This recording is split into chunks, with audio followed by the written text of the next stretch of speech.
Hello, everybody. Welcome back to the Games on GDQ Hotfix. I should actually be audible now. We're doing a sort of a Canadian showcase tonight. It's going to be mostly Canadian speedrunners tonight, with one exception. But before we get into all of our games tonight, just a few quick reminders. GDQ 2025 will be live from Pittsburgh, Pennsylvania from January 5th through 12th. Registration and hotel bookings are now open. You can visit gamesdonequick.com and check the GDQ 2025 important dates section to learn more. Registration's actually ending, I believe, end of next week, so make sure you get your registrations in if you're looking to attend. Also, you can join us in celebrating Black Joy with Back to Black from February 6th through 9th, 2025. You can find out more at gamesdonequick.com/black-in-a-flash. With all of that said, I'll hand it over to our runner and commentator for our first game here, which is Kirby 64, the Crystal Shards. You can all introduce yourselves. Hello, I am Pro Hybrid, and yeah, I'm going to be running Kirby 64, the Crystal Shards. I'm actually going to be running the 100% category, which of the two is the more popular one, a long-time staple in the speedrunning community. And I'm joined by Dark Riolu, actually who's been a world record holder for this game in the past, so very lucky to have him with me today. Yeah, I used to have world record in this category, and I just recently got it in any percent. So yeah, we're going to do a 100% run, and yeah, I think I'm do a quick countdown, then good to go. Yeah, whenever you're ready. 5, 4, 3, 2, 1. Let's do this. Good luck. So the main thing that actually distinguishes 100% is, in order to get 100% for this game, every level, not including the bosses, has 3 available shards to collect. And you have to collect every shard in the game in order to unlock the true ending, so to speak, which you don't get for any percent, which is the O2 fight at the very end.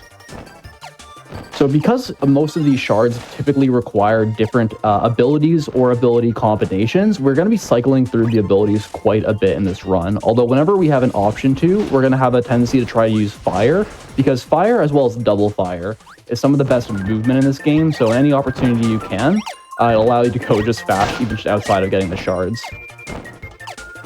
There are only really 3 abilities in this game that increase your movement, 3 with an asterisk.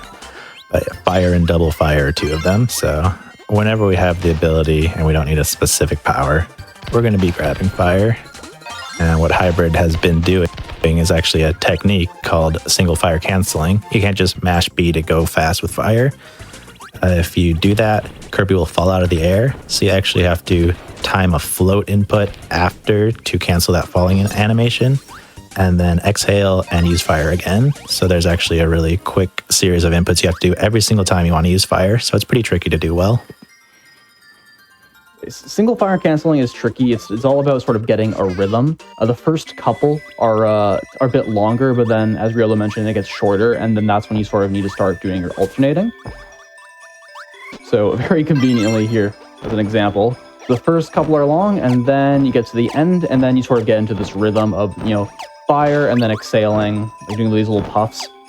But it does allow you to maintain your height pretty well, and if you do this very efficiently, it actually ends up being faster than double fire, although it requires a lot of efficiency to do it as fast as double fire, so it's a bit tricky to do.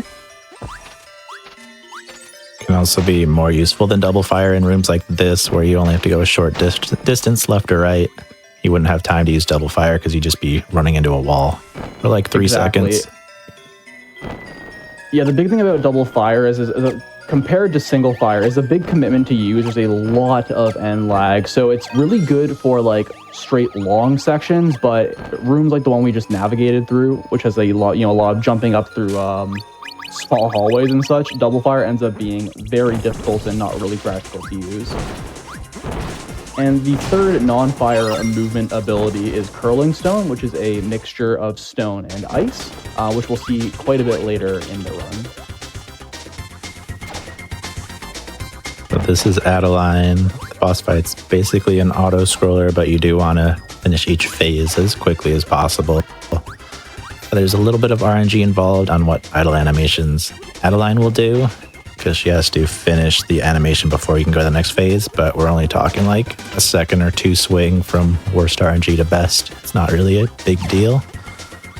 Although, but that's what you don't want to see. about RNG, probably good to mention that this is a very RNG-heavy game, specifically around some of the Crystal Shards, as well as some of the boss fights, especially in the back half of the game. Most notably, the Worlds 5 and 6 bosses have large RNG swings, as well as a couple of shards in Worlds 3 and World 4 as well. So we'll call those out as we see them. RNG is definitely a major factor in this game. You can lose minutes to really bad RNG because the bosses specifically just can't be hit if they don't do the right attack. Mm-hmm. So we'll talk a bit about the ability for people who are not actually familiar with Kirby 64, have never played or seen this game casually. This is a very unique Kirby game, and where you essentially have 2 ability slots, and there's only about 6, I think 7 total abilities. So the way it works is you can double up on ability, which have like a super powered version. So we're talking about single fire versus double fire, or you can do ability combinations. Most of these ability combinations will be featured at least once in the run. A couple of them you won't see. But it's a pretty unique way to approach this game because you have some very funny and interesting combinations. One of my favorites being Fire Sword, which probably don't think we'll see in this. I think it was routed out essentially, as well as Curling Stone, as the aforementioned, which is Ice and Stone. You can use Fire Sword and Magman still. Oh, right, Magman. That was the last. I was trying to think about that. Because I was thinking HR initially, and that got routed out for a different ability. But no, it's Magman is the one time we'll use Fire Sword.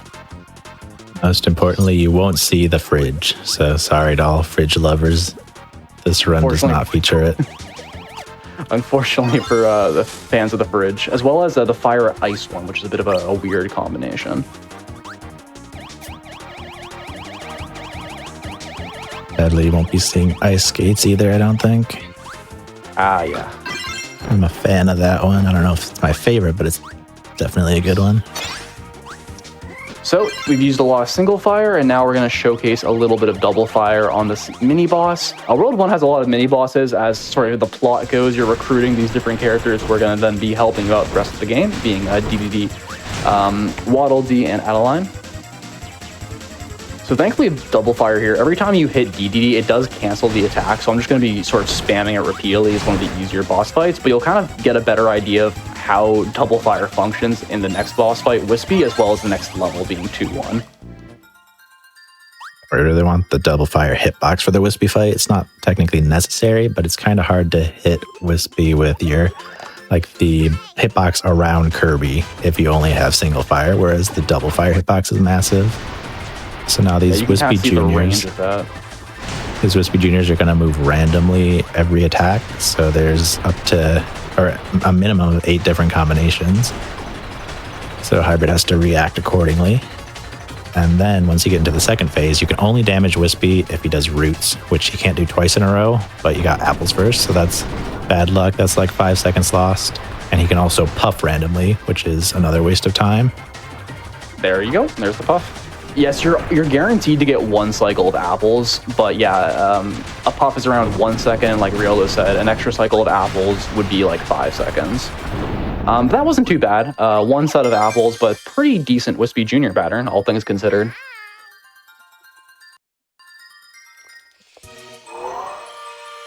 Wispy's and when we're talking about double, I was just gonna say Wispy's not getting RNG started on a great foot. Oh yeah. There'll be a larger swings of RNG on some of the later boss fights. HR and Miracle Matter in Worlds 5 and 6 are sometimes referred to as, I think SK called them the Great Equalizer in the category of this game. Yeah, you can see for double fire how effective this ability is in these rooms, which are very open. You're just going from one side to the next. It's very good in this context, but you need to be careful, again, in more compressed areas where you don't have a lot of room to navigate. If you're close to a door when you have double fire, it's better to just run and slide through it, because if you use double fire into a doorway, Kirby will just get blocked completely and have to completely finish, it'll interrupt the fire animation, but he still has to tumble out of it, and that takes an extra second.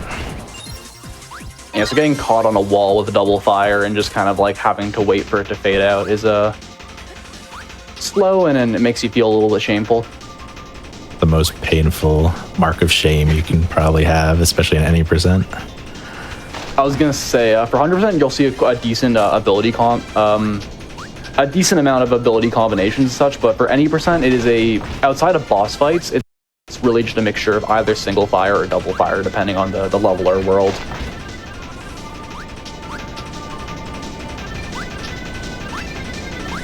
Do you want to mention RNG manipulation at all? Because I know you're not doing that.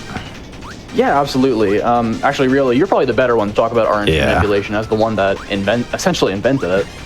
Yeah, so it's possible to start on a specific RNG value before you load up the save file, which you can tell by looking at the character selected minigames.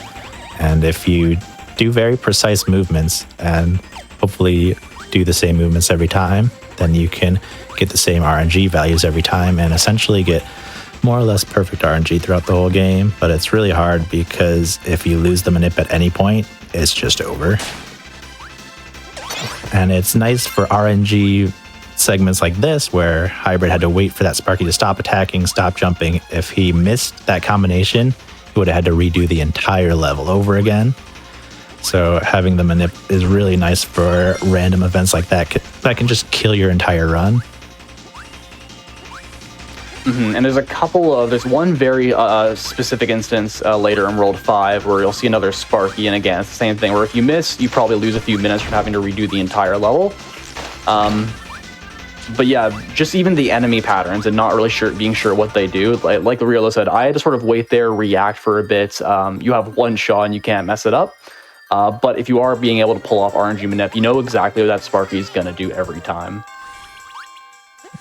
100% isn't too bad overall, but it's a bit rough in just those specific values where if you are specific like instances where if you miss one thing, your run's just dead. Like you literally are losing multiple minutes, which is especially painful in like a race setting or some sort of no reset setting.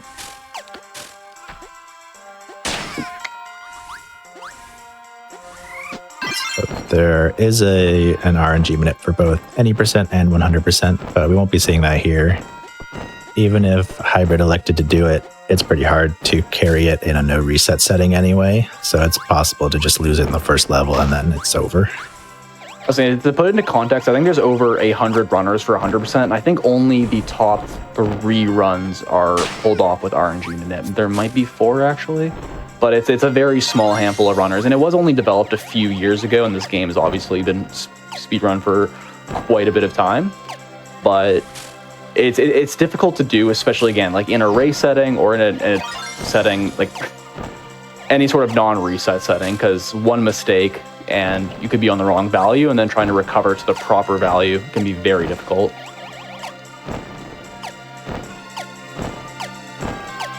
But it does allow you, if you are able to pull off RNG manip, especially throughout the entire game, it does allow for some very ridiculous times.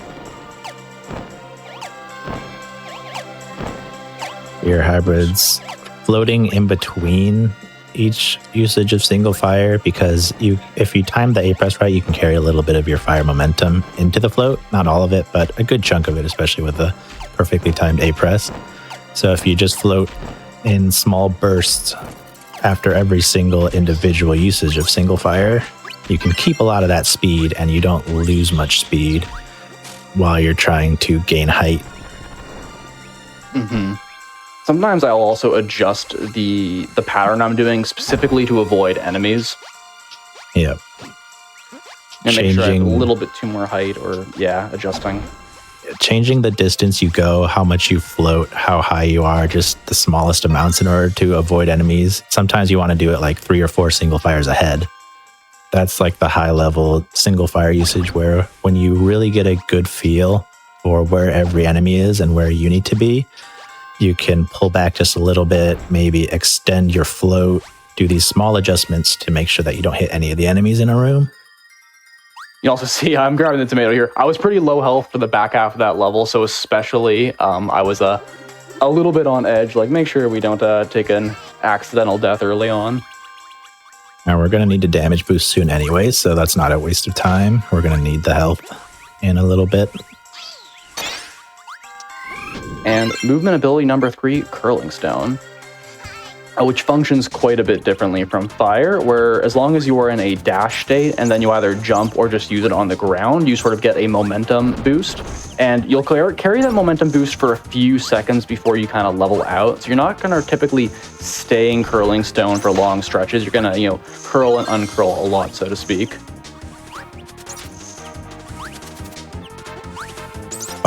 Single fire is very technical with the timing of the floats and the puffs, and curling, the technical part comes in and just trying to input a run input between every curling stone usage.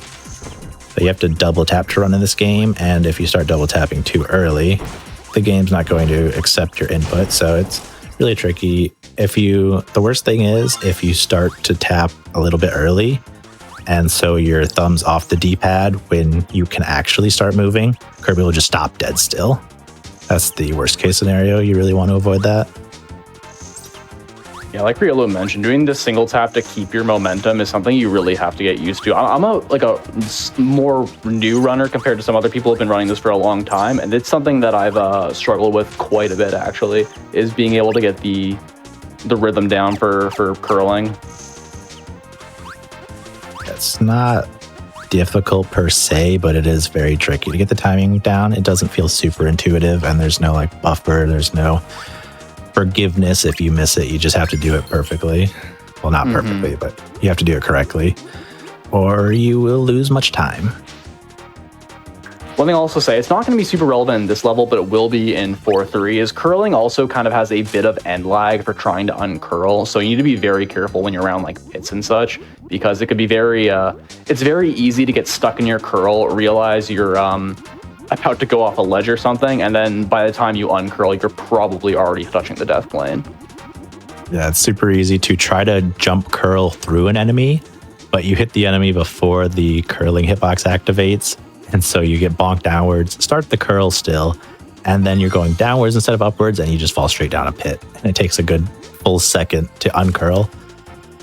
And so you just die before you can do anything. All right, fun usage of curling, and we will see that in a few worlds.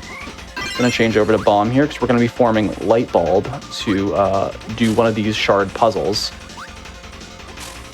I mean, you're not going to guess for the 1% chance that you get it right. Oh man, I wish. That is a cool thing about Manip, is with Manip, you know exactly what pattern you get, so you don't need Light Bulb sort of check, and you can actually keep or hold on to Curling Stone for an extended period of time and, get that time save from having a movement-based ability. Here's where we needed the extra health. This should be an auto-scroller, but if you take damage, we didn't mention, but Kirby has a limited float amount of time in this game. One of the only games where he does. So you can't just float through that entire room. But if you take damage, your float timer gets reset.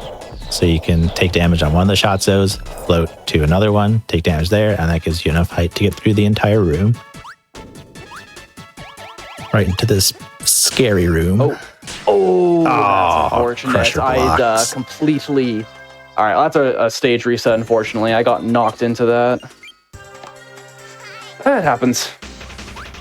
Yeah, so that room's a bit tricky because the idea is to get into that pit where the shard is and then get out as quickly as you can. I messed up my movement, and you can get crushed really easily in this game just because of... It'll look like you're out of it, you look like you're not quite in between the things that crush you, but... if even the smallest amount is, it'll register as a death. So, rinse and repeat. The reason we have to reset the entire level, though, is because I specifically need Bomb, and I'm not going to have a chance to get that after that. You can't... in some cases, you can backtrack to other rooms, but not in this case. So, it does end up being a level reset, which is, again, we were talking about where some mistakes can be very punishing. Some deaths are bad, but you can get over it. A death like that will cost probably a minute or something like that. All right, see if I can do this a second time, though. And just a note, canonically in this game, fire does not provide light. The only thing that can light up this dark room is light bulb. If you use fire or single fire, or as far as I know, any combination with fire in it, you won't be able to see what the pictures are.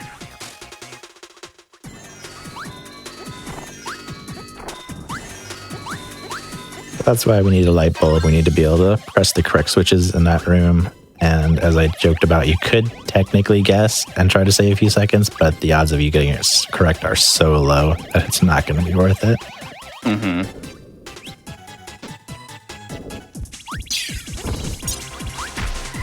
Here we're going to switch to double spark for the upcoming boss. You really want some sort of double ability. Double spark specifically is pretty good because if you get the worst pattern, you can still at least one cycle the boss, whereas with a lot of other abilities, if you get the worst pattern, you just have to wait for another attack, which is a massive time loss. You're losing like 18 seconds there. Yeah, I was going to say, the ultimate risky strat for the nominate runs is you can do the last mini-boss with light bulb and just bank on using, I said, the double star ability. But again, if you get the worst picks pattern, because there's a couple of different patterns you can get, you'll be in a bit of trouble, whereas double spark can actually help you out here. Yeah. If you're going that route, there's basically a 1 in 3 chance that your run is just a reset. Although you could still keep going if you wanted. Mm-hmm. Pix is an interesting boss fight. It essentially boils down to the first half being a big auto-scroller. And then, yeah, the second phase has a couple different patterns. So ideally, we'll see a non-charging pattern where the 3 prisms sort of group up together and start doing circles around this platform. But it is still possible to one-cycle it. It's just a bit trickier.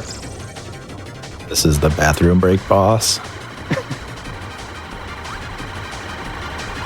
So this is there's a couple areas where you can actually kind of rest, and this is one of the few, although you need to be able to pick, I think, the right spot where none of these hit you, and the pattern can actually change. I think there's like 2 patterns for this first phase, if I remember. Yeah.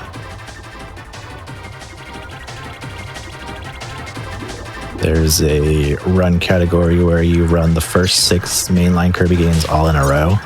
So some people will choose to do Kirby 64 not last, even though it was released last, so that they can fight picks in the middle of their 4 to 6 plus hour run and literally take a bathroom break during that first phase of the boss. That's the metagaming you don't realize for these multi-game runs. Pick the game, put it in the middle where you have a bit of a break. We did get the best pattern there. That was nice. That saves like 5 seconds over the sword pattern and a good chunk over the spinning pattern. You don't want to see the spinning pattern. I'll take sword. I dread the spinning pattern because my odds of one-cycling that personally are low. And even if you do, it's still a big time loss. Run into World 3. It's like the water world, but unlike some previous Kirby games, you can't use Kine as an animal friend to swim through it. He does make a cameo in this game. If you get Cutter plus Stone, you can get Kine, but he's completely useless for some inexplicable reason. I was gonna say, it's odd that they made Kine literally a joke in this game. Missed opportunity.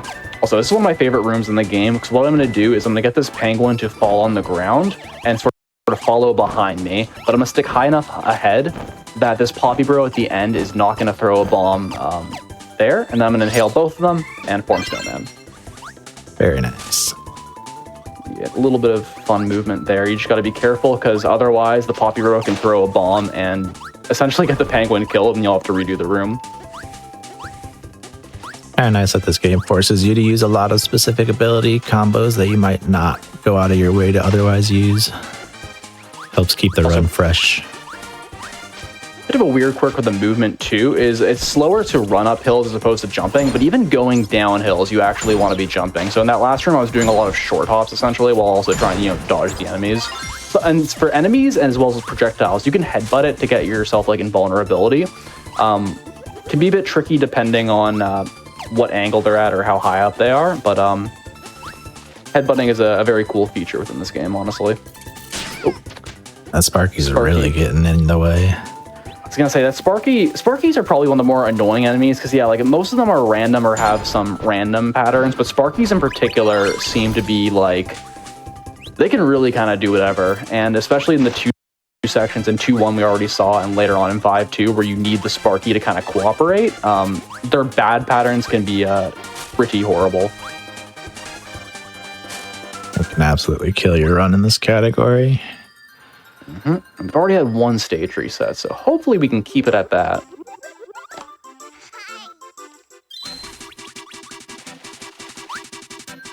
Got the nice Kirby's Dream Land 3 music. Actually, a ton of the music in this game was remixed from Kirby's Dream Land 3, but this one was just basically pulled straight from the game. I was going to say, well, this game, Kirby 64, could kind of be considered like Kirby's Dream Land 4. It really borrows a lot of the enemies, characters, even stage names from especially Dreamland 2 and 3. Yep, it's part of the Dark Matter trilogy. Dark Matter trilogy is Dreamland 2. That they have like their bad endings.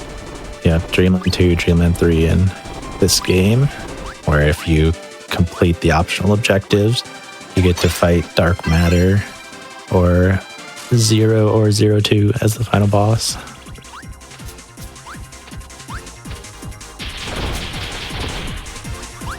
I'm going to get 2 hits with Volcano. I'm also going to break these blocks, and then I'm going to throw the star, which does about 2 damage if you throw it and don't just kind of tap the crab with it or any of the enemies. It's a bit of a faster pattern you can do there where you jump up in between killing the crab, but the timing for it is pretty strict. Shout out to Swordsman Kirby for the strategy of throwing the power to do the last 2 hits at once instead of just finishing the boss off, or the mini boss off, with Volcano, which would be a little bit slower. This river section, there's a couple of these D sections where you're in like a mine cart or a boat or a snow toboggan, and some of them you can go faster by jumping, but specifically for this river section, you need to jump in specific areas to be able to save time. Yeah, the river gives you different amounts of speed depending on what the slope of the river is. I don't know if it's directly proportional, but different parts of the river give you different amounts of speed. So you want to jump out of the parts that give you a lot of speed and carry it over the parts that would take away your speed.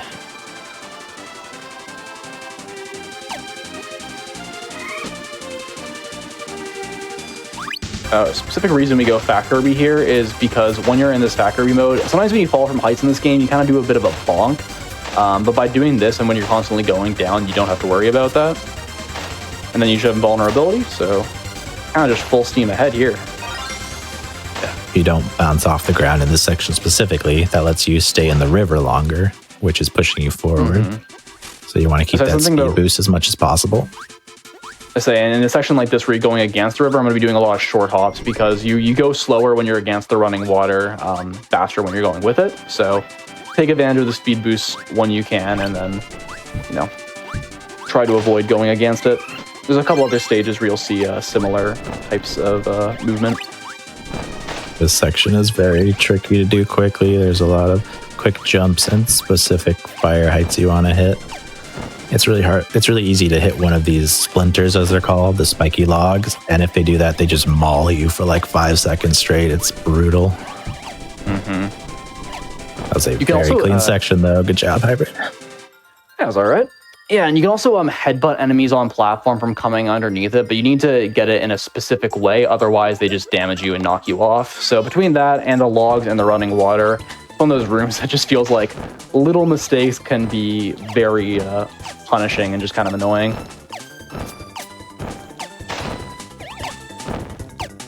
It's another room where I'm kind of adjusting my height at times just because there's so many enemies at different angles, and I'm just trying to avoid them.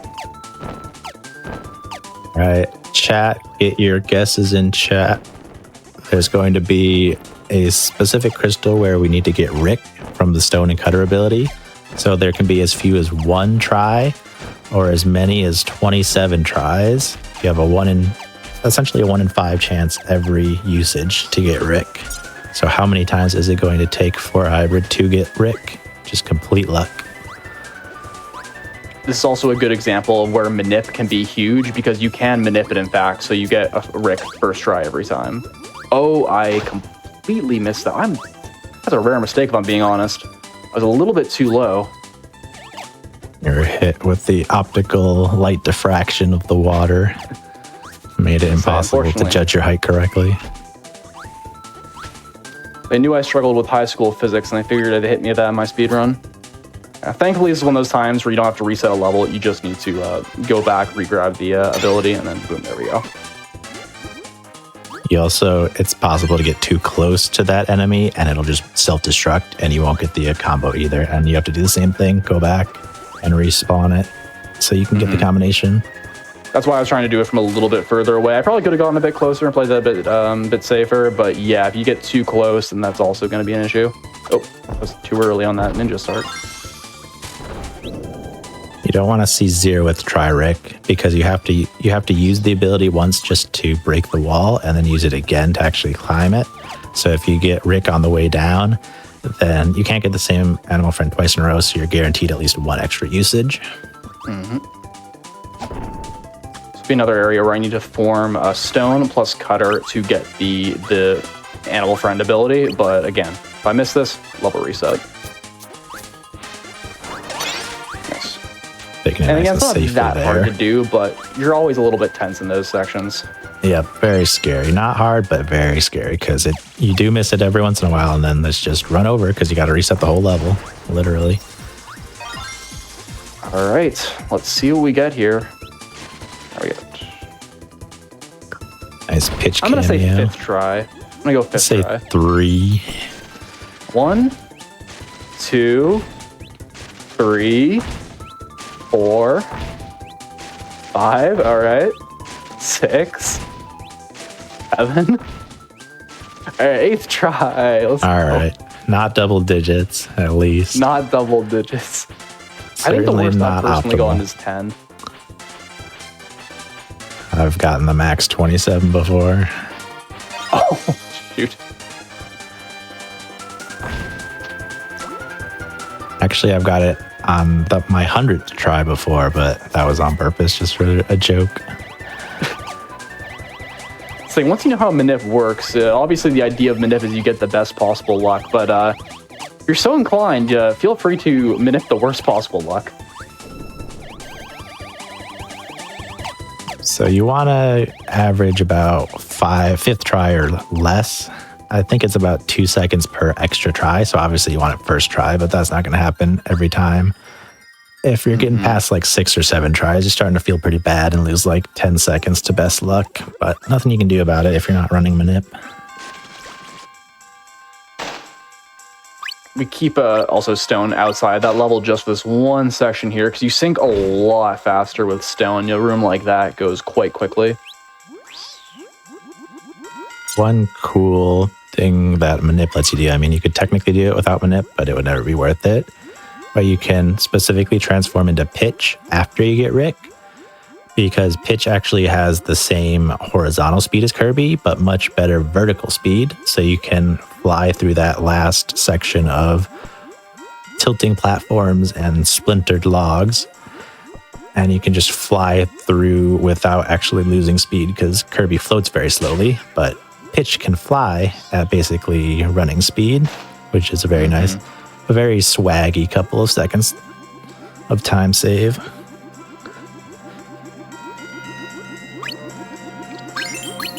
3-4 is kind of an awkward level because all the water in it for a few of these shards is going to push you. So if you end up messing up, you can essentially get to a point where you just can't re-grab shards because you can't really fight the water currents. If you miss a shard, and if you miss that shard or this next shard, you have to either take a death to restart the room or restart the entire level. So especially this one, I always play it really safe. Didn't look safe, but oh, okay, that's actually not good because I need bomb. So I'm actually gonna take an intentional death here because I need to be able to re-grab bomb.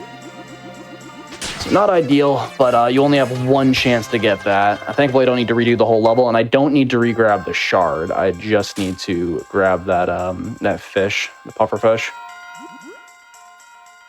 Bomb's not required to get the last shard, but you need some sort of damage for both the mini boss and the next boss. So you might as well just restart the room instead of struggling your way through the next boss, or the mini boss, I mean. peel off the Band-Aid now.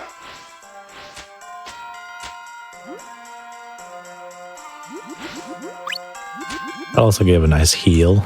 We were at like half health, and now we're full.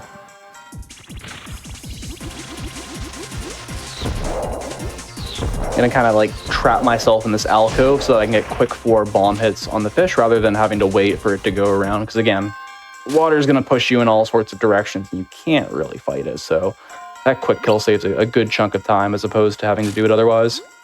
Very nice. It's easy to slip out of that alcove and not get all 4 hits. You only get like 2 or 3.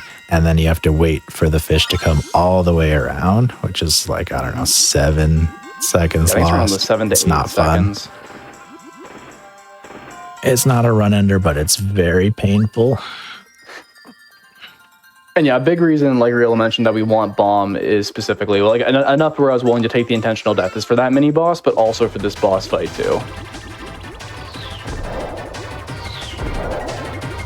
This first phase, I just need 6 hits, and it's a kind of minor, but the lower that acro is to the ground on the KO is better because they slowly sink. And the second phase doesn't start or initiate until acro touches the ground. So that wasn't bad. They were pretty low there. Acro is the start of the bosses that are like ramping up the RNG. Like, it's not... I guess he's kind of the valley, honestly. Like, Pix was reasonably RNG. Acro's kind of the least RNG boss, and then afterwards is where it really starts to ramp up. Like, Acro, you're losing maybe 7 seconds worst RNG compared to best. But then Magman, you're losing entire phases. HR, you're losing multiple phases. And Miracle Matter is a huge RNG fest. So for acro there's 2 patterns for the second phase. Acro can stay the entire time in the front, or they can do what they did there, which is kind of like swim to the background. So that's not what we wanted, but it's not, as I said, like, it's not a huge loss compared to some of the other bosses. Typically, I'm just waiting until like their health bar is somewhat full, and I just start spamming bombs, and you kind of just hope that you get a acceptable pattern. Then this is a pretty cool room because it's a powerless room, and there's going to be a lot of headbutting enemies and doing slides whenever you can to get little boosts of speed. And oh, mess that up. And, a lot of enemies and projectiles going on. Also, we got to make sure to talk during this level in particular, or it'll get false copyright claimed. The VOD will get muted. I've had that happen a couple times recently.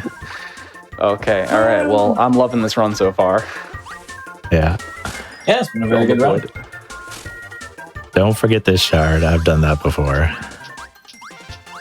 It's just kind of sitting there, so it's easy to get, but it's also easy to forget about.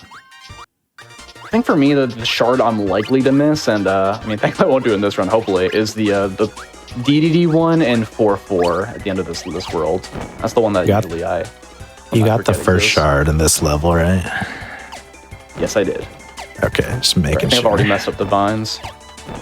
If you're quick, you can sort of ride the vines and get some momentum, but a little bit slow there for the first. So what I'm going to do is kind of just single fire cancel.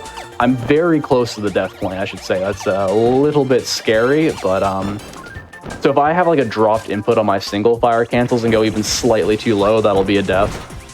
That's one of the most tense rooms in the game for me personally. Yeah, if you move really specifically, you can make a certain vine cycle where the last vine carries you forward a bit, but it's very difficult to do, and it's also pretty dangerous because you have to really tickle the death plane on your the first jump off the edge in order to go fast enough to make it. So it's very dangerous and very difficult as well.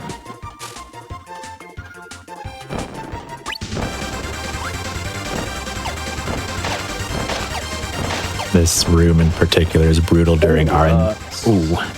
Speaking of dropped inputs, by the way. Yeah, that's what you don't want to happen when you're even closer to the death plane. Okay, apparently I'm having a little bit of single fire issues right there, but exactly what happened those twice in that room was what I was very much hoping wouldn't happen when I was a millimeter away from the death plane. And that's most likely because having the candy there lags the game a lot. At least I am quite convinced of that. Not a lot, but just enough to throw off your timing. So it's really hard to do single fire precisely in that room in particular, which really sucks during Manip because those flower enemies advance RNG like every few frames. So it's really hard to consistently go the same speed through that room every single time when your inputs are constantly getting dropped. And if you're even a little bit too slow or too fast, you'll lose the Manip instantly and be unable to get it back. Also, one thing I completely mention is obviously this is an N64 game, but most people will not run on N64. The fastest version is Switch, which came out, you know, in a year, 2 years ago. Couple years ago, yeah. Typically, even Wii Virtual Console, I believe, is multiple minutes faster of loads, and I think Switch compared to Wii Virtual Console is like 20 seconds saved. So nothing crazy, but still like a decent chunk, especially at like a world record level. It's a little unfortunate because I've heard the Switch version doesn't play well, but I don't even know because it's too expensive, like $40 a year or something. I can't afford that, especially for a game I already own. Say, specifically in the context of input delay, a lot of people have had issues with Switch version and having a bit more input delay. So the aforementioned, you know, single fire canceling with Candy, kind of just stacking on layers and layers of things that might mess up your inputs if you're not careful. You just got to get used to it and be prepared in case that an input doesn't go through.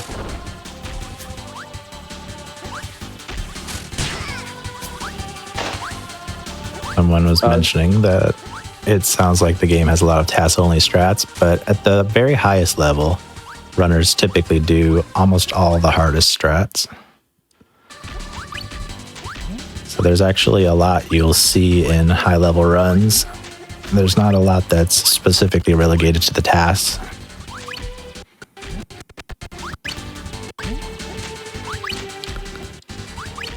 Hey, is 4-2 is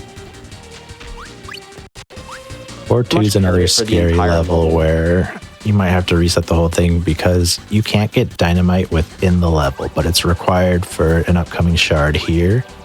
So if you die at any point or get hit twice quickly back to back, your power will get ejected from you, and then if you lose it, you will have to restart the entire level. So there's like, so what's weird is I think dynamite's the only ability in the game that can actually curve.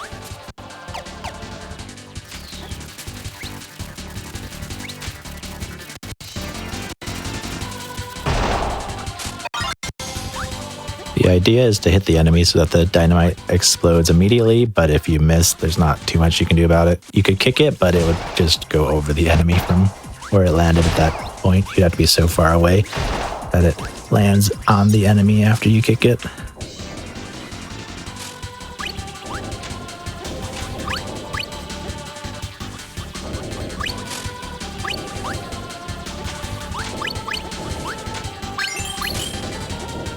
It's a bit scary, but you don't have to go too quickly through it because you can't make the fastest cycle without some sort of movement ability. So you can go at just a reasonable speed through the whole thing. It's a little more scary in any percent when you have to go even faster than that. Or at least you want to.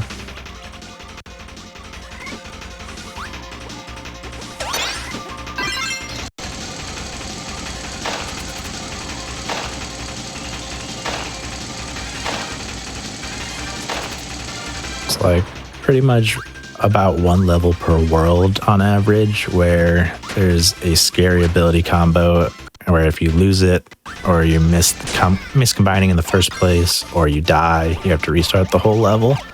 So it's not always looming over your head, but there's always a threat of the next one. You get a little bit of peace and then a little bit of panic, a little bit of peace, a little bit of panic.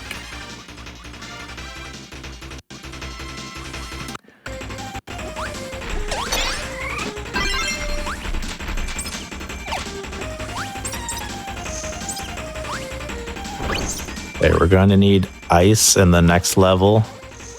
So we're going to combine for Curling Stone here, since that's the only movement ability that has ice as part of it. And this is a very tricky room because there's a bunch of like up and down ledges. You're constantly jumping up to the next one or down to the next one. You really have to route this room specifically ahead of time. Like obviously you want to have the whole route memorized, but for this level in particular, a couple of these rooms, you want to have every single curling usage and jump mapped out. For this shard, Adeline will give one of 3 random pictures.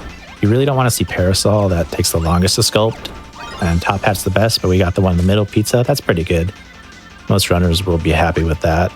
So you have to sculpt out the picture in the star blocks, and then the Crystal Shard will spawn in the middle.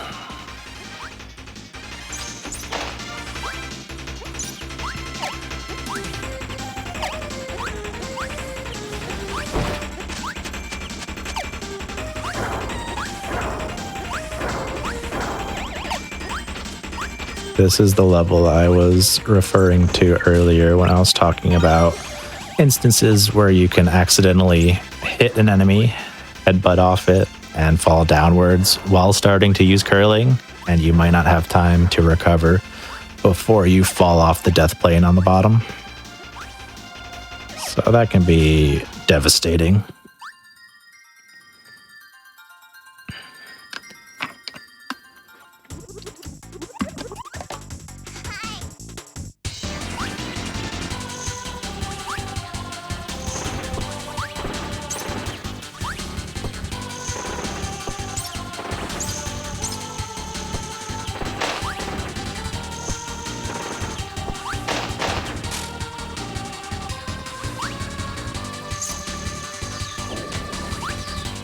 Hybrid, if you get a chance, could you turn down your game volume just a bit? It's coming through your mic for me.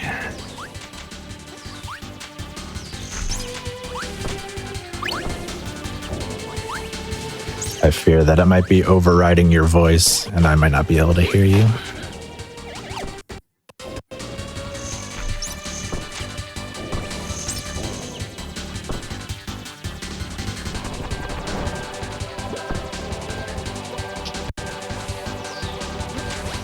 Here's another DDD section. You're going to want to jump when using hammer, because if you do that, if you just use it on the ground, you slow down, and you still slow down in the air, but not quite as much. So if you can jump while you're about to swing it or while you're charging it up, you can slide forward a little bit. And these big pillars take it either 2 hits or a charged up hit to break through, whereas the small ones only take a single hammer.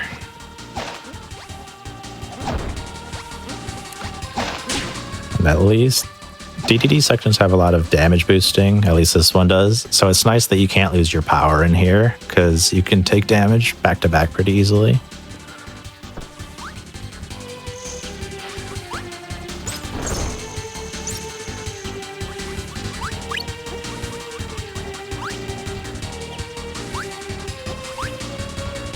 This is one of the hardest levels in the game. Not only do you have to keep ice throughout this entire section so far into the next room, but it's also just a very difficult level in general. There's a lot of enemies, lava everywhere. It's easy to get hit multiple times in a row. And as I've mentioned many times, if you lose your ability, there's no ice in the entire level, so you have to restart the whole thing from the beginning and go to some other level to get ice, which is not readily available until you get to World 5. So it's very painful if you die here or lose your ability, because for some reason you need ice to break that block. I don't know.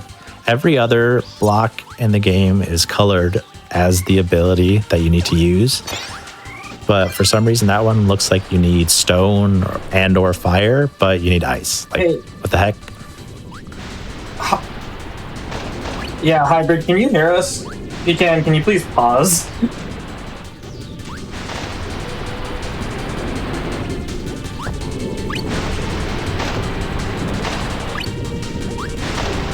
There will be one more instance like that in the next level after this boss. I'll point that out as well. So like, the game's really good about color coding every single ability that you need for the shards, except for this level and the next one. They just drop the ball and then they go back to normal. every ability is, or every wall is color-coded to the ability correctly. It's just, I guess the devs forgot what they were doing for 2 levels.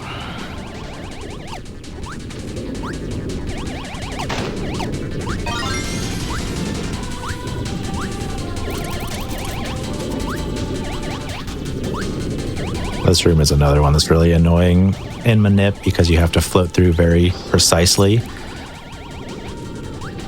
We didn't mention, but in this game, you can't like just mash A to float. You have to time it very specifically. So as a Kirby Dream Land 3 runner, like that was the first Kirby game I got in, you want to just mash the button constantly, but Hello, everybody. Welcome back to the Games Done Quick Hotfix. Sorry about that. We've ran into some technical difficulties, but we should have it all figured out now. So whenever you're ready, take it away. All right, let's keep going on to Magman and the rest of the game. All right, 3, 2, 1, go. yeah, I can't wait for the game to crash on Magman now that we figured all that out. Yeah, and that's not even a joke, by the way. That can actually happen. There's like 3 points in the game where the game just randomly crashes and we have no idea why, and Magman is one of them. I will say, I'm not sure. I've never actually seen Magman crash. I don't know if it's console-based or if it could happen on Switch, but I've never actually seen it on Switch, so fingers crossed, but I guess it's the first time for everything. On a side note, I got a good pattern there where the second attack I was able to land 4, so I was able to get like a 2 cycle on the first phase of Magman. What we do is we bring Cutter into the fight, and then we form fire swords on the enemies there. And for the second phase, I actually got the bad pattern where Magman's going to pretty much go into the ground and hide for a little bit. Don't want to see that. Not the worst. Don't want to see that. But kind of similar to before, what we're going to do is get 4 hits, get them, because it takes 6 hits, but the double star can do 2. So we get 4 hits of sword, and then the final 2 hits will come from just tossing your star. Kind of aim at Magman's face and just hope you don't miss. So that one bad attack on Magman on the second phase there was like 7 seconds. And if you don't get lucky on the first phase, you're looking an extra like 5-ish, maybe 7 seconds. So as mentioned previously, Magman is really where bad RNG can start to add up very quickly. And if you thought Magman was bad, we got the next two major boss fights, the End of World 5 and the End of World 6, are... It's not an exaggeration to say that whether or not a run PBs or not, outside of everything else that can happen, will hinge very much on those 2 boss fights. And while there is execution to it, the RNG you get will play a large role in what's possible. Absolutely. We're getting a bit ahead of ourselves. 5-1, and as you know, World 5 as a whole is like sort of the snow world. It's got a pretty diverse set of levels. I'm going to need single fire a decent amount for this first level, as well as into level 2. And for this section here, kind of similar to the minecart section, is you go faster, I believe, when you're in the air. So you're going to see a lot of short hops, medium hops, while I'm also just trying to avoid the obstacles. Because getting hit, obviously does damage, but it slows you down greatly whenever you get hit. World 4 is reasonably difficult, but 4-4 and World 5 is where things really start to ramp up and where it starts to become actually difficult just to even stay alive. Mm-hmm.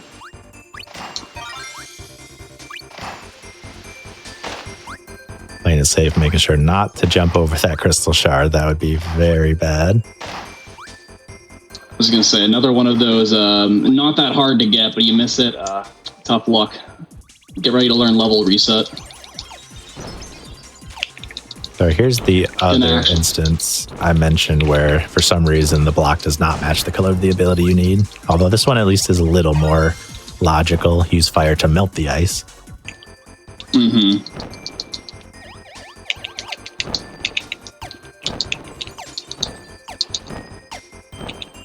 This section's a little bit odd because we're going to use single fire when we're actually in the water here. And you can do like little amounts. Kind of similar to single fire canceling, where every time you do it, there's a bit of a cooldown.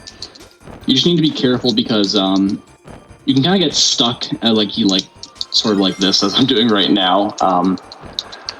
If you use single fire and then just don't do anything after, you kind of float into space. So I'm sort of alternating my A presses to I'll try to avoid that. And then trying to get out of this pit is also annoying because of the enemies that are just always there. Really hard to get a clean exit to that pit. It's nearly impossible. I think I've done it once, and usually it takes so much longer to dodge the enemies as opposed to just trying to boost through them.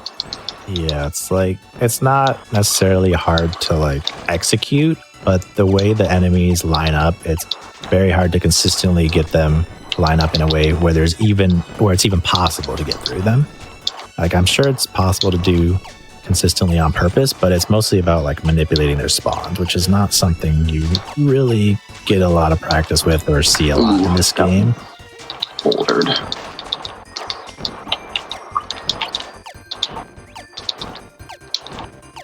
The boulders are kind of like the logs where you get hit, but they also kind of crush you and like kill your momentum. So Yep, they are the worst. could have been a little bit more careful there. They are the worst.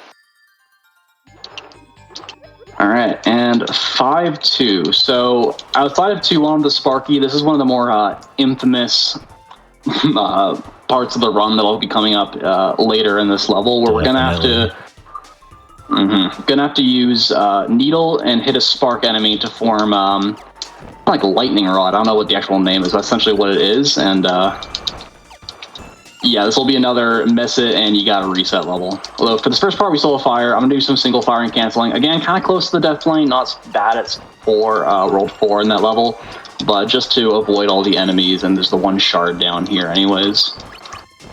The really bad thing about this Sparky that's going to be coming up is not only could it easily either jump over your combination or destroy it, but it can also just jump off the edge, which you can't. Like the other two, you can just kind of wait until there's a good opportunity and play it safe, waste a couple seconds to save your run. But if it jumps off the edge, all you can do is go back and respawn it. And if it jumps off again, you just have to keep respawning it until it even stays alive long enough to physically be able to combine with. See, and I've had that issue a lot, where it seems like once it decides that it wants to jump off, you respawn it, it just goes right back there. It's very stubborn.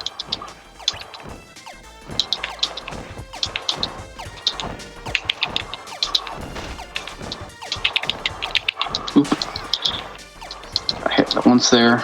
So yeah, in just a second here, I'm going to ditch fire to grab Needle.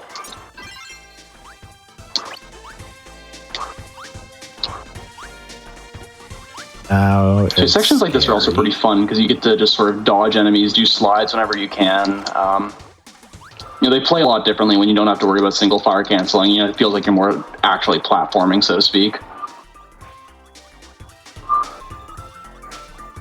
But yeah, this is the room. We're gonna get Sparky here at the end. In the meantime, I'm gonna be dodging these enemies by sort of going into the pit, trying to trigger them, and then not getting nabbed. The small consolation is that technically you don't have to restart the entire level. You just have to take a death and go all the way back to the previous room to get Needle again. Okay, Sparky, you gonna jump back towards me? Back. There we go. Okay. Very nice. I was gonna say, so you see, it was going towards the pit. Not terrible. I was gonna say, like, honestly, when you're ever on a run on PB pace and you enter 5-2, obviously you want the best pattern possible, and if you can minute for it, that's awesome. But at a certain point, you're just, give me something workable. I'll take the 10-second time loss. You just want to not die. You want your run to stay alive at that point. Mm-hmm. So we're gonna hold on to this double star for a little bit so we can clear out some enemies in the next room. This is the shopping mall level before Forgotten Land was a thing. Now you have to specify. This is the shopping mall from Earth in like 3,000 years in the future or whatever. And the other one's a shopping mall similar from whatever planet Forgotten Land takes place on, which is not Earth.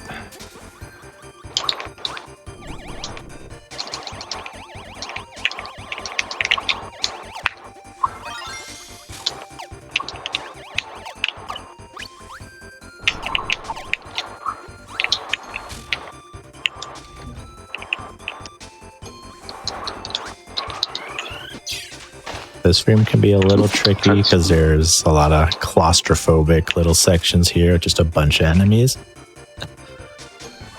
You need to move pretty specifically in order to avoid getting eaten or knocked back or thwomped on. Yeah, each of these sections plays a little differently. Like for that last section I did, a big thing is I'm trying to do little short hops and not trying to touch any of the enemies. And this section here, what I'm going to be doing is I'm going to be doing these like needle jumps where I'm jumping over the enemy, and I am going to get a hit, but oh, I messed that one up. But the idea is that you can kind of like damage boost over it. And it's a little bit scary because you are usually at pretty low health. Like this is only 1 or 2 lower than you normally would be. Like you're very rarely at full health at this point. So damage boosting is very scary. I say playing this game at 2 health versus 1 health always feels different. When you're at 1 health and there's no health around, you really feel like you just can't do anything wrong. Anyway, so you have orange, yellow, and brown. It's weird how you said the name of the fruit and then the name of the colors. I don't know why, but mentally if I say the name of the fruit, I can't process it, and then I forget. I want to say I usually say the name of the actual fruit or nut or whatever, but I don't remember for sure because it's been a while. It's probably more efficient to just do the color. It's my favorite way to get this ability. I just run into it. There's more efficient ways to do it, but I've never messed that up. So yeah, that's fun. Satisfying to just run right underneath it.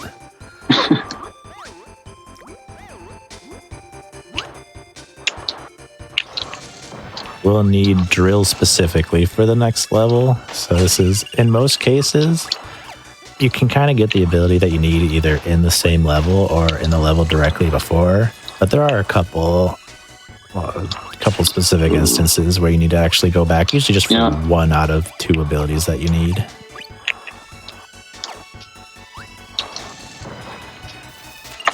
I'm just going to play this a little bit safer. You don't want to deal with the aim bots at 1 health. Yeah. These shot zones are spending so a little annoying. bit of time grabbing health is... Yeah, these cannons are surprisingly good at sniping out where you're going to be in advance. So you want to like mix up your jumps, as they're going to try to predict you based on like sort of like what height you're at. But they do a pretty good job of it, I can't lie. It's even worse when you have double fire because then you can't change your height. You just have to like time it correctly, which is really difficult.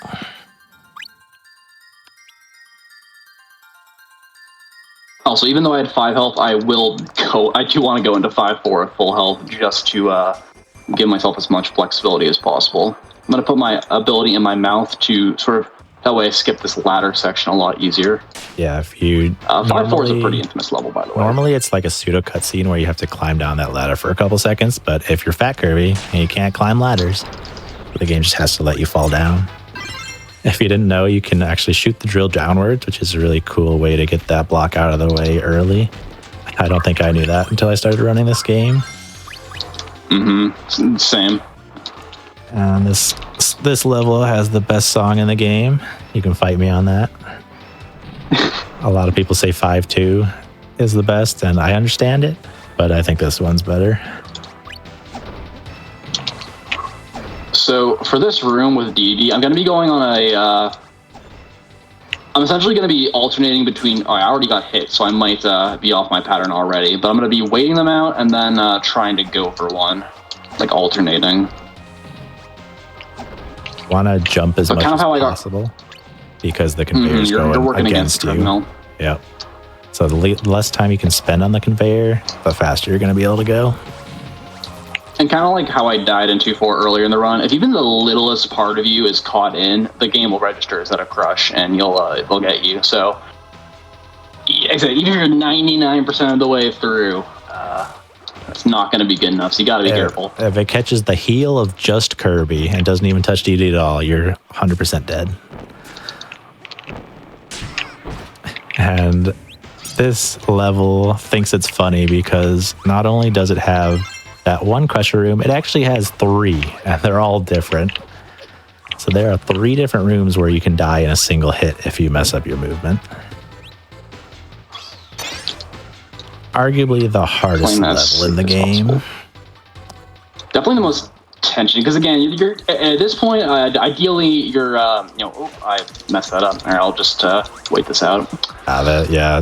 Ideally, you're on PB pace, and then going through 5-4 can be a little bit stressful.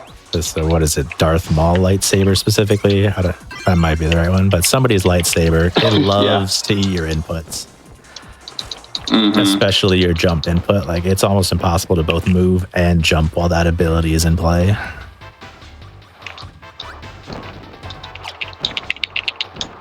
Can be a lot of specific fire movement here to catch a right cycle, which allows you to save, I think it's like 8 seconds. If you make one mistake, you usually have a small chance to back it up, but the backups are very difficult, and if you miss them, you die, so it's usually just better to take the loss, take the L, wait it out, and play safe. Lose like 4 seconds instead of the entire run. All right, not bad. Good. That's the optimal cycle. And then here, you don't need to like beat these cycles or anything, but it is possible to get crushed, especially near the end, if you mess up your movement enough. These first few aren't really much of a concern, but here, once you have to go out of your way to get your Crystal Shard, and then the one coming towards you on this last level, if you don't get through the grate in time, if there have been times where I've just straight up died or had to go back to the middle platform to wait for the crushers to retract. All right, I'm going to grab single spark to bring into HR. HR is, with this in Miracle Matter, one of the biggest RNG swings. I can only damage HR if they slap or clap, and they're not guaranteed to do that. So that's a laser. That's one example. That's why we want the Bolby Stroganovsky. We want him to slap, slap, slap, and clap, clap, clap. So you can get 4 hits on a clap, so that was pretty good. But yeah, these lasers, these rockets, you can't do anything with this. And even a slap, I can only get 1 hit as opposed to the 4 hits you can get on a clap, and they'll never do the same attack back to back. Okay, so what was that, like a 7 cycle? Like 6 maybe, I wasn't exactly counting, but about average. Yeah, about average. I say ideally you get a slap, clap, slap 3 cycle. But HR can really spend like a whole 60 seconds just alternating between rockets, laser, rocket, laser, one single slap, rocket, laser. Like it can actually tank an incredible run just from horrible RNG on this one fight alone. So that was not too bad, yeah. This game has been out for 24 years, and it was actually only discovered like last month that you could 2-cycle HR and save time if you bring in double spark, because you could do 4 hits on the clap and then use the double star to get 2 damage out of 1 hit on a slap, and then use the rockets in the second phase to finish HR off slightly faster than a normal optimal 3 cycle while keeping your ability. So this game is still alive. Like, the route's still changing even today. Got trolled by that shield enemy a little bit. Ghost Knights are so annoying. They love to block you with their shield. Yeah, their hitbox is a lot bigger than it looks, and they kind of just say no you sometimes. I feel like it could be almost possible to even 1-cycle HR, but you would need to get 2 hits in, hit him with the double star, and then use the rocks that he spawns from the clap to get another double star. I wasn't able to find out a way for it to actually be possible, but it's pretty close. It's tantalizingly so. That could be a cool TAS-only strat if someone could figure out how to do it. Even in the context of Magman earlier, there was a strategy Riolo came up with recently involving, again, using some of the projectiles that Magman gives you to give like an ever so slightly faster kill on the second phase. True, because you can spam a couple double stars from the falling rocks if you get that attack. So I think Curtis has actually learned that and has been going for it in runs, because he's currently going for an even faster 100% world record at this time. So if you check out Curtissimo 41, you might be able to see that strategy live. If you are curious also about what a manip run looks like, I would highly recommend Curtis's run from this past GDQ, where I think he was able to hold a manip into like deep into World 5, which again, for a no reset, especially on a large stage like GDQ, is incredibly impressive. Trying to do a full game manip, like I said, I think only 3 runners. In fact, I don't even know if 3 runners have done full game manip, just even partially. I think only 2 runners have done full. I don't think Pletty has gotten it all the way through. I think they got to like World 5-ish or so, but I'm not 100% confident about that. Mm-hmm. Which is unfortunate because some of the biggest advantages of manip, I mean, there's big advantages all throughout, but some of the biggest advantages are from these last few boss fights. As we were starting to mention earlier, I think that was when we had tech issues, but the HR and Miracle Matter, they can take a perfect run and just absolutely kill it and make it impossible to PB, or they could take a pretty mediocre, even a kind of bad run and jettison it up, make it PB out of nowhere. They can really decide your fate, and without manip, there's not much you can do about it. So within the context of that run, that past HR was acceptable. Nothing flashy. Maybe I would have lost, say 15-20 from like a perfect type of fight, but you can get a lot worse. That's the sort of HR you can continue with as long as you have a good run. Mm-hmm. But if you were behind already and you're hoping for HR to rocket you ahead of PB, it's not looking so good.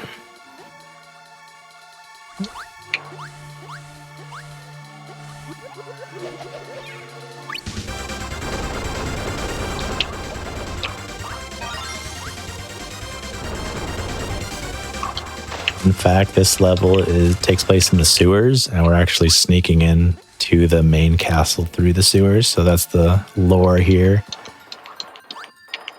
First level, you're just traveling through the overworld, but then once you get to the castle, you have to sneak in underground because you can't get in through the front entrance. And then once you get in, you get the classic gauntlet type level. In most Kirby games, this is like a mini boss rush, but in this one, it's just a bunch of enemies, a bunch of enemy arenas where you have to destroy every single enemy in the room to be able to progress.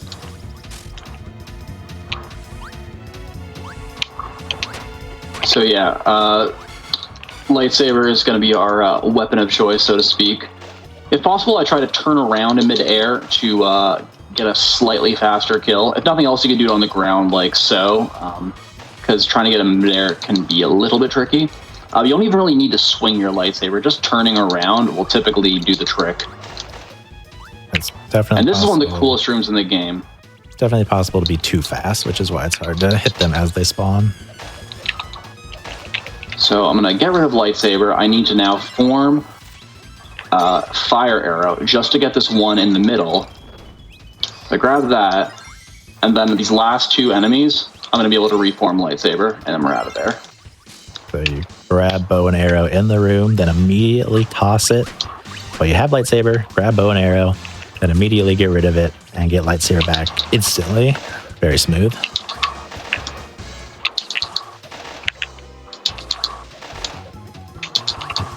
If you mess up, spark plus stone can also be a pretty good backup, because it's if you know that might be my favorite ability, honestly. It's like a big old yo-yo, giant boulder on an electric string that can explode also.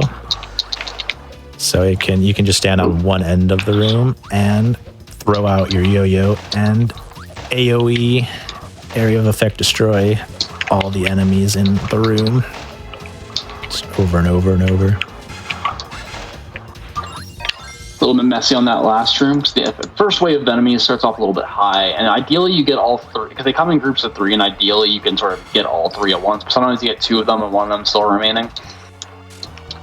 Alright, Miracle Matter is coming up. The big thing about Miracle Matter is they have phases based on each ability, and you can only damage them with the same ability. So I'm desperately hoping they start with either Cutter or Spark, because I have Cutter and Spark with me. Lottery time. And they got Ice, so Yeah.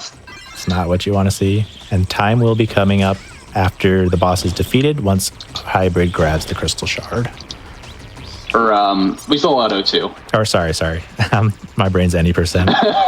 Riolo's been doing, been doing 80% recently, so that's what we mean by 100% is like the extra ending, so to speak, from completing all the objectives. But yeah, an 80% run would just end on Miracle Matter.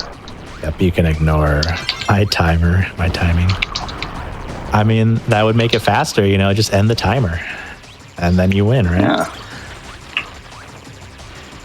So outside of just for Miracle Matter hoping that you get the first two abilities you get are Cutter and Spark, different patterns for some of the abilities can be very easy to one cycle or very difficult. Or the Spark and Bomb in particular, as well as Fire, can have some not super friendly patterns, where some of them, like Needle, typically no matter what, you could get it as long as you're able to land all 3 hits. You usually need 3 hit per phase. Bomb needs only 2, though. Yep, some of the phases aren't random at all. And then, as mentioned, Spark, Bomb, and Fire, not only are they random, but it can be impossible to one cycle them if you don't get lucky. So even if you don't get the abilities, but you get good patterns, like hypothetically, you wouldn't lose too much on Miracle Matter, but it's still not great. If you're doing a Miracle Matter, you're saving like 20 seconds over a good random Miracle Matter, and you're even saving like 5+ seconds over a perfect one without the manip, because you know what's coming ahead of time, and you can not only one cycle everything, but get the fastest one cycle. So extra level time, and I'll say now I'm probably going to grab a tomato before O2 just to be safe. Fair enough. Also, on a side note, if you're lucky enough to end Miracle Matter on Fire, it does make this little platforming section a little bit faster, because you can just single fire cancel it, save maybe a few seconds. And so nothing crazy. Manip actually doesn't do that, because I couldn't find a way to start with Spark and Cutter and end with Fire. It just seemed impossible for some reason, which seemed like a weird thing to hard code in the game. So maybe I just got really, really unlucky when looking through possible scenarios, but that's what we were dealing with. So here's 02, classic Eldritch horror in a cutesy Kirby game. Scarring children, pushing the limits of E rating. I think this might have even been E10 at some point because of this fight specifically. And yeah, a lot of Kirby games have a tendency to end with like a rail shooter section or like a space type of section. Like if you've played a couple of these games, you'll probably have caught on to this trend. Yeah. I should also say, so what you do is you first shoot their eye to expose their halo. You knock off the halo, which then exposes this green tail. It is possible to manipulate O2 with the right pattern so they stay longer at their tail and you can get, quote, one cycle fight. In this case, not able to get it, so just gonna go and expose the tail again and then finish that off. And time will be once this boss goes down, which should hopefully be in a few seconds here, actually. Yep, now it will actually be time soon. All right, a couple more shots and time. There we go. GG. Somehow, some way, we got through. Very nice. At least the game didn't crash. That's all I'll say. At least the game didn't crash, and only one level reset. That K64 for a no reset type run. I'll take that.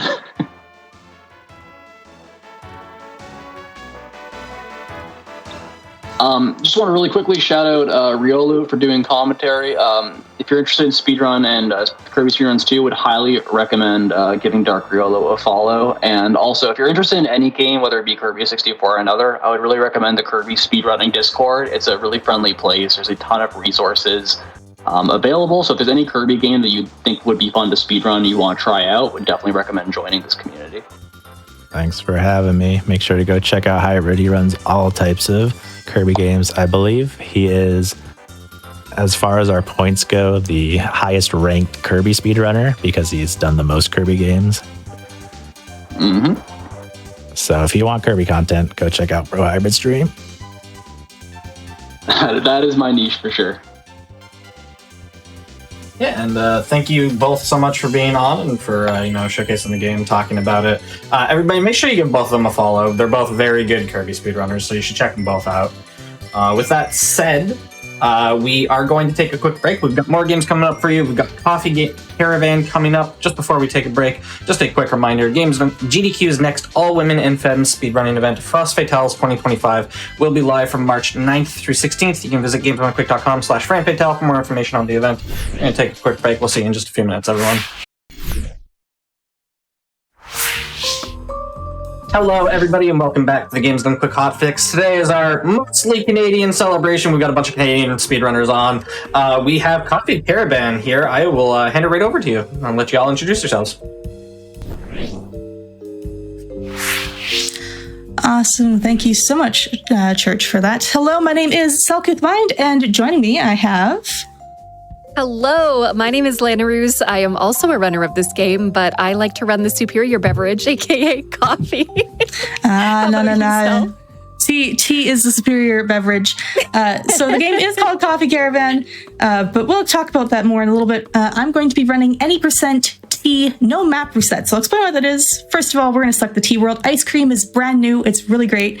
This game had a major update recently that has actually changed the leaderboards, and we'll talk about that a little bit because there's some new things. Normal difficulty, we're going to uncheck this. So this way, when the customer's patience runs out, the map will not restart. This is a nice safety feature because sometimes it's a roguelike. RNG goes a little sideways. But with that being said, time will begin when I click save. So in 3, 2, 1, go. All right, we're going to skip the tutorial. We like to joke about this game. If you really like cozy games but making them stressful, this is absolutely the game for you.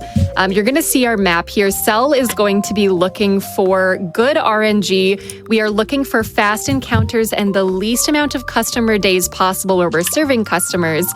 You'll see that she used a brand new feature from our latest update, which is the signpost, which puts all of our necessary appliances in the caravan with one click of a button. So Sal, tell us a little bit about what you're making today in our caravan and what appliances you need for that. All right, so the very first recipe we start with is bagged tea. Yes, I'm aware that there's 4 colors of tea bags in the packet. We only ever make pink tea. Don't ask me why. But to make that, all we need is a large cup, a boiled water of some form. So there's multiple different kettles, but we have a basic kettle to start, and a tea bag. Very simple. Nice basic recipe to get you started.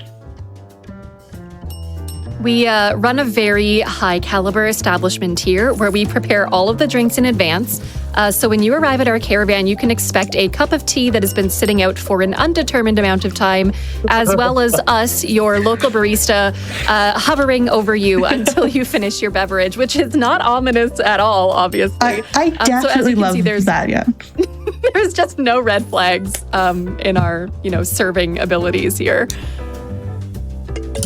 Delicious. And that's day 1. So we can talk about these icons here quickly. We go through the map really quickly, so it's kind of hard to latch on to what every icon is. But what Cell just clicked here is an icon with one person on it. A little stick person? No, not really. A shadow of a person. But basically it's an icon of one individual, which means it's a customer day. We can have slower customer days, which have the one person on it, or a busier customer day, which has 3 people on it. Those are generally the slower days, but they do provide a benefit because we get money every time we sell a beverage to someone. So that's good for getting money at the start of the game. However, we are also looking for very fast encounters, which will help us to go through the map as quickly as possible. You'll see those again on the map screen. We've got question marks, which are random encounters. We'll go through those in greater detail, but there's many things that can happen on the question marks. There's diamonds, which mean you get a free appliance or money or decoration, just addition to your caravan, basically, for free. And free, or not free, but shop visits where you can spend more money, upgrade your appliances. Ooh, 4 large teacups, let's go. Let's go, question mark, woo! There's a free treasure day, I'll take the money. Good RNG, good RNG. So yeah, it's not like the best map, but it's okay. Yeah, it's pretty okay. What we're looking for in the diamonds as well is we tend to have in our brain knowing what certain appliances cost, as well as whether they're actually useful for the run. So sometimes we end up weighing like, okay, is it better to take the money or is it better to take this item? So we're weighing quite a few things as we go through the map because we're looking for very particular appliances, some upgrades to things we already have. So for example, Cell tends to go for a big water heater on this one, correct? That's correct, Yeah. yes. So instead of a normal water heater or a fast water heater, which will give you 5 servings of water, a big one gives you 10. And late game, I find that very beneficial. Yeah, there's so many factors to consider because there's, as Cell kind of alluded to there, we also have turbo appliances. We also sometimes have automatic appliances. So things that you would normally have to stand and hold a button in front of, you just have to pop the ingredients in and it does it for you. Now, sometimes they also combine into many things where you've got turbo, automatic, whatever. And the more upgrades that a certain thing has, the more expensive it is. So we tend to kind of weigh, the cost benefit and if we're actually going to use it. So again, as Sal mentioned, we have the option of a turbo water heater, which would heat things up faster, but still only holds 5 servings of water, which is why for us, we've decided that going for the big water heater is actually more beneficial because it holds 10. So although it takes a little longer to brew, we end up with much more water than we would in a standard kettle. Here's another treasure day. All right, shop. I'm going to buy one more standard table because we want 2 tables by the end of this world. And another thing that you'll notice in the shop, if you saw quickly, is on the left side, we have recipes, and on the right side are the things that we purchase for the maps. Now, so on the left side with the recipes, there are different levels of difficulty, 1-star, 2-star, 3-star. By the end of this run, we need to have 6 recipes that we are using on our extreme days, as they're called. So again, this is a roguelite. What would be a roguelite without some sort of boss level at the end to test all of your abilities? We're in the small caravan right now. At the end of this map, we will end up with an extreme day that requires 2 recipes. So one thing that you saw Sal looking to purchase was our second recipe that we will be using. But yeah, we'll be trying to get up to 6 by the end of this run. Now, I missed that there, Sal. Which tea did you end up going for as your second option? I'm pretty sure I grabbed the English breakfast because hot take, Earl Grey tea is terrible. And therefore I will not serve Earl Grey tea in my establishment. That we like to joke that, me and Sal have a bit of a duel when it comes to the beverage. The coffee versus tea. But the one thing we do agree on is that Earl Grey tea is not good. I'm so sorry, friends. Hot takes here at the hot beverage stand. Do the customers leave the tea bag in? Yeah. They just leave it steeping. Get all the flavor. It's fine. It's totally fine. That they take after me. I like to steep my black tea for 12 minutes. Don't worry about it. It's fine. It's fine. It's fine. And as previously mentioned, we also just, leave the cup sitting out. It's, again, fine. And as you'll notice in all of our customer levels too, what we are sticking to is one single recipe. So as you see, Cell is serving bagged tea. And the reason that we stick to just this one recipe is because then we know exactly what the customer is going to be ordering. So then we can put down all of the tea on all of the tables. We know they're going to want it. So we're not juggling around different recipes. That's one thing that gets a little more tricky when we are balancing more recipes is you can't prep as much in advance. You can prep things in the appliances, like again, boiling water or prepping tea. You'll see some bubble tea come in later, spoiler alert. And there's a lot to prep with the recipes as they get more challenging. So again, with the bag tea, super simple, very easy. It does have the downside of earning us a little bit less money in the long run. But again, the good news is that money tends to not be a massive limiting factor, particularly by the end of the run anyways. Yeah, usually to make up for that, I'm willing to take a few more of the longer customer days, just because those will always pay you more. Because if I remember correctly, this might be before the most recent patch, but a single character day was 5 customers and a 3 one was 8. Something like that. I think that maybe has changed a little bit, but yeah, things to weigh. What I've been seeing is the further you get up the map, the busier it gets too. But Often, yeah, yes. there's quite a big few water things, heater. Let's yeah. go. Woo! What's in this question Love mark? that. Ooh, okay. I'll take the more money. I have 2 tables. I don't need more. All right, let's go. And I'm just And again, gonna... there's something that we don't really use a ton in our runs, but is optional, is there's also decorations, which can add some really fun things to the run. Even if you're playing casually, you can do it. But there's certain decorations where you can increase the patience of the customers that are visiting, because everyone has a certain level of patience as well. So you give them more, the more chance you have to not fail the day if you cannot meet customers' demands as quickly. Again, we are playing with no map resets, which is really great and safe, especially for marathons, because even if the customers do get a little bit upset and they run out of patience, we fail the day, we do not go back to the start of the map. Big win.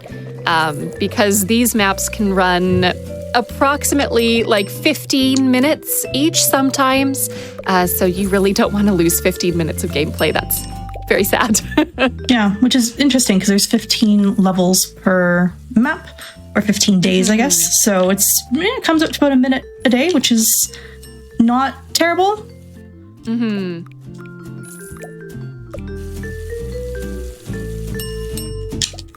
Yeah, so again, we're just getting through these customer days as quickly as we can. We do have some hot takes in chat saying English breakfast is better than Earl Grey. I think in this instance, Cell agrees with you, and we've bought English breakfast as our second tea that we will be serving.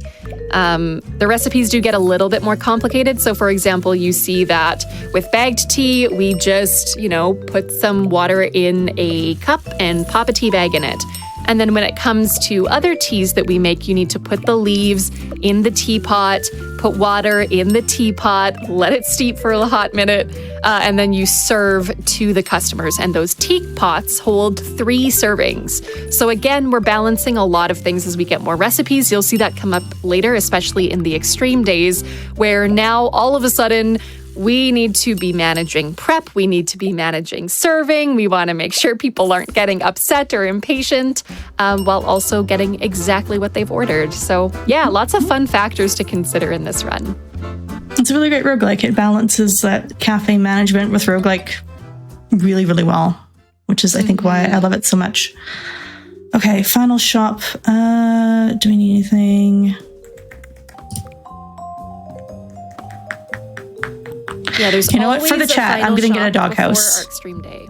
Ooh, chat. Doghouse for chat. I'm gonna treat you to a doggo. Because y'all are cute. Y'all deserve a little doggo friend. Everyone say hi to doggo. Hi, doggo. Hey, doggo. Oh, right, and here we've got, as you see, our second recipe, because this is an extreme day. One thing to note is there is an extreme day at the end of every map. We've got our small caravan. We'll have a map that leads, or that is in our medium caravan, and then our large caravan.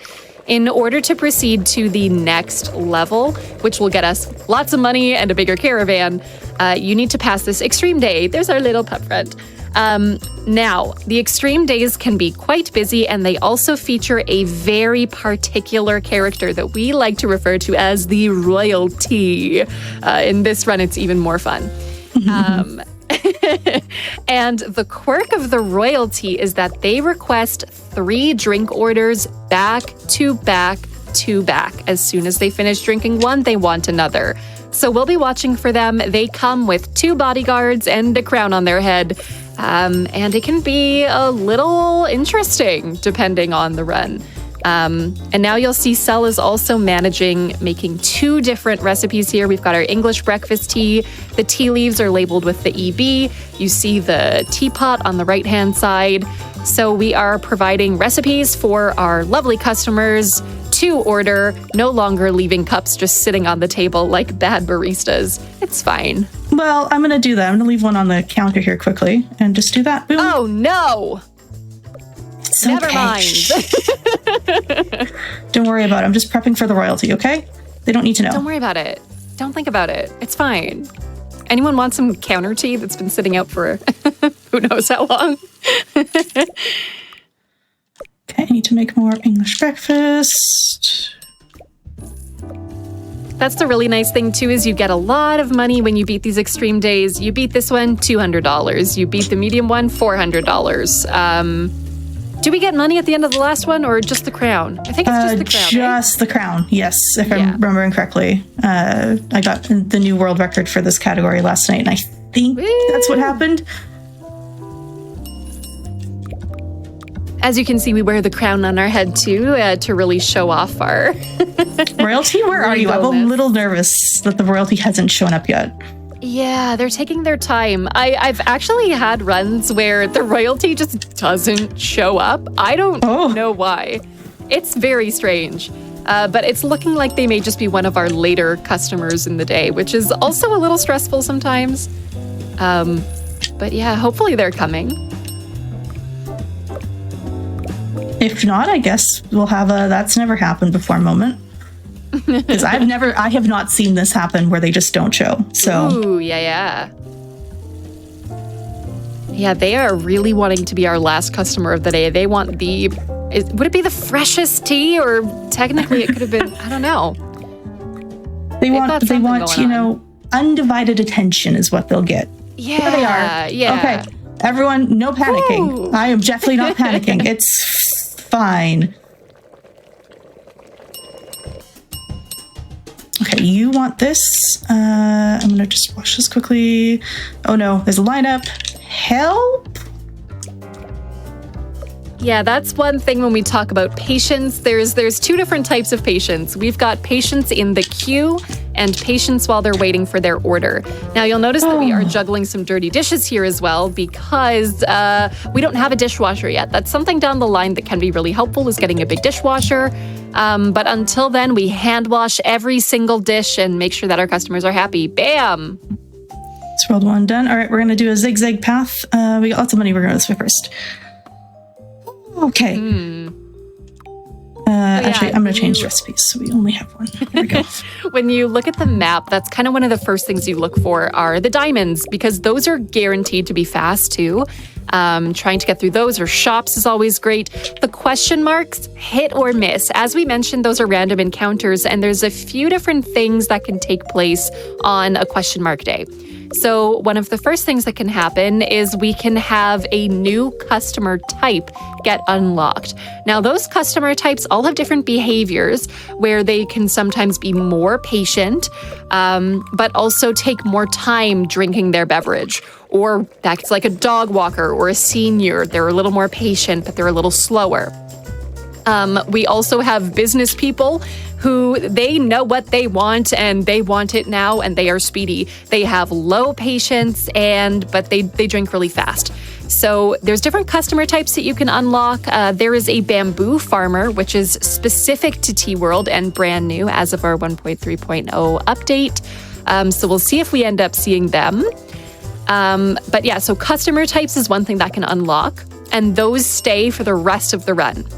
Another thing that can happen, which is fairly quick, is unlocking a map modifier, which lasts until the end of that extreme day.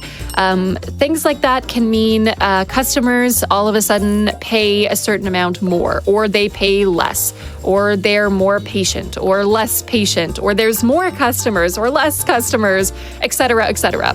So there's those behaviors that affect just that map until the extreme day is done. You can also get a free shop visit. You can also get one of those free treasures out of the blue. The one thing that we really don't want on those question marks are customer days, because those can happen. Hey, I just saw our bamboo farmer, by the way. Bamboo farmer. I'm going to start buying recipes because we're going to need them. I'm going to go strawberry as my first one today.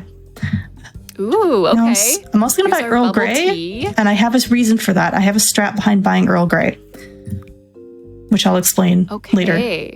I love it. Yeah, so bubble tea is a big part of this run as well. So if you like bubble tea, this is for you. By the end of the medium caravan map, we have an extreme day that will require 4 recipes. So we want to make sure that we have purchased those 4 by the time we get there. We've already done that, so we're good to go. But that is something to keep in mind if you are working up the map. Speaking from experience, I've definitely almost gotten to the end and been like, oh no, I definitely need to buy one more. So yeah, make sure you keep an eye out for that if you're getting close to the end towards your extreme day. And we are back to serving bagged tea. Yeah, Captain Picard unfortunately does not show up in this game, sadly. Not yet. But no, not yet. The devs are very active in terms of development and adding things. Although I think they've slowed down a little bit now that they've got the ice cream world out. That was the big update they were still working on. Yes, yeah.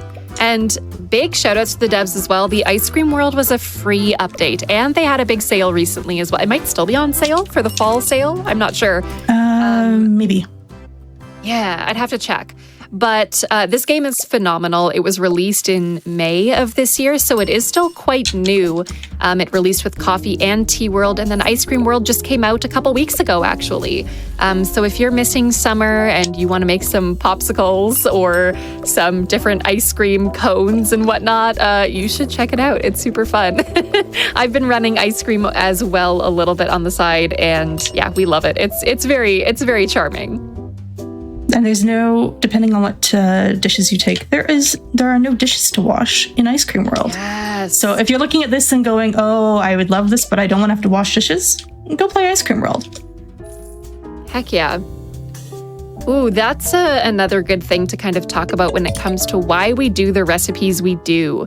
And one thing that's really important when it comes to these recipes is paying attention to what container they are served in. So you may have noticed that some of our hot tea is served in large cups.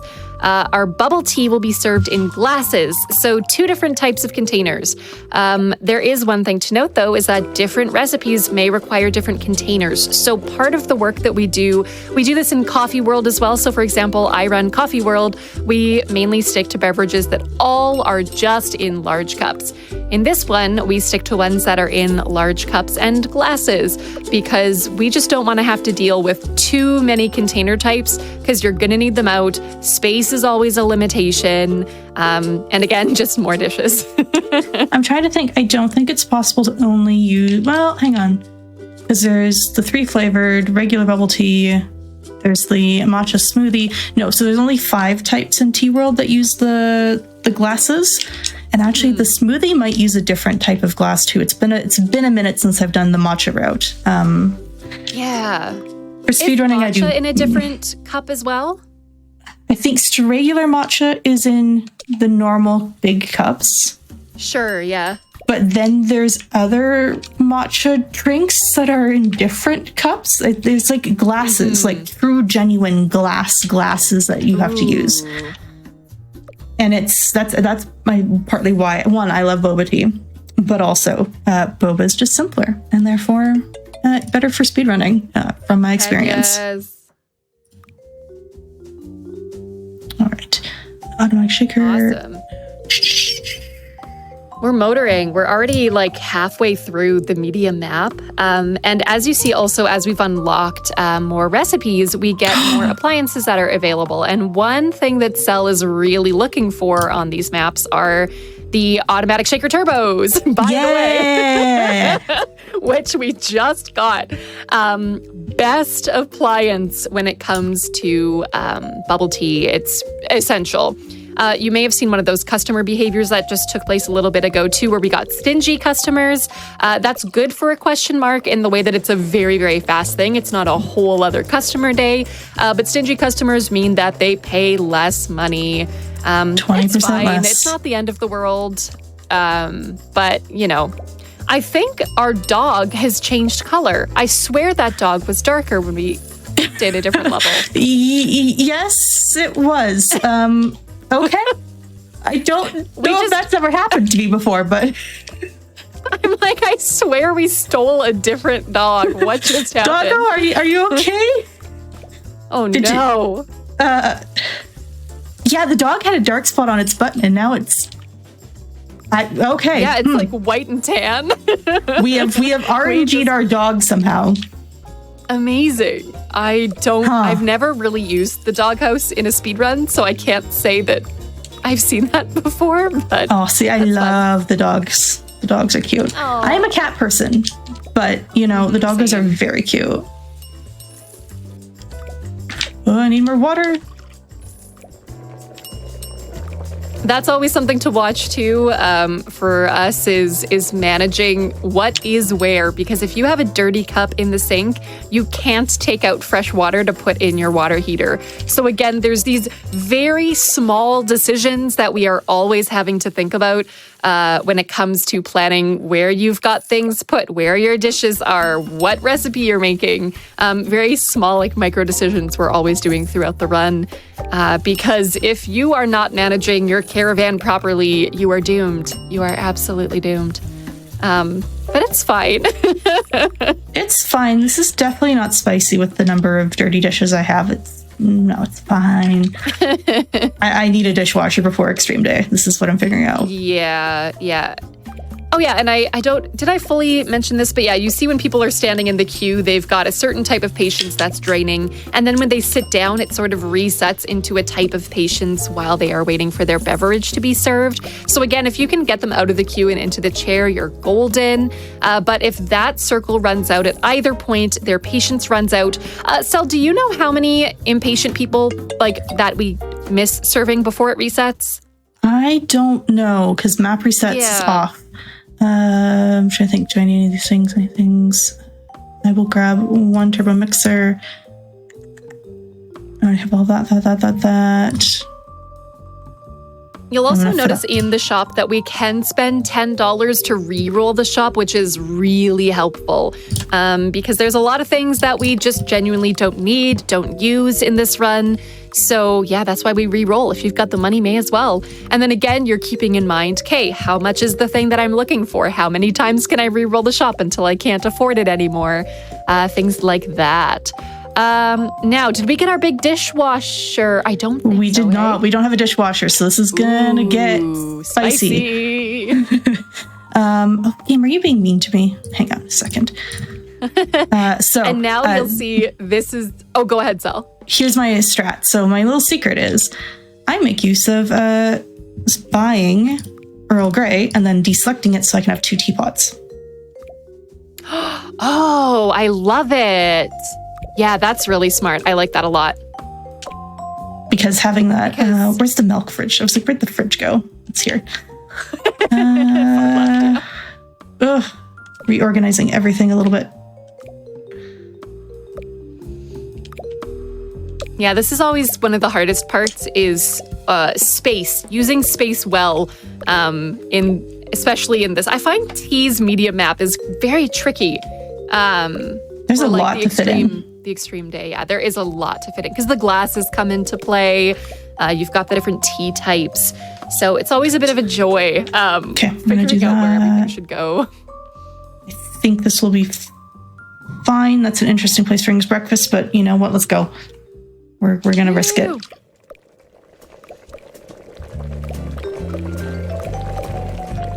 All right, this is our second extreme day. 4 recipes on the go. If we beat this, we move into our final map, which is the large caravan. Again, we are watching for that royalty who will be ordering 3 beverages back to back to back. And there's a lot of prep that can be done here. So again, Sel is keeping in mind, what recipes are we serving and what do we need to prep for them? Because, for example, bubble tea has got a few different factors. We've got some, base stuff to prep. We've got the tapioca bubbles. We've got the milk tea. So yeah, there's a lot to consider.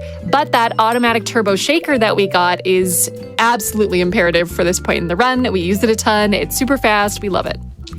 So makes our lives a little bit easier.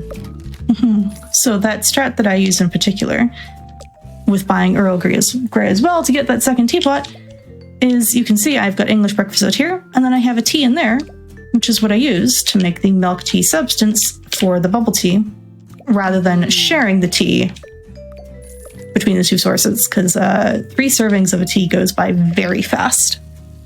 Yeah. And there's no big teapots Royalty. either, hey? Like, I've never Nope. seen that. Yeah. Strawberry that's bubble tough. tea. Okay.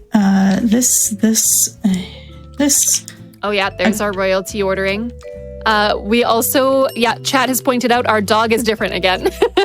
Oh. We are just recruiting different dogs every single map.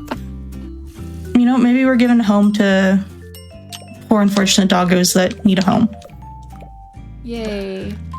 I'm going to serve royalty first because I believe if I don't serve them, bad things happen, and we don't want bad. No, I have made a mistake. Mistakes were made.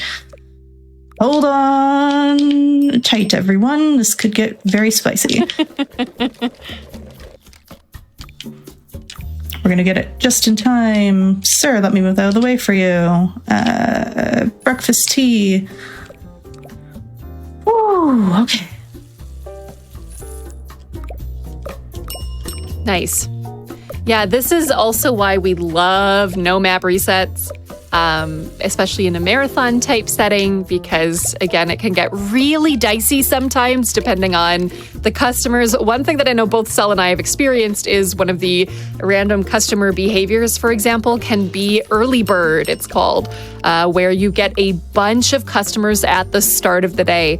And if your prep is not ready to go, all of a sudden you're getting rushed by customers first thing with patience going down really quickly.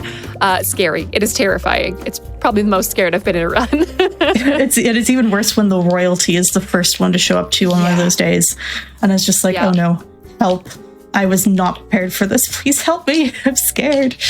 This is fine. We're chilling. We vibing. Just crying in the corner of my caravan. Do you have Earl Grey? Yes. Can I have some? No. Yeah, that's exactly how this is going. The good thing is that we don't have it selected as an... Or wait, do we have it? No, we don't have it selected It's as an not. active recipe. So I select it while I'm you putting select things it and into the deselect caravan. it. And then I deselect it before we start the day. So they can't have it. Unless they order bubble tea, and then it's in the bubble tea.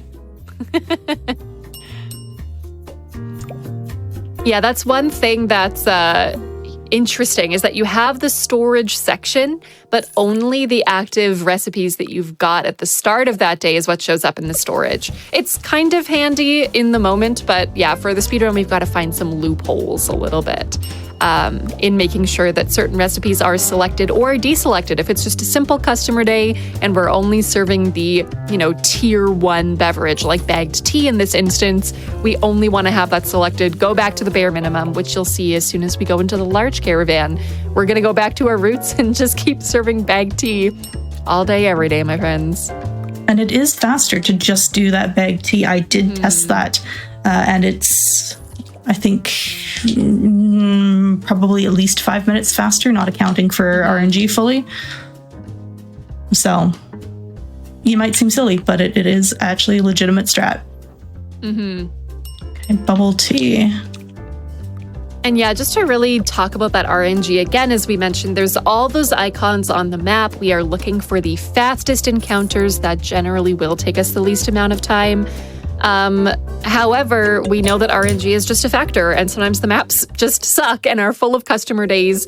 I'm not sure what your experience has been fully, Sel, but I know on the coffee side of things anyways, runs can go from like the 45-minute mark to the 55-minute mark just from RNG alone. This map is actually not horrendous. It's not horrendous, but I don't love it. There's a lot of question marks, which we're make gonna it quite take dicey. this side, I think. We'll take the far left side. Oh, I need to change my recipes. You also may notice I am using dog. Oh, I was like, where did dog go? I see the doghouse is just buried amongst everything else. Doggo, come here. There we go. Good, Pepper. Yeah, dog has changed. Dog has changed colors again. Dog is changing constantly, yeah. It's fine. Now we're gonna put that there. I'm doing a little bit of pre-prep and get readiness for later. Awesome. Yeah, so we're in our large caravan now. This is the biggest amount of space we will get and our final map as we race to our last extreme day. This extreme day, as mentioned before, will require 6 recipes. So again, you'll see the stuff we've already been using and then adding on 2 more flavors of fruity bubble tea. All right, chat, sound off. Let me know your bubble tea order, okay? Can't guarantee we'll make it here, but I'd love to hear what you go for. I love a good mango boba, and also with the popping bubbles. Oh my gosh, the popping bubbles. And yes, this is a roguelite. You got it. It is a cozy game and a roguelite. You have the option to make it less of a roguelite where we have map resets off, for example. So if we fail a customer day, it's not like we're going back to the beginning. There are also difficulty adjustments. We're on normal difficulty, but there is cozy and hard. Cozy mode gives customers 2 times more patience, and hard mode just makes it so that our more difficult recipes don't really give us. Is it more money, Sel? I've never played hard mode. I don't know. Hard say? is the next thing I kind of want to try. I want to try speedrunning it because I am a sucker for hard roguelikes. So I've said that my aspiration right now is Coffee World all 3-star recipes. Oh, you are I want to far make braver my than me. life hurt. All right, Ooh, there's all of our brown sugar. recipes. I'm going to Amazing. So buy brown sugar lovers. 1 more of those, and then we're going to continue. Ooh, yeah, I really like the mango milk tea with peach popping boba. Can agree. Oh, we have some people that don't want bubbles. Absolutely, but we'll customize. We gotcha. That is absolutely valid. I sometimes also don't want any in my bubble tea. Sometimes I just want the tea. I am admittedly less of a fan of the tapioca bubbles compared to the popping bubbles. It's the texture, but you know what? It's still okay. So again, with our customer days though, anyone that comes on a basic day that is not an extreme day is mandated to drink pink bag tea. I'm very curious, chat. What flavors do you think the 4 colors of bagged tea are? Because I have heard so many variations of thought, and I'm always curious to know what you're thinking. So the colors are like a reddish pink, an orange, a green, and a blue. So what tea would you associate with each color in our bagged tea holder? Curious. Church, you're also welcome to jump in on that as well. What do you think the different flavors are? What would you like, Church? What do you want to drink?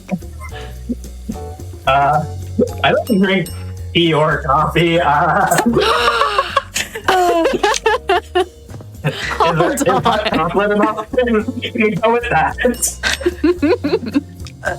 For you, I will find a way to make some hot chocolate. All right, perfect. Thank you. Appreciate it. Oh, okay. We've got a few people sounding off in chat. We have red is Assam, green is Darjeeling, Rooibos for red, green for mint, orange Pico for orange. Okay.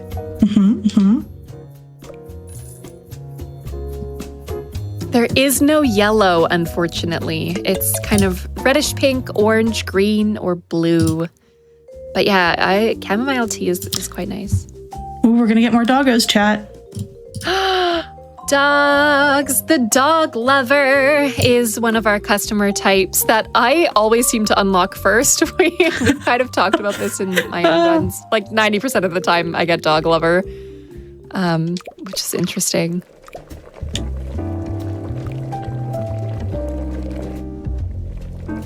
So far, your RNG on the question marks has been pretty good. Hey, I haven't seen any surprise customer days, I don't think.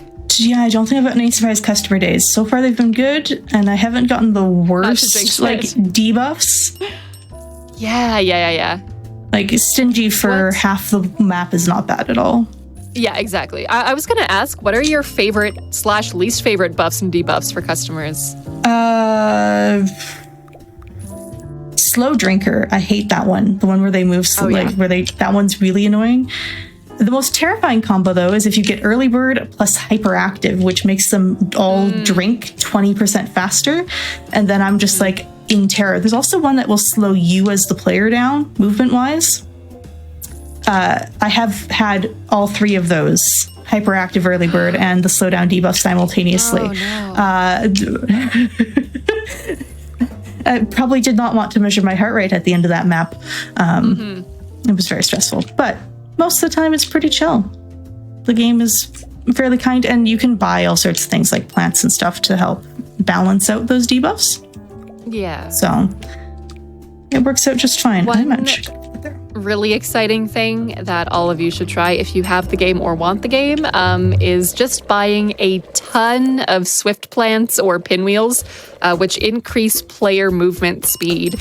And just buy a whack load of them, max them out on your property, and watch your character zoom. It's terrifying. You think it might be helpful until all of a sudden you're moving at like 150% speed and you just can't keep up. So it's great. It's super fun. Yeah, for me, I don't want to go above like an additional 40% speed. Anything above that, and it becomes too chaotic. This path, like, yeah, sure. I tend to do 60%. Oh no. Oh no. Uh-oh. They're grumpy. I'm going to buy another one of those. I'm gonna actually buy a hungry plant. I'm gonna, speaking of those debuffs things, I'm gonna buy one of those just to make them move a little faster. Okay. Yeah, there's always a balance to be had, especially with the decorations that we see, is it does take time to put them out. So it is sort of weighing, okay, will this provide enough of a benefit that it'll speed up my day significantly or, speed up the customers or whatever, compared to the amount of time it takes to put stuff out. Thankfully, it is pretty speedy overall, especially if you're putting out like one at a time or something. So it can be really helpful. I also desperately need at least one more table, and I also, what was the other thing I'm looking for? One more thing I'm looking for. Dishwasher? Dishwasher, yes. Big dishwasher. We affectionately refer to it as the Canadian dishwasher because we stick it outside, as all Canadians do. Yes, absolutely. Every Canadian keeps their dishwasher outside. It just keeps the dishes at an appropriate temperature and humidity level that all of us, know. Yeah, a lot. Is yours? Do you have the polar bear model or do you have the moose model? No, I went with the moose model myself. I found the polar bear model, although it was great, I just found that my dishes were coming out particularly icy, and I really wasn't enjoying it. So I went with the moose model. It has a little more agitation to it, but it holds more, and it works well outside as they do. Makes sense. Yeah. Yeah. We got both models, so we can pick and choose. Ooh. Okay, church. Way to flex. I'm sorry. Another thing to take note of is all of the caravans have special decorations based on what world you're in. So in T World, you see that tree just sort of lurking in the top left. It's a cherry blossom tree. It's beautiful. And then the caravan itself kind of matches with that pink color and the nice little red lanterns all around it and the mat that's in front of the caravan. All of it suits a certain style and aesthetic. And it's different depending on what world you're in. I believe Ice Cream World has balloons. Coffee yellow World, as well. It's pretty basic. Yeah, ice cream is quite yellow. Coffee's plain. Coffee's quite plain. But we have someone in chat excited for the beaver model dishwasher. Ooh. Is that the latest one? Yes. I need the beaver model. Okay, so this is, I believe, our last customer day before our shop, and then our final extreme day, which will be day 13. We're on day 12. Oh my gosh, we're on day 12. Never mind. I'm getting ahead of myself. So excited. For now, we just continue to serve tea. We got too excited about the beaver model of the dishwasher. You know what? I was just sinking my teeth into that idea. Damn. That's just where I'm going to leave it. I'm out of jokes.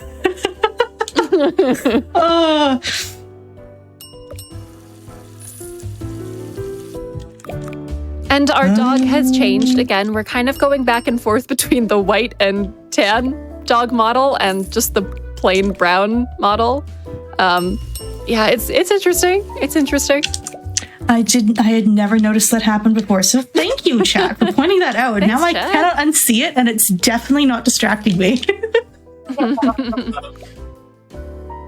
And as mentioned, there's more dogs. You'll see them coming with the customers because we have the dog lover as one of our customer types. Very lucky that, lucky question mark, that we have not had the business person unlock. They can be a little scary with their impatience, but they are pretty quick. So kind of a trade-off as always. Managing some dirty dishes here. Saved in time. Yeah. Oh, we need another table too. Please don't let me table. I can live without a dishwasher. I cannot live without another table because it's going to. Well, we will be testing out the no map reset system if I don't get another table. Yes, we'll be looking for, there's two types of tables too, fun story. We've got standard tables that sell for $60 and nice tables that have, the chairs have backs. Oh my God, the luxury. And then there's also a tablecloth on it. And the nice table is $70. For $10 extra, you get a chair back and a tablecloth. It's a great combination. What a deal. What a deal.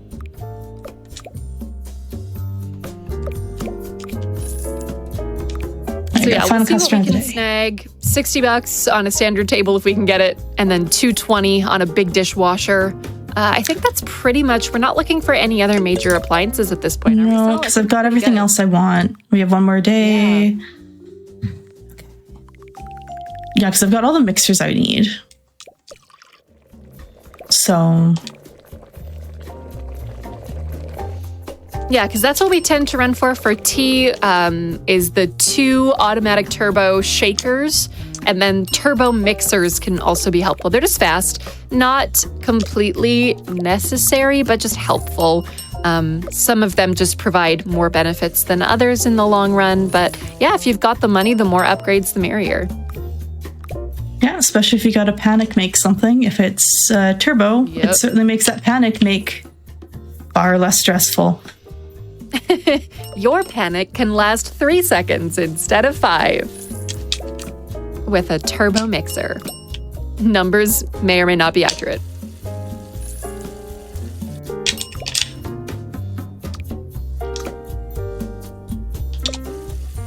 I love that Such our a dog first. is so mellow too. It's just hanging out. Doggo is just chilling. Oh, I gave that to the wrong customer. We're going to see a customer timeout. Unless, nope, that's okay. Yeah, we seem to have some flexibility when it comes to impatience, at least. Like, we can have a few failed customer orders, but you never really want to chance it too hard because, again, if you're playing on map resets activated, that means you restart the map. And especially with us being so close to that extreme day, as mentioned before, that can be up to like 15 minutes of lost time, which is really bad in a run. Generally speaking, I've found that it's the resets are less, scary if you're just doing runs on your own. Doesn't tend to be, too frequent of an occurrence, but depending on your RNG, it can happen. And yeah, it is a very fun game. We highly recommend it, and both of us are completely unbiased. Definitely unbiased. We love this game. Yeah, whether you like coffee, tea, or ice cream, there is a world for you to explore and many recipes to serve. Hot drinks, cold drinks, drinks on sticks, popsicle. Sure, drinks on sticks. Yes, absolutely. I agree. Yeah, of course. you can Have also you never had a drink on a stick? I can't say I have. You can also rename your caravan. Fun fact. Yes. You can during setup phase, you can go and change what it says there. I don't do that in speedruns because it's slow, but it is a thing you can do. So you can customize your place a little bit. All right, I need to buy big dishwasher, table,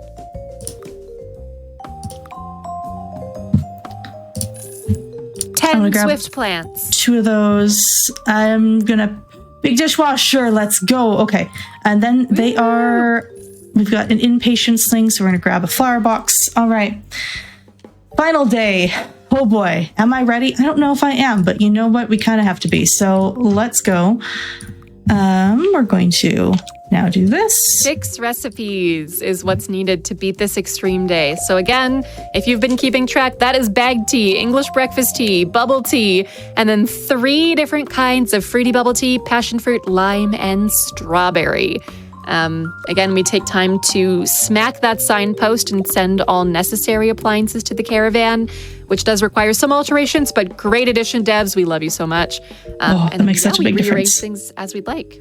It's great. Is there a chocolate world? No. Ice cream. Ice cream. The chocolate would be cool, though. Yeah. There's chocolate chips in the way that there's mint chocolate chip ice cream. So you can chop chocolate in Ice Cream World, but there's not chocolate ice cream. The 3 flavors that you tend to work with are vanilla, mint, and pistachio, which are an interesting trio of flavors. Okay. I need to think about how I need to lay this out. 4 cups. These will go out here. Ooh. 2 spare cups will go over here. Caravan management is always such a joy. Yeah, I'm taking an extra moment just to make sure I'm fully laid out in a good way. Mm-hmm. Okay, do that. We're going to move you out of the way so I can put you there. You're going to come over here. Where's my teapot? Here. Okay. Nice. Yeah, dawn of the there. final day. You got it. Yes, lots of very big dawn of the final day vibes here. Mm-hmm. Especially with them being grumpy. That has me a little worried. Yeah, patience is lower. Getting in the queue is, a little intense. Okay, we're gonna do my patented strat of sticking this outside. And what can go there? Actually, that doesn't need to go outside. That can go inside. We have the space for it. Okay. Almost done rearranging.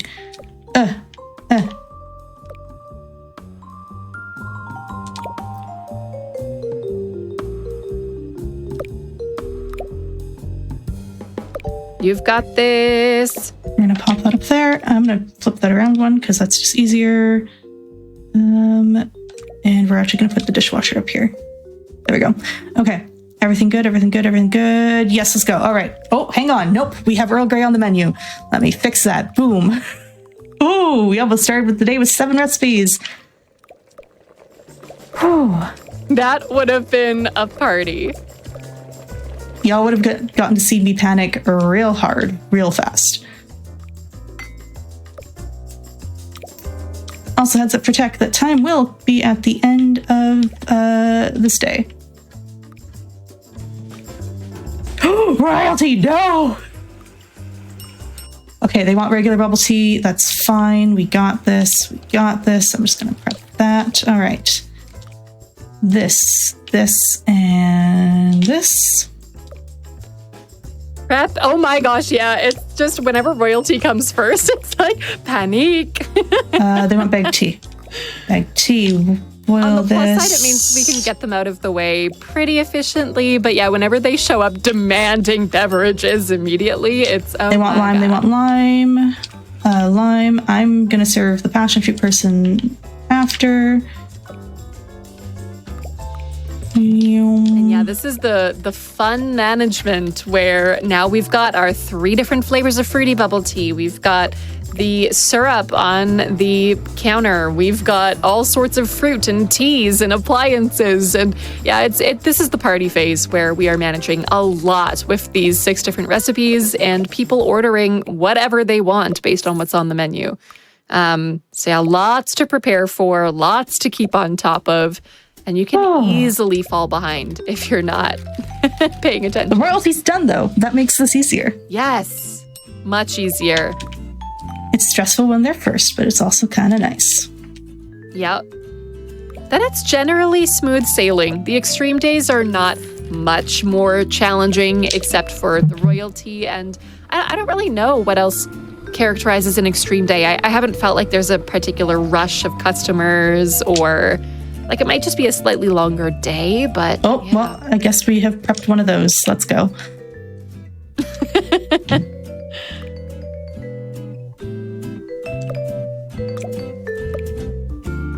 That's another thing you have to pay attention to in certain worlds, I get this in Coffee World a lot, is you have to be very careful where you put certain ingredients or appliances, because one little misclick and you are preparing a whole different beverage. There we go. So I knew they wanted that. enjoy. See?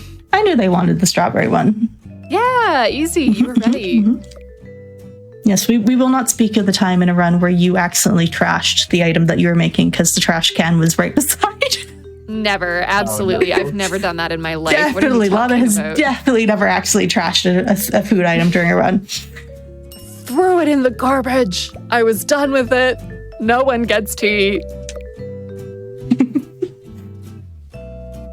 And that's why we never put out the garbage can in runs.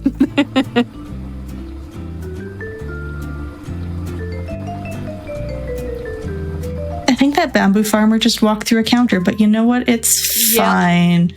They absolutely phased through your glasses. Thankfully, they didn't break any, so you know what? They're just some sort of ghost. Sure, that's fine. Yeah. And it seems to be only them that does that, really, which is unless... Yeah, the dog... Could just be a quirk in the new customer type since they were just introduced. But yeah, I have a feeling that maybe will be patched. If not, hey, you know, we have just a quirky customer. I'm gonna guess customer. 3 more customers, maybe, to the end of the day. Okay, let's go. Easy peas, almost there.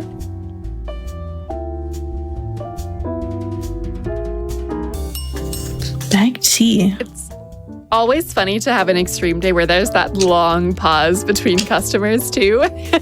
And there's like the initial panic, and then you're just standing there like, okay, we're good. We're gonna actually, Where you know are what? my We're gonna go pet the dog. Oops, let's see. Doggo, come here. There we go. See, we're petting the dog.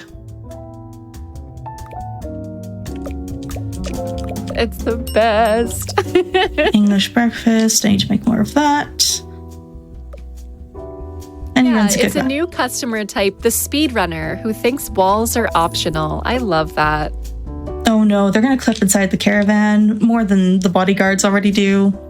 Not the bodyguards. The bodyguards always end up inside the caravan. They're coming to steal our food. You know, they're just making sure everything is fine and safe for the royalty. They're the health inspectors. Mm-hmm.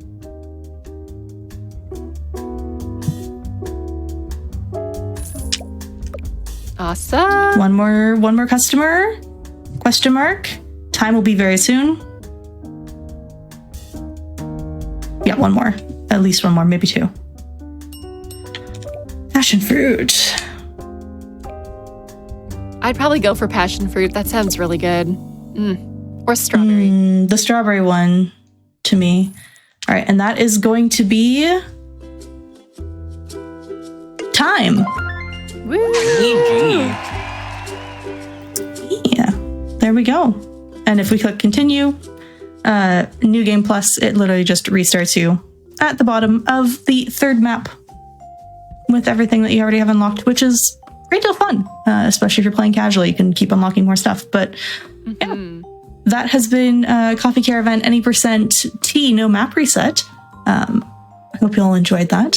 Thank you to Church for having me on for this pre-Thanksgiving celebration, which feels weird to say because I'm in Canada, but Canada's happened already. last month was a long time ago. But yeah, I guess, Lana, do you have any shout outs? Yeah, sure. So my name is Lana Roos. I am also a speedrunner of this game, but I tend to go for coffee because if you know me, I'm a massive coffee fan IRL as well. I talk about it all the time. So yeah, you can find me at Lana Roos pretty much everywhere. Twitter, but mainly Blue Sky now, Twitch, all of that fun stuff. Mainly playing cozy games, doing little speedruns, or just hosting around different charity marathons. Yeah, and if you enjoyed me, my name's Selcouth Mind. You can find me on Twitch at Selcouth Mind. Most places I'm either Selcouth Mind or the Selcouth Mind.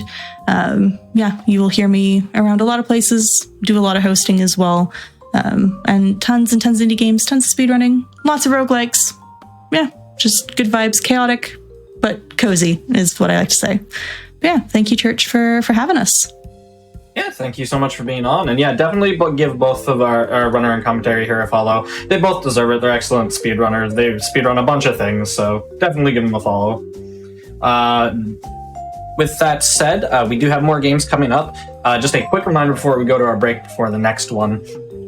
You can now join the official GDQ Discord and add the Hotfix role, where you can keep tabs on upcoming events, talk with staff, and more. You can use !Discord in Twitch chat for more information. Also, if you have missed out on any of our other shows or events, you can go check the VODs out over at youtube.com/GamesDoneQuick. We are going to take a quick break, and then we will be back with Like a Dragon Gaiden, the man who erased his name. See you in just a few.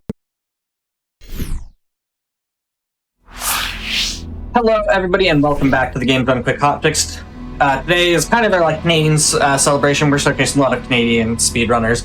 Before we get into our next game, just a few quick reminders. Your subs, Prime Gaming subs, gift subs, and bitch cheered on the GDQ Twitch channel do help support the Games Done Quick Hotfix. So if you enjoy watching these speedruns, these longer showcases, any of our regular content, it really does help us put this content on. So if you could consider subscribing to the channel, it'll also give you access to our emotes, and you'll be able to chat with other subscribers during our replays. With that said, our next game here is Like a Dragon Gaiden, the man who erased his name. I will hand it over to our runner here. Let her introduce herself. Okay. Hi there. Oh wait, yeah, I don't have my hand tracking, sorry. I'm Dubious, and as Church said, this is Like a Dragon Gaiden, which takes place after Yakuza 6 and during the same time as Yakuza Like a Dragon, for those who might already be familiar with the series. That said, I don't think there's anything else I really need to say before starting. So just 1 second here. So time will start in 3, 2, 1.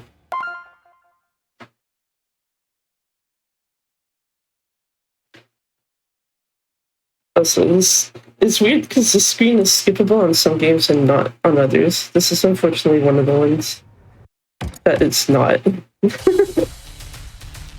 Anyway, these guys here are effectively the tutorial fight, which is unfortunate for them. Also need to do this real quick.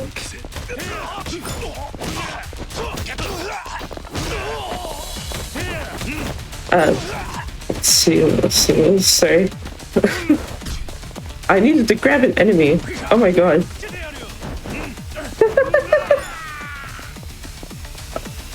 Okay, I just need someone to actually hit.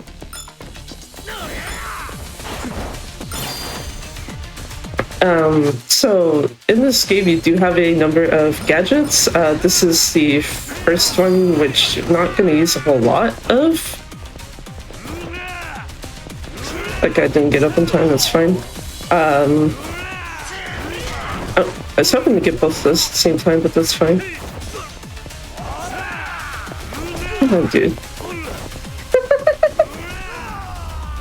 Sorry, that was not a particularly great tutorial fight. Sorry about that. Yeah, the tutorial fights are they're always so hit and miss, especially with the enemies. It's come on, just throw a punch at me, please. I just need to guard, please. Yeah, exactly. I also noticed sometimes, at least for me, when doing stuff where it's hit this button and then this, sometimes it will just not count me doing one of them too. Which is okay, thank you, game. I'll just waste a couple more seconds. I'll stand here doing nothing. Yeah. And so this is the next point. Basically, you have to wait for a people to show up, but this guy decides, bored, why not just fight Kirby, right?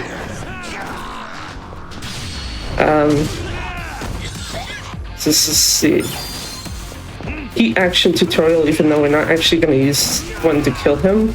Just pick him out like that instead. And then a bunch of other guys decide to join in. This why not? So that also is an introduction to Extreme Heat, which I will be using next fight. Also, I took him out already. Ooh, That was unfortunate. I took him out already, but there was one guy in the fight that was also a named agent, named Raita specifically, who will be coming back later in the chapter. John, on the other hand, we don't see him after this, unfortunately.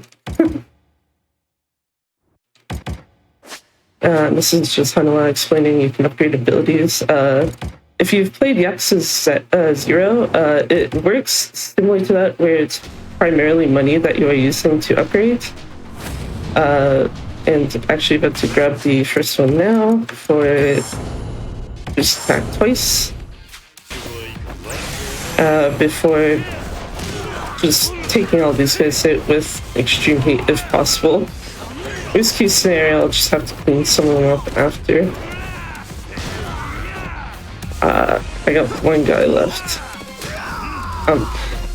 Normally you'd probably grab a weapon, but given how low HP he had, that probably would have wasted some time.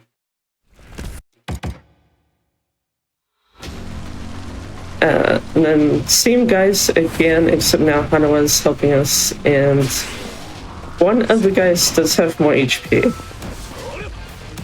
Make sure I actually grabbed his bat correctly. Get this guy off Hanawa maybe.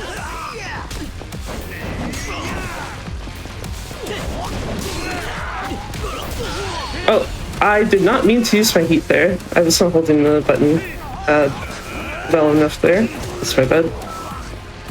Yes, his bat did job. Good. Oh my god. Bruh. Thank you. Okay, I am slightly concerned that the main boss has had no damage. I was hoping Hanawa would have been taking him out in the background. There. That works too. I was hoping either that hit or just throw the bat at him if that was going to work. So after that whole mess, we basically are sent to Isazaki Jinsho, which if you played, I think it's Yakuza Like a Dragon, like Dragon 8 and Lost Judgment that all have this area, at least. The only thing is... Oh, sorry. Yes, I believe that is accurate.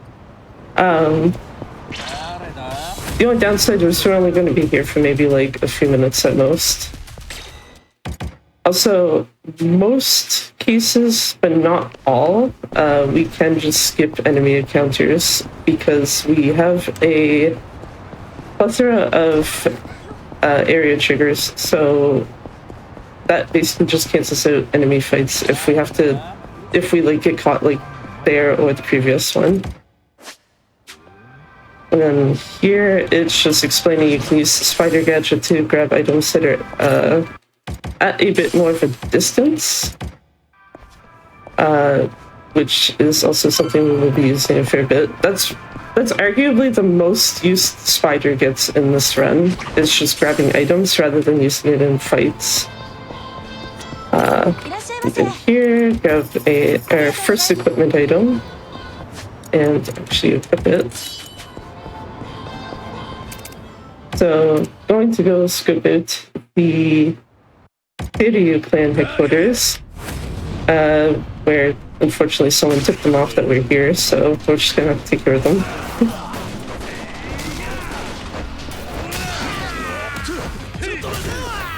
I was hoping that was slightly closer to him, but It looked like it was gonna hit. yeah. Sometimes it looks like it is, but doesn't. Which, fine overall, just means you have to swing it again. So these are the same guys that we just dealt with a few minutes ago.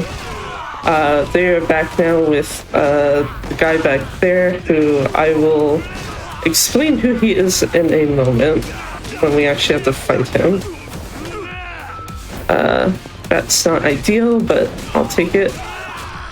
Mostly just need the stun gun users out of my way.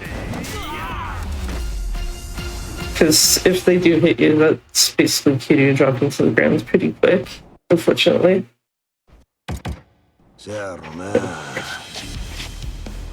So, man in a suit, his name is actually Tsuruno, and he will also be pretty relevant to the story. Missing my timing here.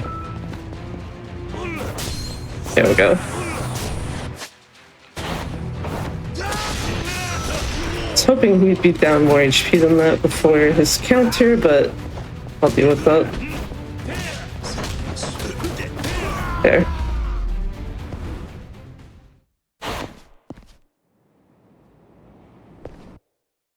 Yeah, because of beating Tsuruno, we do take him, but unfortunately one of his buddies shows up to basically get him out of our hands at least. Oh. That was my fault for walking into him. You know what? That's fine.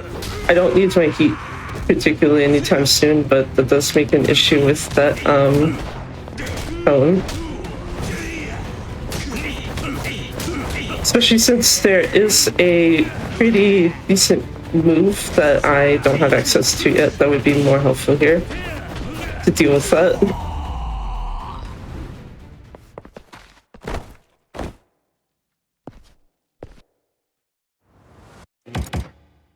So, me and the Hanya mask wants to fight again, except obviously now at this point he doesn't have his Hanya mask.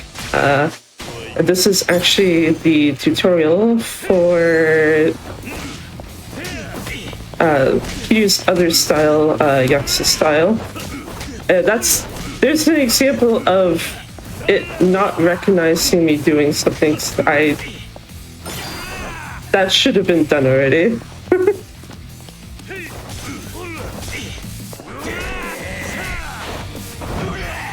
There we go. That's a bit better of a dodge than before. Oh. You know what? I'm just gonna see if I can...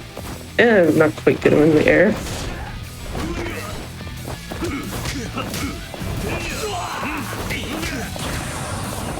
Okay, I'm not gonna let him get that off. It's not a huge issue now, but later in the run, those types of moves can potentially be one-hit kills. Yeah, those moves get really...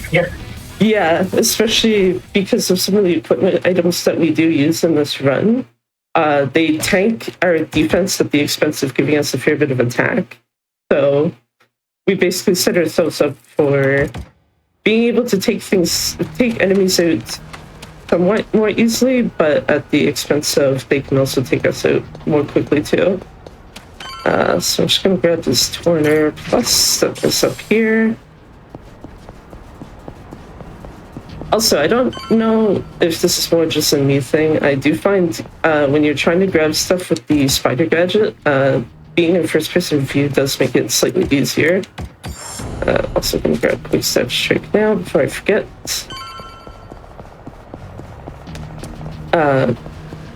The only reason why I mention this is just because I don't think it's something everyone does, but yeah. Just in case you see me switch to first-person view, like, offhand, it's usually because I'm trying to actually grab something. So at this point, though, we're just running from the cops to make sure we don't get caught. Especially Kiryu's situation right now, that would not be ideal when he's supposed to be someone who's dead. I don't think the cops are going to take too kindly to someone who's not supposed to be in existence right now, you know, just showing up. So going to grab some items though. Most of those are for later, specifically chapter 2. Whereas the Torners in particular are going to be mostly helpful here. After this fight, specifically. Let's see if I can get this one of these guys out. Ensign, oh, this one hit, there we go. And didn't mean to leave him for last, but yeah, Raita right there from earlier is very much back. And he will be, I believe he is the very first one you fight in this set piece, because all 4 of those agents are basically going to stop us from trying to run out of here. Oh, okay, got both of them, that's fine. I wasn't sure if one of them was going to get hit. Also, there's a couple of chests over there we could grab, but I am going to forgo them. One of them you can make up for not grabbing it in Chapter 2. Okay, this is probably a better spread for these guys than I think I've seen, like, in the last week now. I was gonna say, I hope that's a police baton. Because I know some of these guys have knives and some of them have police batons. Yeah, basically though, all 4 of these guys, as well as another person we'll see towards the end of the set piece, are trying to make sure that Kiryu does not get out of here. With Kiryu's reasoning just being that he wants to make sure he can actually get to Hanawa, because Tsuruno is supposed to call him, and we don't actually have the phone that Tsuruno gave us for that right now. I was hoping that would have gotten full heat, that's fine. Normally that would be time to use a sake, but Kiryu's already at 4 drunk, so that's another problem. If you get to 6 drunk level-wise, Kiryu becomes very annoying to control. That's an understatement. I'm sorry? That's an understatement. It is brutal when Kiryu's drunk. Yeah. I don't usually have it happen often, so it's not something I've had to deal with a whole lot, thankfully. Oh, you know what would help is if I'm in the right style while trying to do it. Can't really quick step strike if you're in agent style, and I thought it was in Yakuza style for some reason. That's my bad.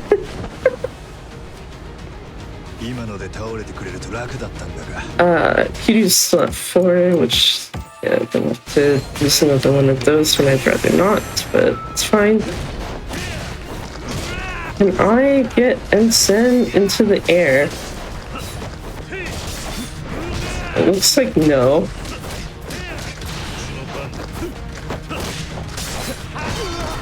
That's fine. Grab this police baton I left here, because this is going to be used for the next guy, Saigo.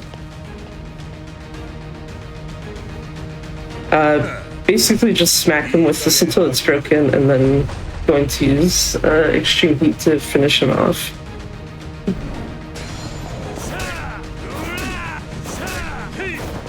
Ooh. It's been a while since he's done that exactly. Prefer to get him in the air first. Okay, well, if he wants to do that too, that's fine.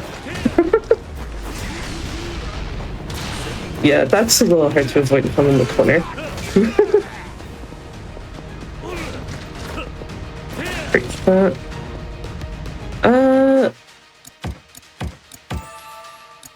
Wasn't enough. I was hoping one sake there would have been enough to get him to full heat for this, but it was not. Just because I did see that his drunkenness did go down, so it's not as much of a problem at that point. So this here is Yoshimura. You know what would help is if I actually had extreme heat active. Because mostly just want to focus on Yoshimura until he gets his face changed there. Then just kind of start taking out these guys a little bit until that's gone.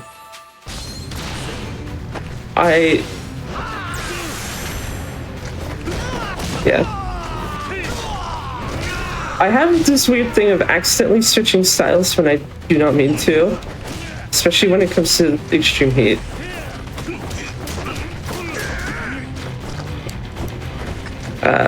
Okay, that's an accidental stun.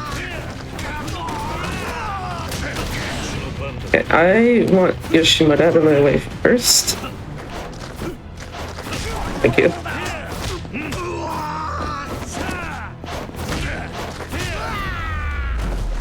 Just take advantage of quick step straight to get him out of the way, it's fine.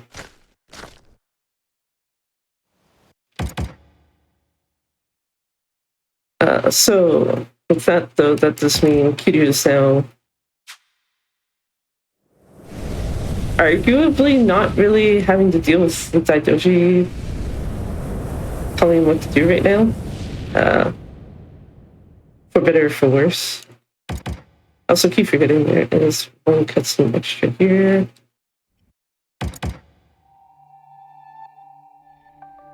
But this is effectively Kiryu meeting up with Tsuruno, who tells him to go look for someone named Akame.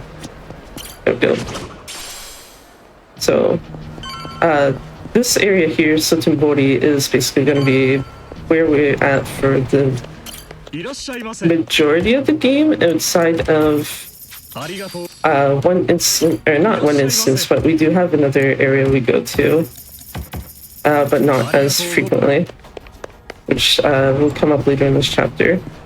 Also, oh, I did not want my map. I wanted this for an upgrade, and I need to switch this to the Goku Fundoshi at this point.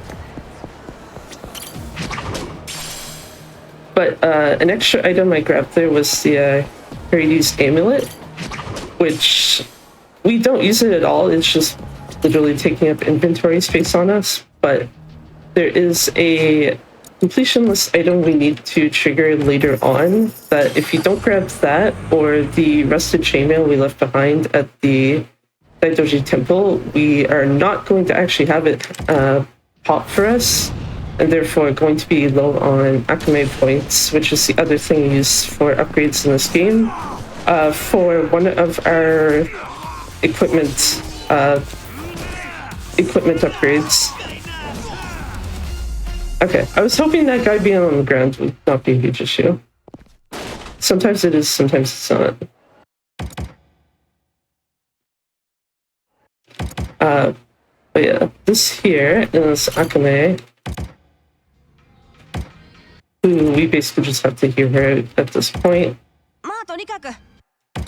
And she offers to bring us to a police-filled castle, but we do have to do some stuff for her first, unfortunately.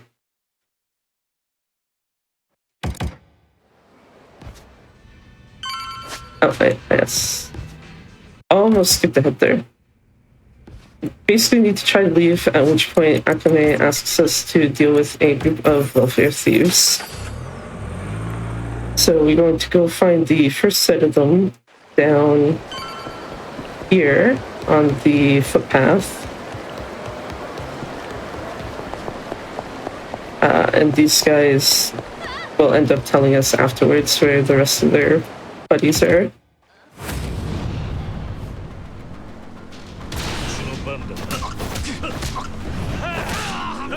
Also, all kind of weak, so don't really have to do a whole lot here to handle them. And thankfully this guy got up before I was done with the other guy.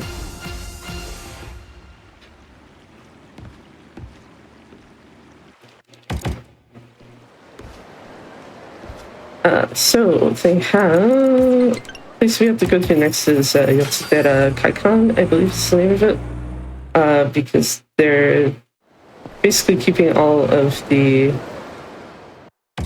homeless people that they're taking welfare money from on, I guess this would technically be the second floor of the building, if you count the ground floors first.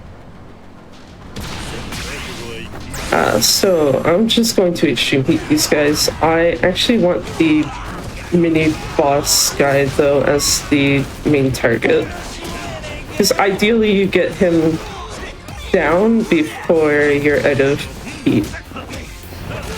That's fine enough.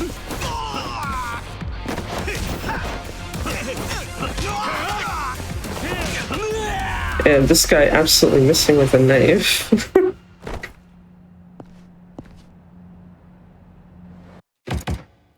It's kind of interesting because it feels like he shouldn't have actually tried to make that swing. So this is an introduction now to the Akame network, which we have to get up to level 3. So we are just going to go to Ashitaba Park and do that by talking to this guy here. I believe I get the menu right. Give him the bento that we bought, and then one of the sake that we bought goes to this guy, and that is level 3. So just go back to Akame to basically tell her that's all done. And I'm trying to remember. Okay. I had to. Oh, wait, no, come on. I'm reading too far down in my notes. Gonna give us a task first. To go to a cabaret club in the city called Club Heavenly. That's not the right one on the menu, that's fine.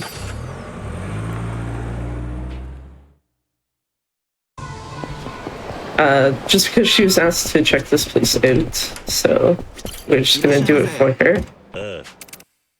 So do this. We select Kason as the hostess, and the second we see her feet, we just leave.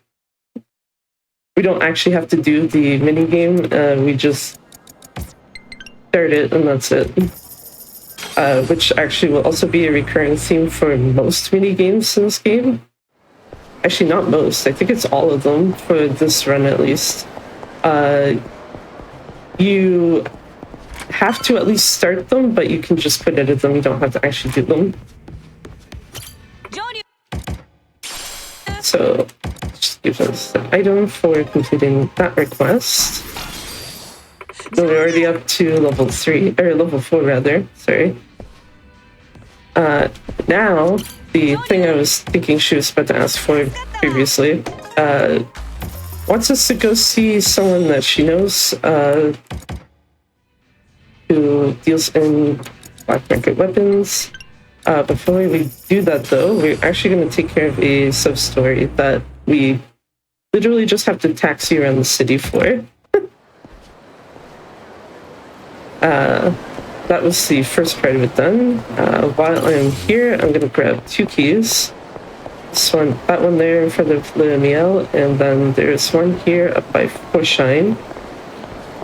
Both of which, well, one of them we are going to be using soon-ish, and the other one is a item for the final boss specifically.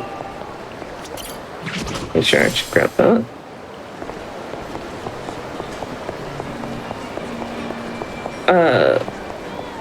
Now, this is actually a weird thing here with this particular trigger, because I do also run the PS4 version of this game, and for some reason that area trigger, that is not my correct menu, but the area trigger there on PS4 for some reason is slightly larger, and I just forgot to grab a plate, so I'm gonna have to go back there in a hot second.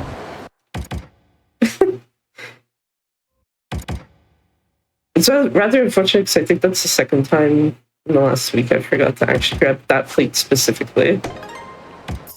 Oh, rip. It's somewhat easy to forget because you have to actually turn to grab it. Probably easiest to go here. Also, thankfully, having to like inadvertently take like a taxi or 2 extra does not really affect our money situation, at least. Yeah, the taxes are fairly cheap, so. Yeah, if they weren't. Thankfully, Oh, sorry. God. I was just gonna say, like, if they were expensive, that would be a massive issue. Yeah. Thankfully, the money route isn't so tight that, like, I think it's 710 in this game, isn't, like, backbreaking. Yeah, like there are some things you definitely have to be careful with money-wise, but it's stuff that like costs a lot to begin with. So I'm going to... Perfect, got that one correctly at least. Make up for skipping one plate by accident by getting one in a situation where you probably should not be able to grab it, but there's like a little space there before the area triggers that you can just grab that plate instead of having to walk back afterwards. Also just realized I did not do that yet. As well as 2 other upgrades that I do need one of them now. The other one wouldn't have been as much of an issue.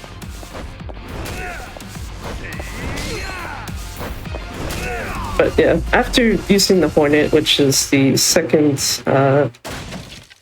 gadget that we get, just take them down with 3 swings of that sign and it's fine. I also will say that you literally will not be seeing the Hornet again in this run, outside of enemies using it. It is literally useless. That's it though. Misorogi, the guy we just dealt with, has told us to go to the smoke shop to get our 3rd gadget, which is one we will be using a lot because it is broken. More than it maybe should be. Though it won't be particularly obvious until later in the chapter, because we do have to go to the castle first, which has the Colosseum, before getting to the first set piece where that Firefly gadget is going to be very useful. Sell all our plates, because if we don't go to Ipsupon here now, we will not be able to get there, I think probably until Chapter 3, which is a long way away, given that Chapter 2 is the vast majority of the game content for some reason. That's it though. With everything out of the way, we can now finally go to the castle.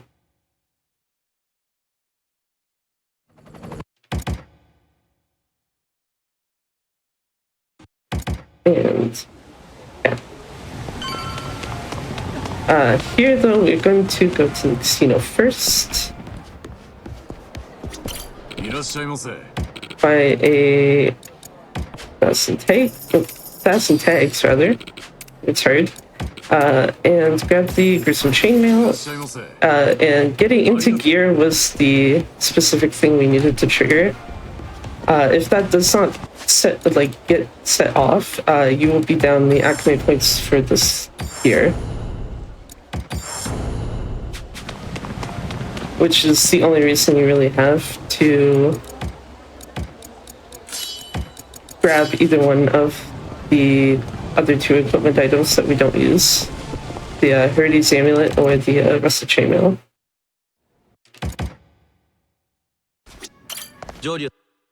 Oh. Also keep forgetting you can't actually skip that one the way I was thinking. So we're basically doing a set of 3 fights here in the Colosseum. This first guy here is a Watase lookalike. Trying to actually get him in the air, but that's not really working well. I guess it's fine. Yeah, okay.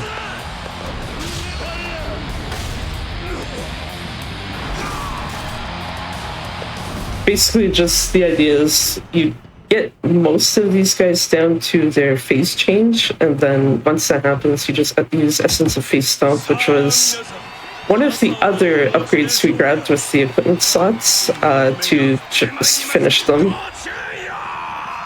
Also, because of this being played with Japanese audio, this specific cutscene is not skippable.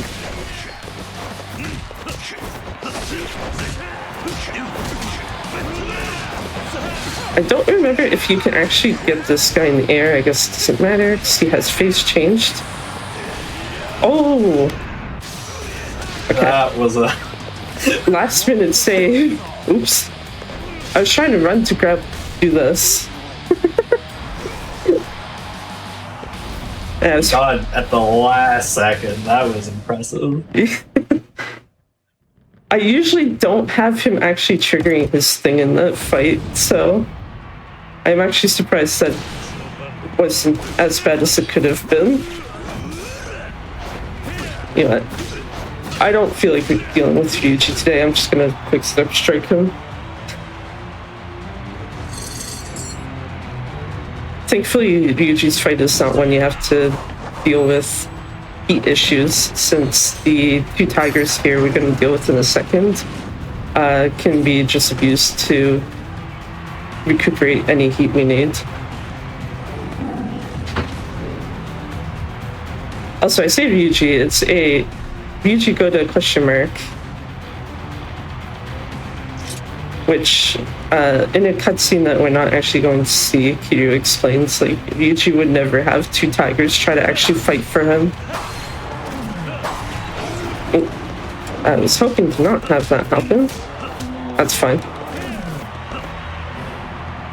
But yeah, the basic idea there is because their bodies kind of linger for whatever reason a few seconds after they're dead, you can literally just hit them to regain heat. That is Ryuji dealt with. At least in terms of his counter. And that's been dealt with for actual fight. So that is the introduction, at least to the Coliseum dealt with.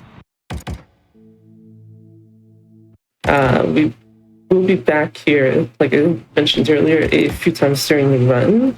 I believe Coliseum-wise, in terms of matches in there is only 2 other ones, I believe, which are both later in this chapter. Grab another stamina and spark for the final boss.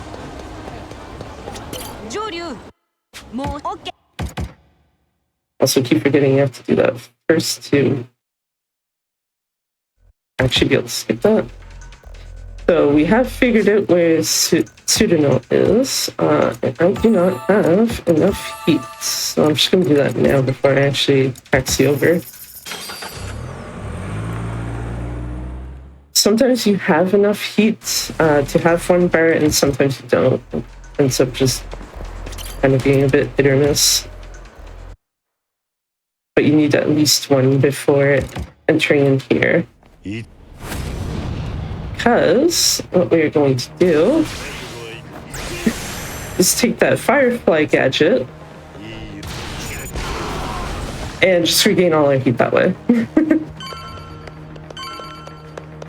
And for most of the run, if there's a situation with a bunch of enemies around and we need heat, just extreme heat, Firefly, get out of extreme heat, and that's it. Oh, I was hoping he was closer. You?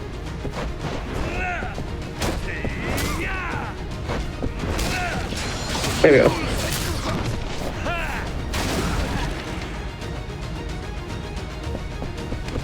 Also good that the camera didn't actually face me in the wrong direction there.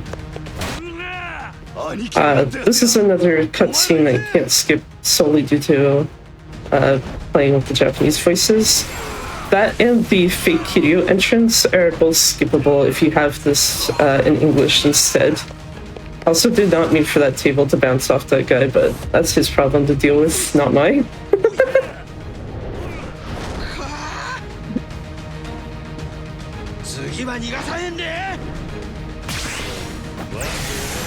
So I'm just going to take this guy out until he gets to base transition. If Ryu is actually going to lock onto him. Just do this and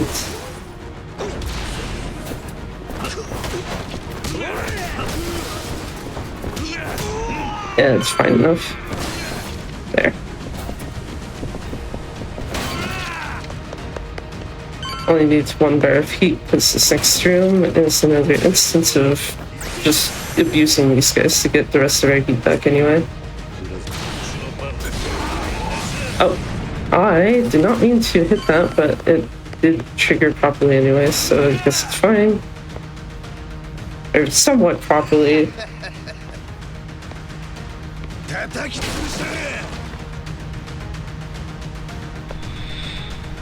think realistically that should have been a full heat restore rather than just 1.5.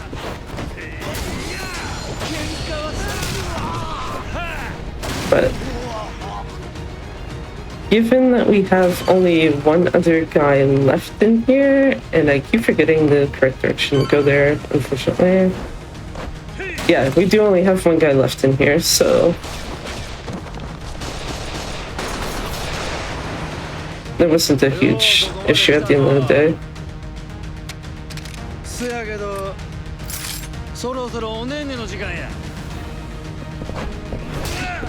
Also, yeah, he usually grabs this umbrella stand before coming in here because there's like nothing else in the room that's particularly great for fighting him with.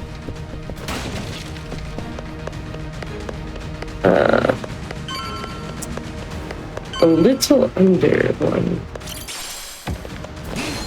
You know what, that's fine enough.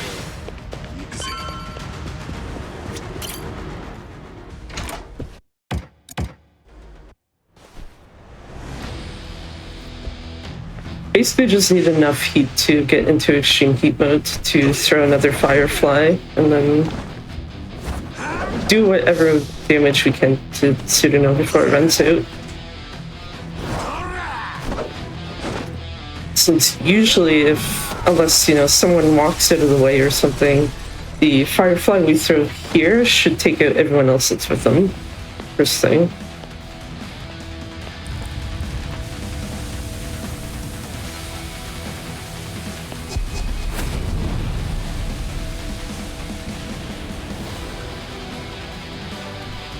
Also keep forgetting how long this fight intro is.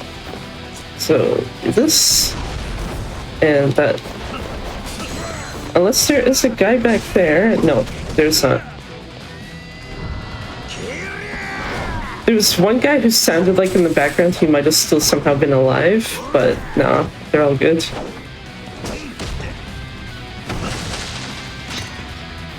Yeah, I just have to deal with this, which, because Pseudono is already at 1.5 health bars, it's not actually going to do anything to him. If he was like a tiny bit over, it would push him down to where he's at right now.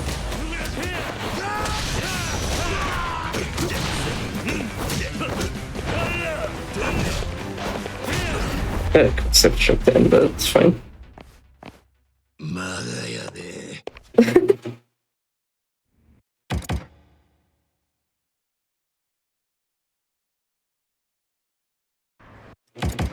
So that is Pseudono dealt with. For the last time, we have to actually fight him as a boss, at least. That also means that Hanuma is also rescued in the process. And we'll be seeing him later. Also, even though the game is telling us to go back to Akame's, we do actually have to go here first, unfortunately. Grab all this pocket circuit stuff that we are not going to use.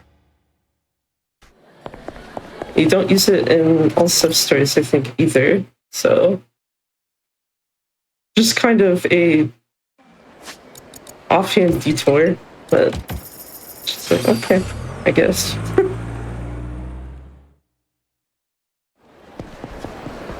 But in the meantime, though, we do actually have to now go back to Akame's place. And this will be the next, or like leading up to the next set of Coliseum fights. Also mixing up my menu just because I'm somehow forgetting that the castle is not there yet. And forgetting that he is towards this way, not at Akame's place. also get our last gadget there, which we don't actually get a tutorial on, but similar to the spider, it's not really used in battle. It is primarily for moving around. Also need to open the menu again real quick. I did not switch this. So with that bloody ring equipped, we literally do not need to look at that equipment screen anymore for the rest of this run.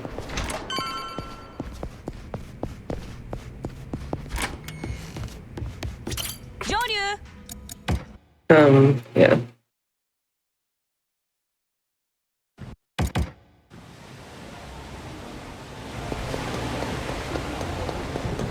And even though another instance of where it says, hey, do this thing, we actually get sidetracked here to the boutique, which unfortunately, okay, that's not that bad.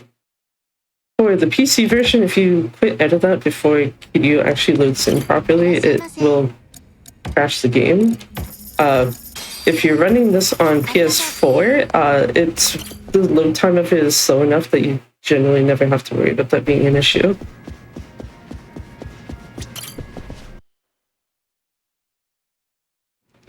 So I'm going to do another fight. This is against Hammerhead, who is going to be the first person we recruit to our team for the Hell Rumble. I was hoping I'd get him up in the air, but you know what, as long as he doesn't do his counter attack, it's not really an issue. I've been having a thing lately where I can't actually get him specifically up in the air anymore. So that one, at least, like I was mentioning, he didn't do his EX attack, so it's fine. Because that ends up wasting a little bit of time. So we need to put together the rest of our team for the Hell Rumble. This guy wants just 1,000 yen, which, sure, you can have that. This guy just auto-joins, you don't really have to do anything specific. And then this guy, you basically have to sweet talk him into joining you. Because if you pick the wrong options, he'll just be like, yeah, I'm not interested, sorry dude. And make you have to go through that conversation again. Actually, yeah, I do have heat.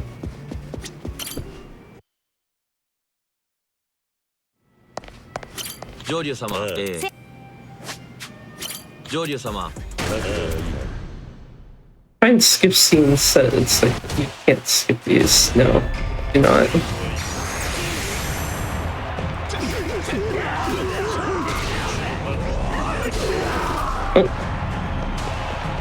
This guy here is still HP.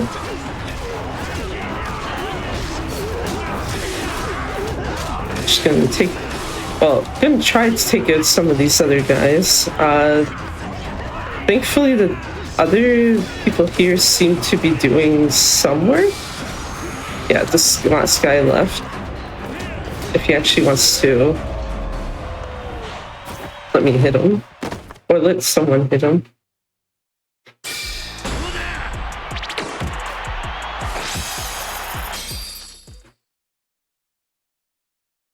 So that is all for the Team Rumble, at least. And even though the game tells us to go back to Sotenbori, we are not going to do that quite just yet. Instead, we are going to do 2 silver matches while we are here. And I hit the start button too many times there.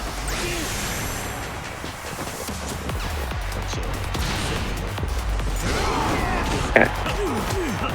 2 guys left? Yes.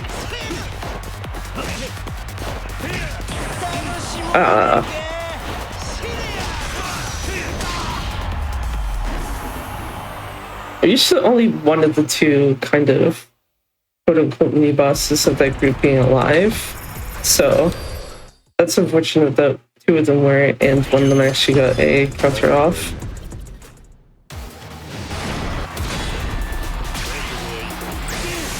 this case, again, just Firefly, because they're all gonna get blasted from that. Except for this guy here, because he was running towards us.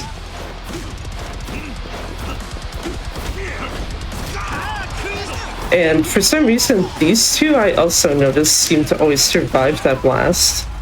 I've never seen an instance where they have actually like gone it with everyone else, at least in my own runs. With that done though, now we are going to leave the castle. With that whole thing basically being part of to set up for the next thing that we'll have to do for the Colosseum, which is to get to gold rank, since we're at silver right now. And since those two battles are already done, the only thing we have to do at this point is get to Akame Network level 10, which we'll be doing next chapter.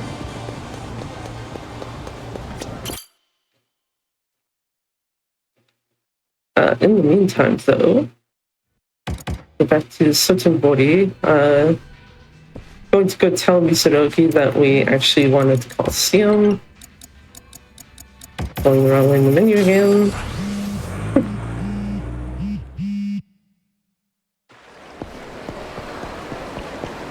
Also, realistically, at this point, you could... Ooh. You could also have gone to West Sotenbori, but it's a more...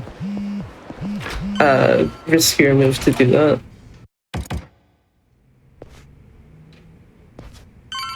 It's not common that enemies are chilling there at, like, the bridge right there to try to get to you, though. So now, we're going to go to my Pikachu. Do the actual right taxi this time.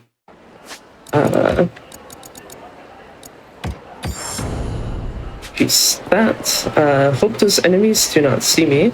Actually, I guess at this point it's fine if they do.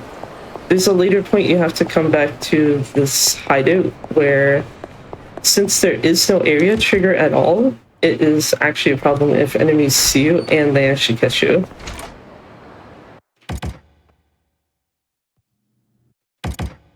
But this is now a boss fight with Hanawa and Yoshimura.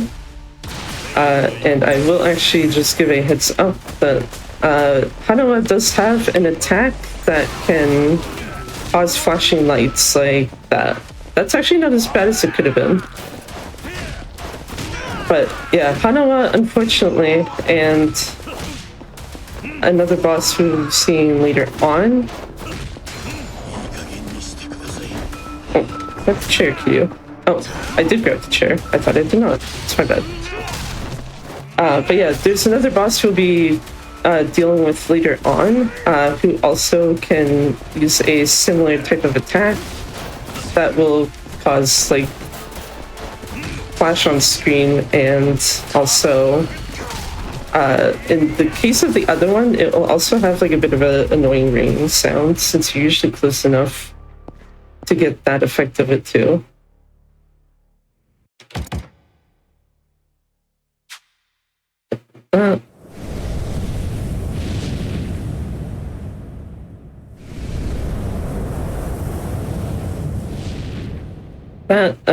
Chapter 2, like I said, is most of the game, so the other remaining chapters are kind of going to go somewhat quick from here.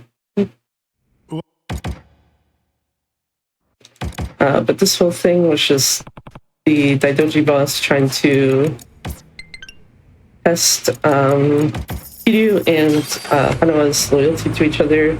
Both of them passed, so it's just like, yeah. And then Kiryu just goes back to Akame's place to rest for now instead of staying at the Daidoji hideout.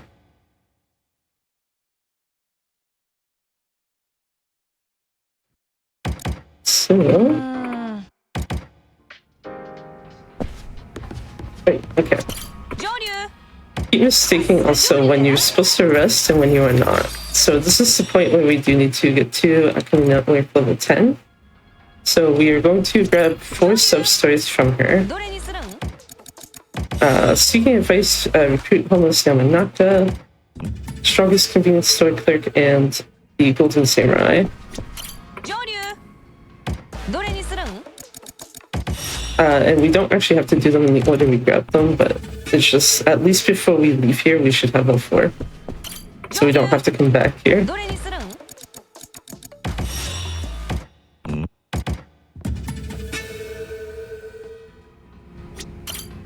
I did not need to talk to you, Akame, I'm sorry. So we are going to do the strongest convenience store clerk first. But one of the sub-stories we did grab, the Golden Samurai, is actually RNG, and literally right in front of us, right there. I don't know why, how, what, but the Golden Samurai, at least for me, more often than not, just spawns in the very first place I taxi to. And that is regardless of which version that's being run. Which, I mean, not really complaining about it, because that means that's that sub-story out of the way. But it is possible that, like, when you're going through the other sub-stories that have fixed locations, that the Golden Samurai does not spawn at all, and you have to actually go looking for him. So, the fact that he just keeps appearing there, it's just, okay, thanks. One less problem for me to deal with.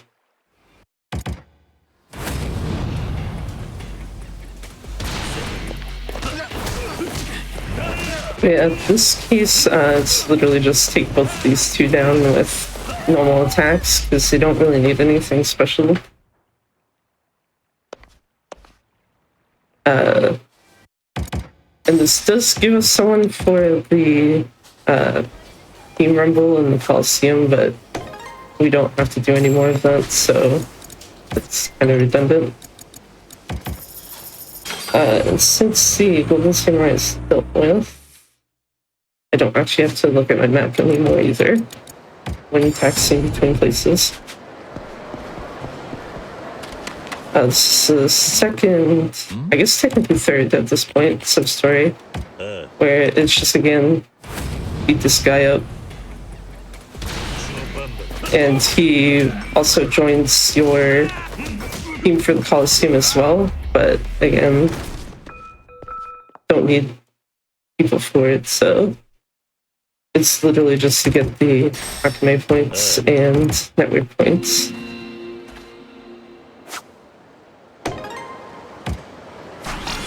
And then the last sub-story, which is going to actually take us a bit around the city, is Seeking Advice, where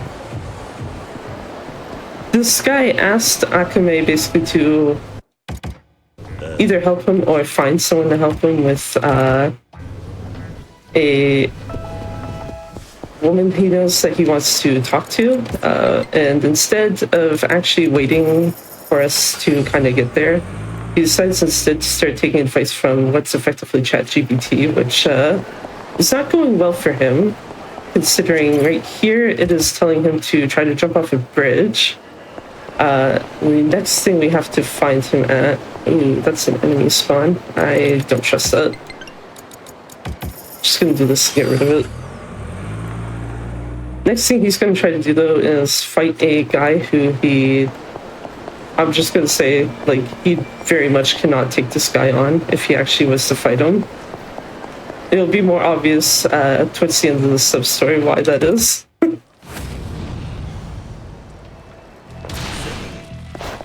But instead we just come to his rescue, get him away from this guy. And I'm not gonna bother trying to juggle him, I'm just gonna quick step strike him the whole time. And then Kusano, the guy we are helping, runs off again to the Sotsubori. Is it still the footpath in this game? But either way, I think it's still the footpath, yeah.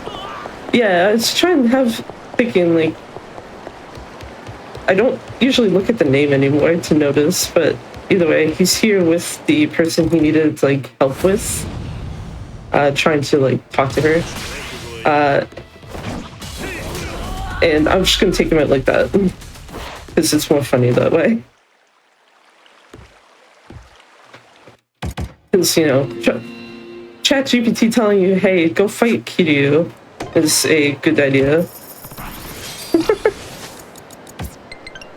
So Really something that everybody would do immediately. yeah. So with that done, though, we are at Akame Network level 10. So I just need to talk to her to get the Gold Tiger, which does give us fast travel in the castle. And we also have to do this bonding thing with Akame, which is mostly just hit X and skip it. And skip the cutscene too early. So now we have a call from Tsuruno, who wants us to go to the castle to meet up with him. Before I do that, I do need to grab this, because if I don't, I will be low on money to actually get one of the upgrades we need, especially since it's the last set of upgrades for the whole run. So before moving, I need Extreme Heat Mode, Kill-Me Attack, one more Bar of Heat, and Ultimate Essence, which is a very broken move that we will be using on the vast majority, if not all, of the remaining bosses in this game.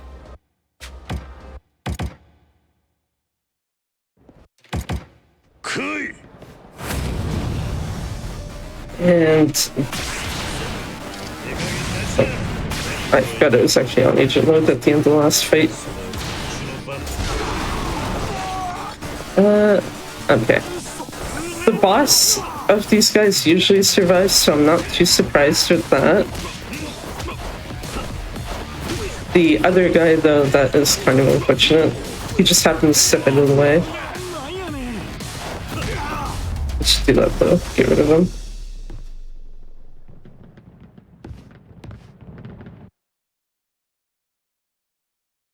Anyway, now at this point, everyone's basically just been instructed to make sure that Kiryu does not leave the castle. So we're going to be going through a number of fights with various Kitchen Clan members. Okay, perfect. Oh no, someone actually else survived. And he decided to drop to the floor, which is worse. It's usually the only one who should be surviving there is actual one with the larger HP bar.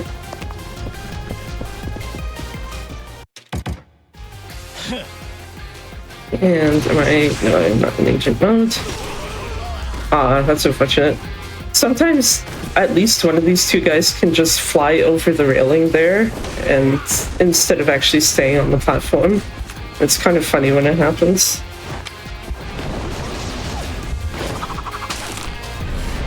But at this point now, it's just a unskippable cutscene before we're going to like the lower parts of the castle.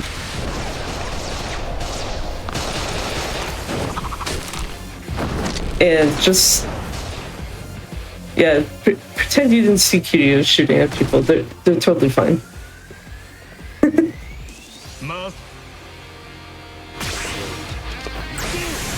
So I'm just gonna go into these guys, kick this guy out. Actually, the fact that this specific set piece, because I'm pretty sure this is the only one that this is the piece for. The fact that this makes it so like the battles are all separated means that you can't try to use the jet boots to get around faster. Also, for some reason, if Kiryu is on like a ledge like this and there's a wall behind him, it is always easier just to slide. And that is not specific to this game, that's like every Dragon Engine game.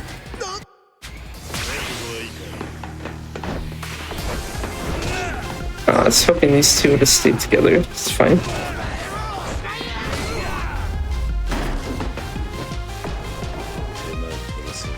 Subsequently, though, because there is another kind of like smallish thing we have to go across. If it's one like this, where Kiryu has nothing on either side, it is easier just to keep the control stick held. Just because the animation of him like trying to keep his balance kind of throws it off.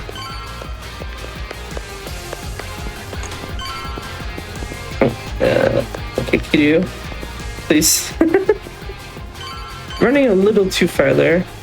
I was trying to stop him though so that I didn't have a extra animation there.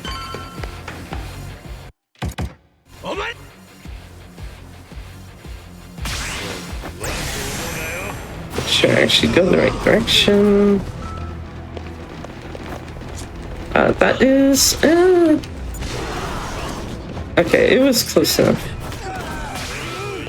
I was thinking with the angle it hit that it might not actually do anything outside of hit like a few of them when you want that to take out everyone except for this guy here.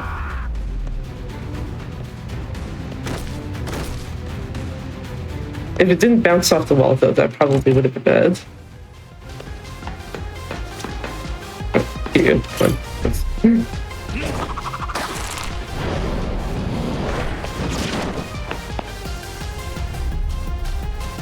So now just going to leave this area of the castle, which you can generally tell if you're actually towards the end of it, because you'll see like a few women just sitting around doing nothing.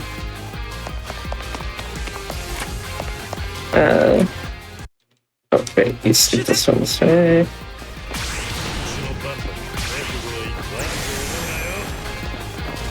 Then this guys. Perfect. Sometimes there are like a couple of enemies here and there that might actually like get a little way of that. But thankfully they all stayed close enough together, so.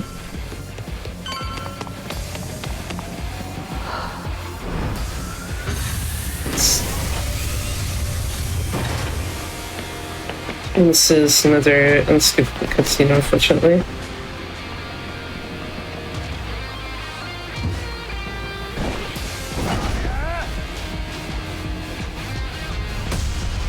And just since, again, a bunch of enemies together.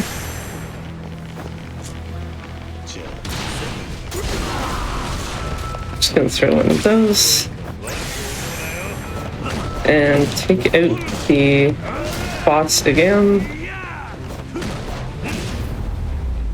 Yeah, I wasn't sure if there was actually a guy that was like chilling around somewhere in the back for some reason. And this is the last boss, at least for this chapter. And this is the other one that has an attack where you can have flashing lights on screen. It is possible, though, to actually finish this fight without him setting it off. It's just very picky timing.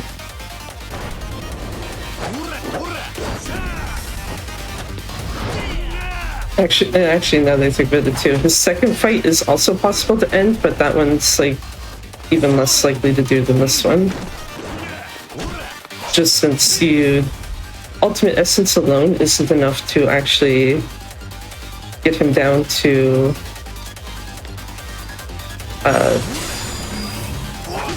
basically the rest of his HP being gone in the second fight.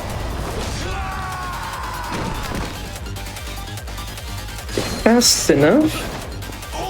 No, didn't get it. Just instantly saw that arm throw, and yeah, that's unfortunate.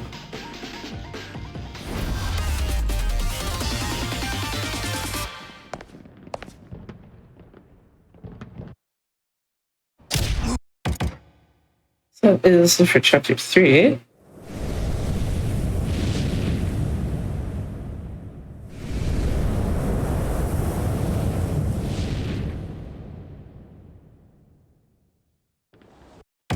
Now, the start of chapter 4 is kind of going around and doing more asks for Akame. In this case, we need to go see Mizurogi, and since this one is an area trigger and we don't have an item to grab, going to West Sotenbori Street in this case is actually fine. So it won't really matter if those guys actually initiate a fight.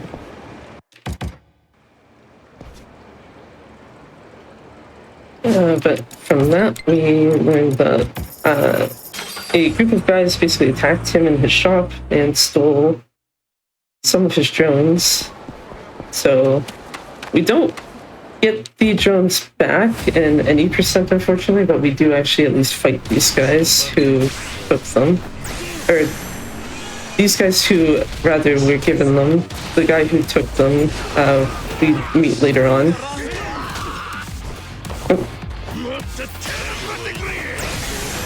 Oh, there's one guy actually left. That's unfortunate.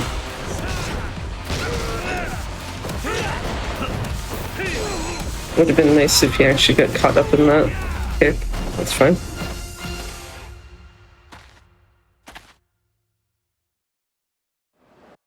And with that, those guys get done. So we will be basically teleported back to Akane's place, where this is an instance where we just rest here.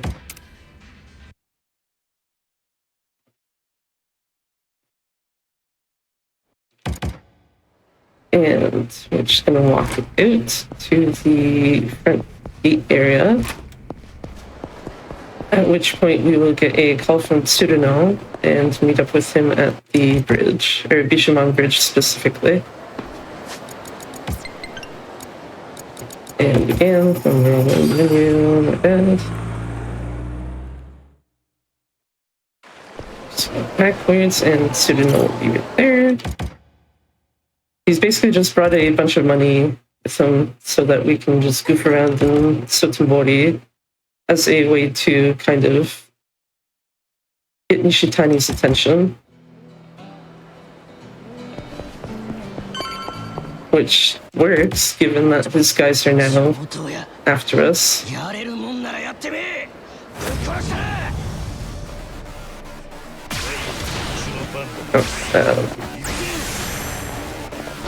Me not noticing what... Oh, okay. That's another issue that can happen. If you do the switch too quickly, what will happen is it'll look like you threw your cigarette, but you didn't actually. Like, the game just cancels it out, which is unfortunate when that happens. Especially since that is a fight where if you are fast enough with it, that cigarette will just take them all out in one go.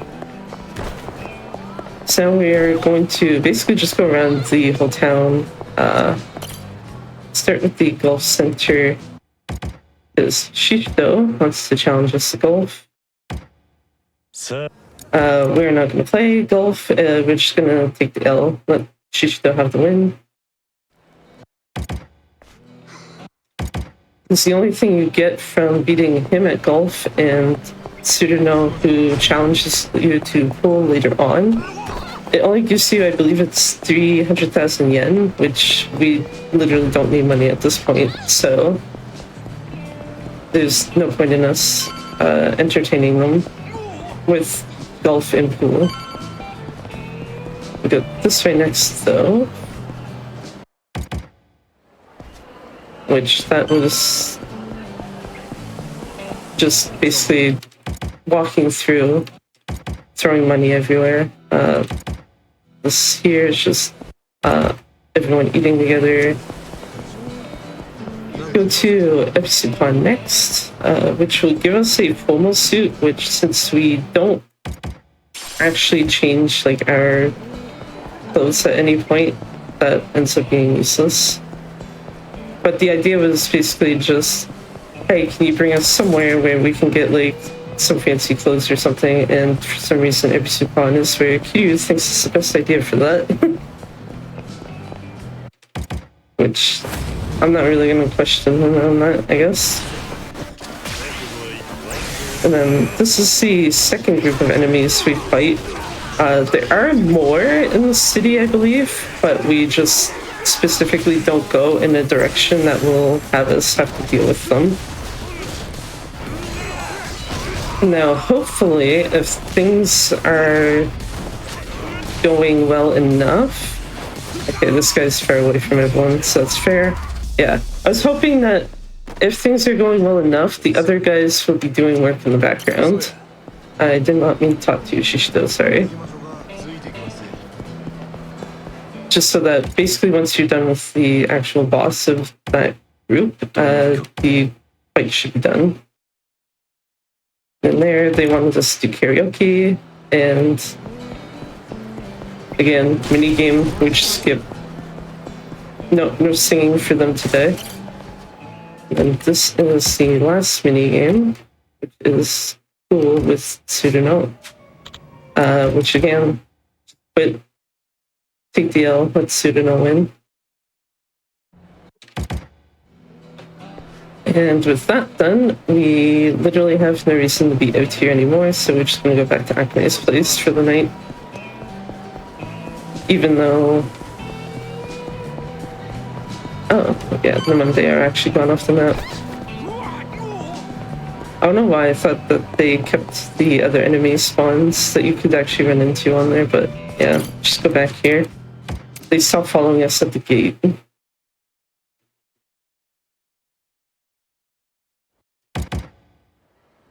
So now, since the pitching clan is well and pretty angry, we're going to go deal with them at the Cabaret Grand. Starting with these two out front.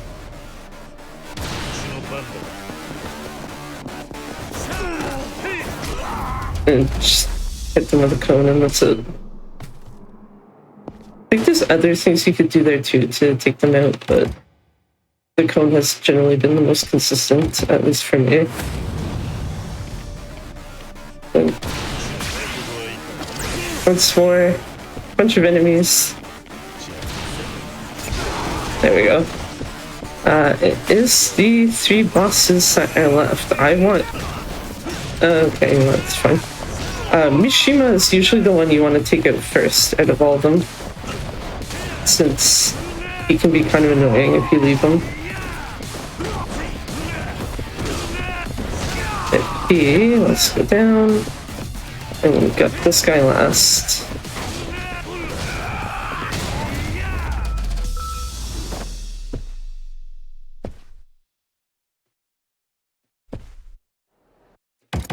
And we're gonna go to the castle for the first time since kind of escaping it earlier.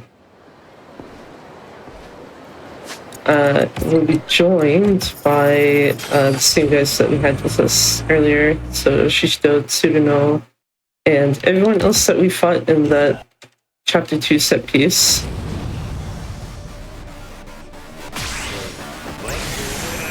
Just throw this and hope they don't push me too far forward. Oh, I did not get an extreme heat in time. It's fine.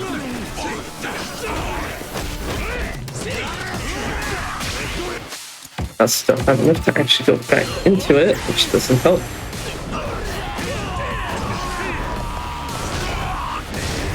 But yeah, gonna take the hope here again that they're doing work on at least these smaller enemies, and I'll just deal with the bosses that are still left.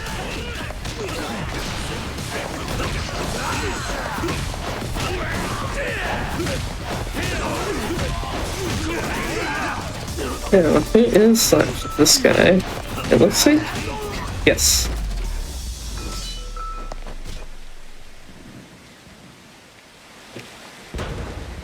And so with that, we basically just take over the castle and also leak an image of it to the news, which not something that Nishitani really wants.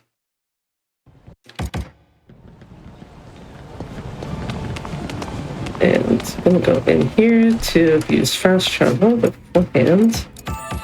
Just because we do have one more person to fight on here. Just gonna take that second to do that and go to the helipad. So, the incident from earlier of the drones being taken, this is one of the guys that was actually involved with that. That said though, because we don't do anything with the... Since we don't do anything with the Coliseum, he basically just like a one-off boss fight in any percent that you'd never see again. Whereas if it was an All Sub-Stories run, you would be seeing him later in the run. So with that, though, we are done at the castle, I believe, for good. Because the only other times we should be coming back here is basically just to get back to Akame's place. And yeah, that's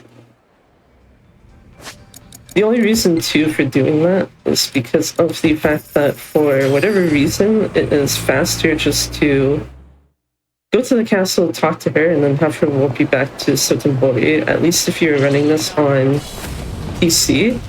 If you're running it on PS4, never go to the castle unless the game is specifically telling you to go to the castle.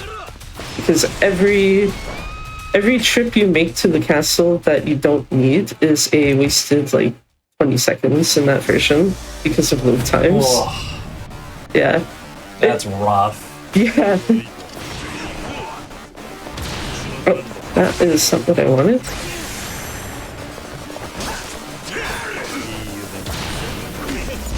There we go.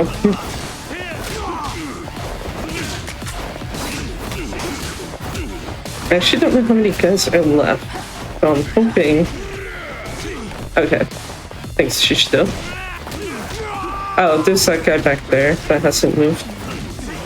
There's one guy who always is spawned near the back of the car who just never moves. They always end up taking him out either last or very close to last. Okay, there's still a boss left. Let me do what I should have probably done in the first place. And hope that Shishito takes care of the other guy.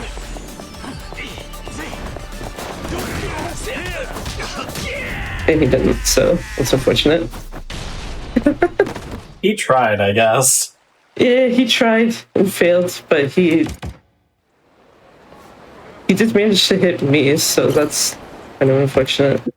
That's going to be a major thing within this next step piece too, is to stay away from Shishito. Because unfortunately, this game does have friendly fire. They won't hurt you, but you still have the effects of like being hit by whatever someone's weapon is. I'm gonna hope Shishito deals with the other guy, which he very much didn't if he's run towards me.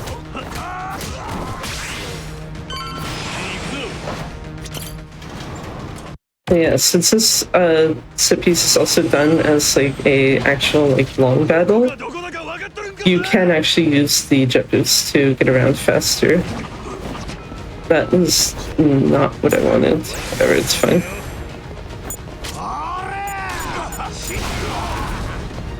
Yeah, there's another example of friendly fire also going the opposite direction, where we can actually knock Shishito as well.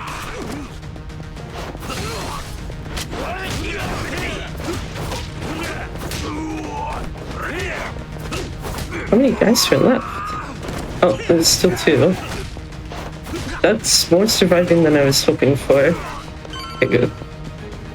Shishito at least got the last guy.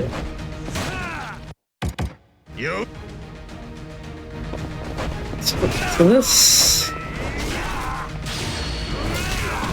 I don't think that will... Yeah, it's not gonna finish him, but it's close enough.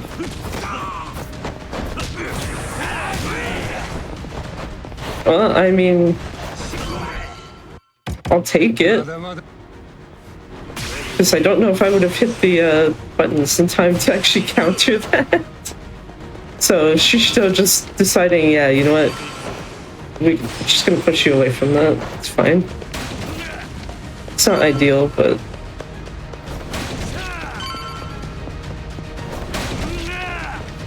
it's also weird because there's sometimes in this area where I can't actually tell where Shishito is, like at times. Oh, one straggler. Oh, no, two.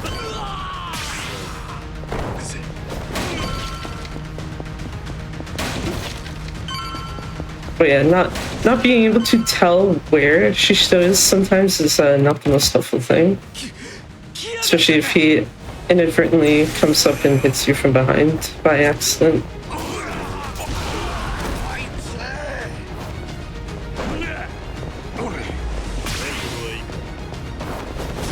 Yeah, if you've got enough HP left, I'll just do that.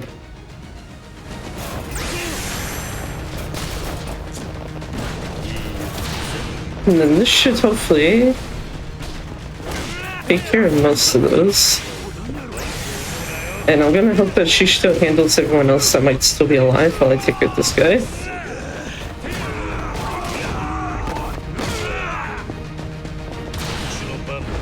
There's still someone. Oh, never mind. Shishito got him, it's fine.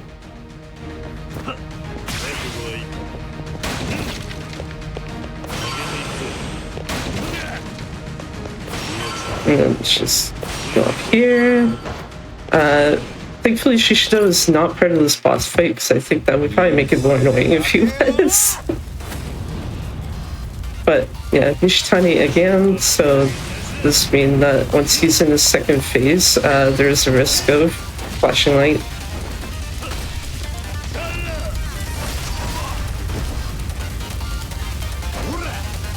But so he does need to do this QTE part first, so.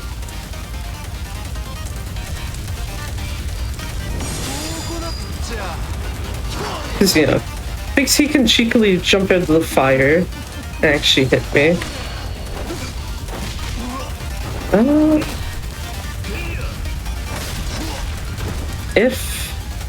Hold on. Oh, never mind. I didn't even see him move his arm there, so that's unfortunate. I was hoping after the Ultimate Essence animation and stuff was done that it would just be switch to Agent real quick and then take him out before he got that off.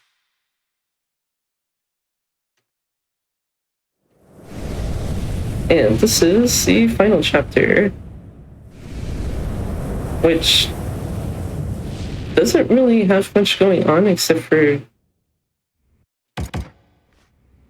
a couple of fights. At the very least, the start of it doesn't have a whole lot going on, more specifically. It's just basically a taxi from point A, point B, walk from point A, point B type thing.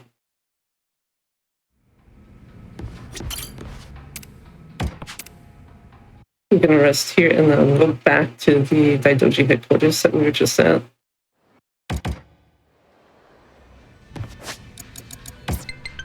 Don't go too much of the show. This is the one, like one of the instances where if there is an enemy spawn and they catch us, it's bad. Thankfully they are spawned way far enough away, so it's not actually a concern.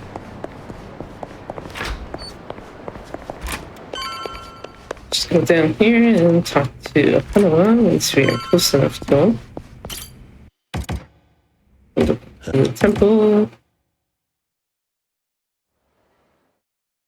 Which is mostly just going to be a bunch of cutscenes as a result. With this actually point as well being where it actually overlaps with Yakuza Like a Dragon as well. Now we're going to go back to Akume's place.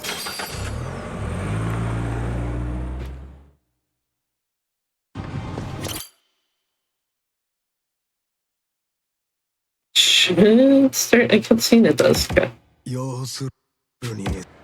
Unfortunately, telling Tsuruno we don't forgive him is the quickest option there, even if, like, no, it's fine.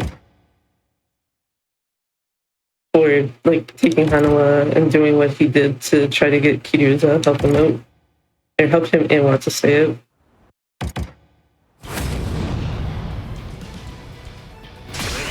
So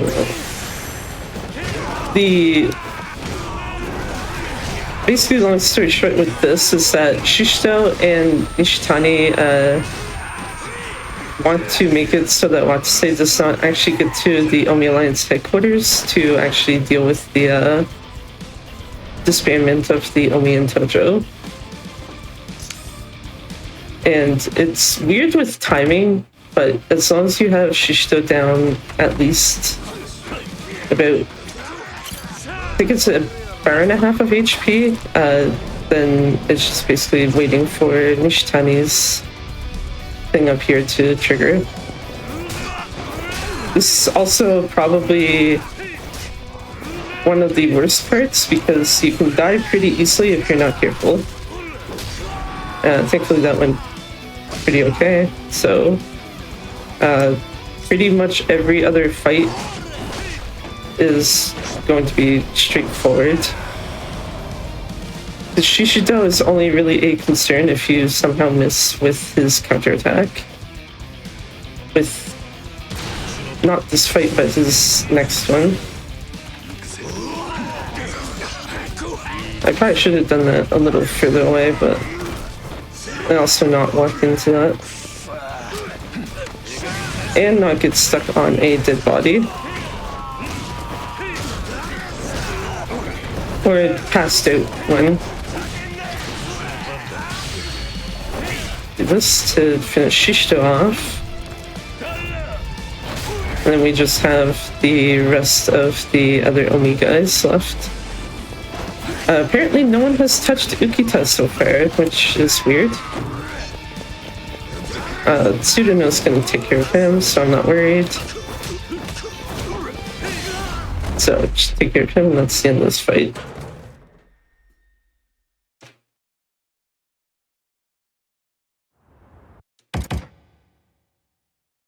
And at this point, let's skip to a bunch of cutscenes.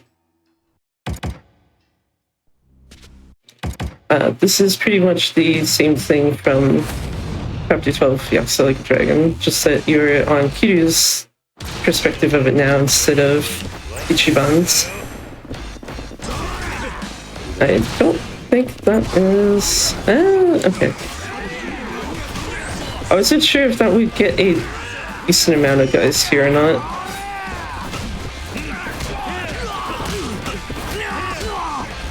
Who is left? Oh, there. One guy over here and two over by Watase and Tsuruno. Also, realistically, what you're supposed to do here is just make sure that Watase doesn't lose all his HP, but if you're doing this decently enough, it should never be an issue.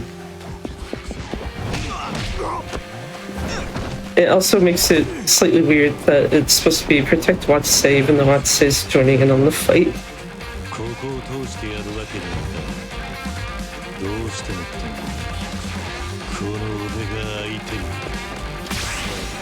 Let's just go over here. Oh, I didn't have Extreme Heat active, that's on me.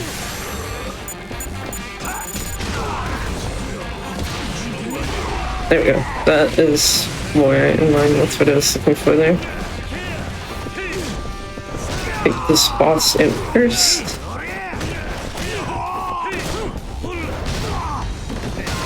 Let's see.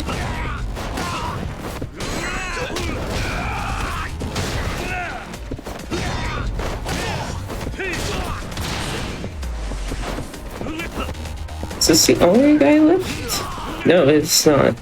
I got two guys over here. There we go.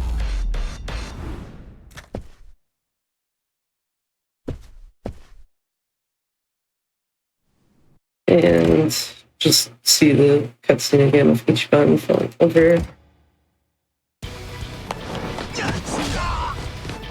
And this is the second to last fight for this. where we have Daigo, Majima, and Saijima all helping us. Whether or not they'll actually be of help is debatable there, but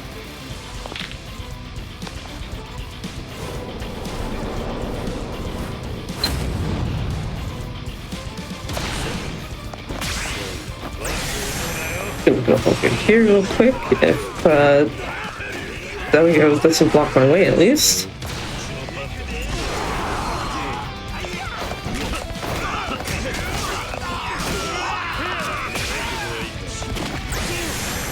Let's take it. I am personally only going to focus on the bosses on the hopes that, again, everyone else takes out the smaller guys. Especially since some of them have like next to no HP left at this point. It's another boss. Okay. Didn't have to fly that high up in the air, but...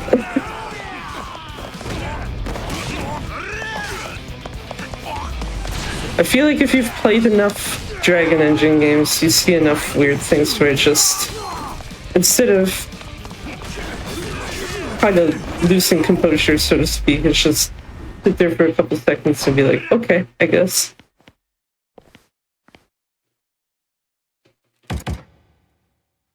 Especially since I've seen worse than that. Though not in this game. And I don't think I have a full bar of heat, but I might be wrong. But yeah, this is the last fight, which unfortunately is kind of more auto-scroller-like. Like, you're not really going to be doing much that isn't just Ultimate Essence, next phase type of thing. And there's a fairly significant amount of cutscene time in between each of those phases as well. So it just slightly feels awkward at times when you just have to sit here and just watch. Yeah, this feels like such a long boss fight, even though I know it's not. Yeah. It just feels like it. Yeah, it is just because of those cutscenes. If those weren't there, this would probably be like maybe 2.5 minutes at most. Is Kiryu out of extreme heat? He is good. At one point earlier in the week when I was doing a practice of this where it looked like Kiryu was out of extreme heat, so I just used the Stem and Spark. And then it's like, oh, actually he wasn't out of it, so you just wasted that. Rip. It's like, thanks game. Thankfully it's not the biggest issue in the world if one of them does get wasted with what I have left in my inventory right now, but it's still not ideal to just lose a full heal like that.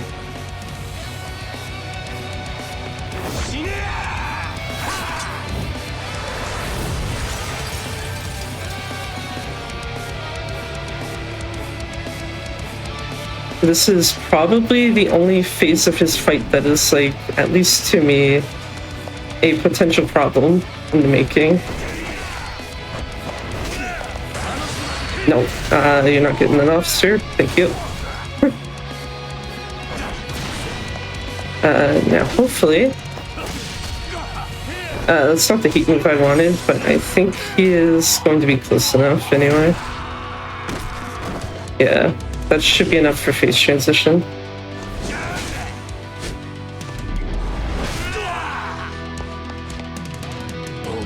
That's another thing I noticed. Sometimes if you have less than 1 bar of heat, it sometimes will let you do Ultimate Essence, and other times it will just not let you do it at all.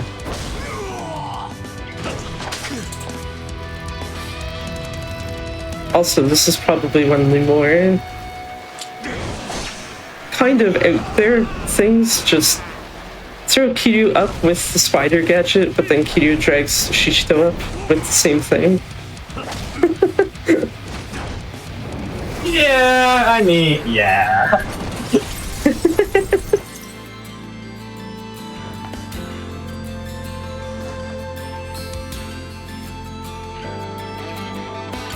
Now we just gotta wait for this stare down to end for like end in a couple seconds to actually get the last phase done. So I need to actually use the other stem and spark I have, because I need to actually do this.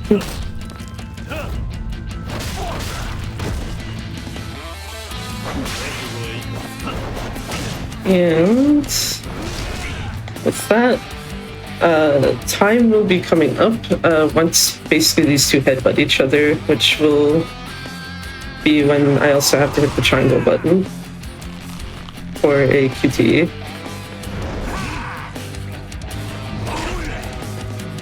And time. GG. So, I don't know how many other people do this while they're doing runs.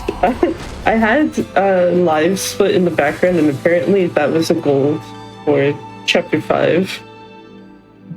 Yeah. Apparently Chapter 2 also was somehow. Was that a PB? No, not overall. It's like a minute off from my actual PB. Damn. Unfortunately. I heard 2 goals. I was like, that's good, right? Yeah. That's still pretty good on a marathon run. Yeah. But yeah, that is like a Dragon Gaiden, any percent at least. I'm not really sure what else to add. I guess if anyone else or anyone is interested in following me elsewhere, I do use the same name I have on Twitch, Dubiasu, on most other places, except for YouTube, where I had to add an underscore before it, and Blue Sky, where it's just dubious.space instead. But yeah, I think that is pretty much it for me, unless there's anything else that you or someone else wanted to ask. I don't know. Sorry. No, it's all good. Thank you so much for being on. Everybody, definitely go give her a follow. She definitely deserves it. Great speedrunner. I know you do this and you do Alan Wake, I believe, right? I did do Alan Wake 2, the Lake House. Splatoon 3 side order, those the other like major one I usually do. Yeah, if you're interested in any of those games, she definitely deserves a follow. You should go check her out. Thank you so much for being on. I know we were talking about that this in the green room. I love this series, so awesome to have you on to showcase it. I think you did a great job at the run and commenting it, so thank you so much for being on. Thank you, and thank you for having me. Yeah, well, it was a pleasure. With that said, we do have one more run for you tonight. We are going to take a quick break, and we'll be back with Lord of the Rings. Just before we go to the break, a quick reminder, we did just start Season 4 of Hotfix, so we've got a bunch of new shows, and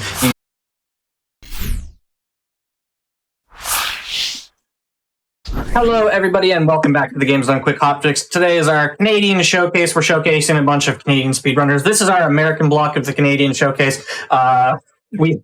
One American runner tonight. It's going to be the Lord of the Rings. We'll get to that in just a second. Before we get to that, just a quick reminder, GDQ 2025 will be live from Pittsburgh, Pennsylvania from January 5th through 12th. Registration and hotel bookings are now open.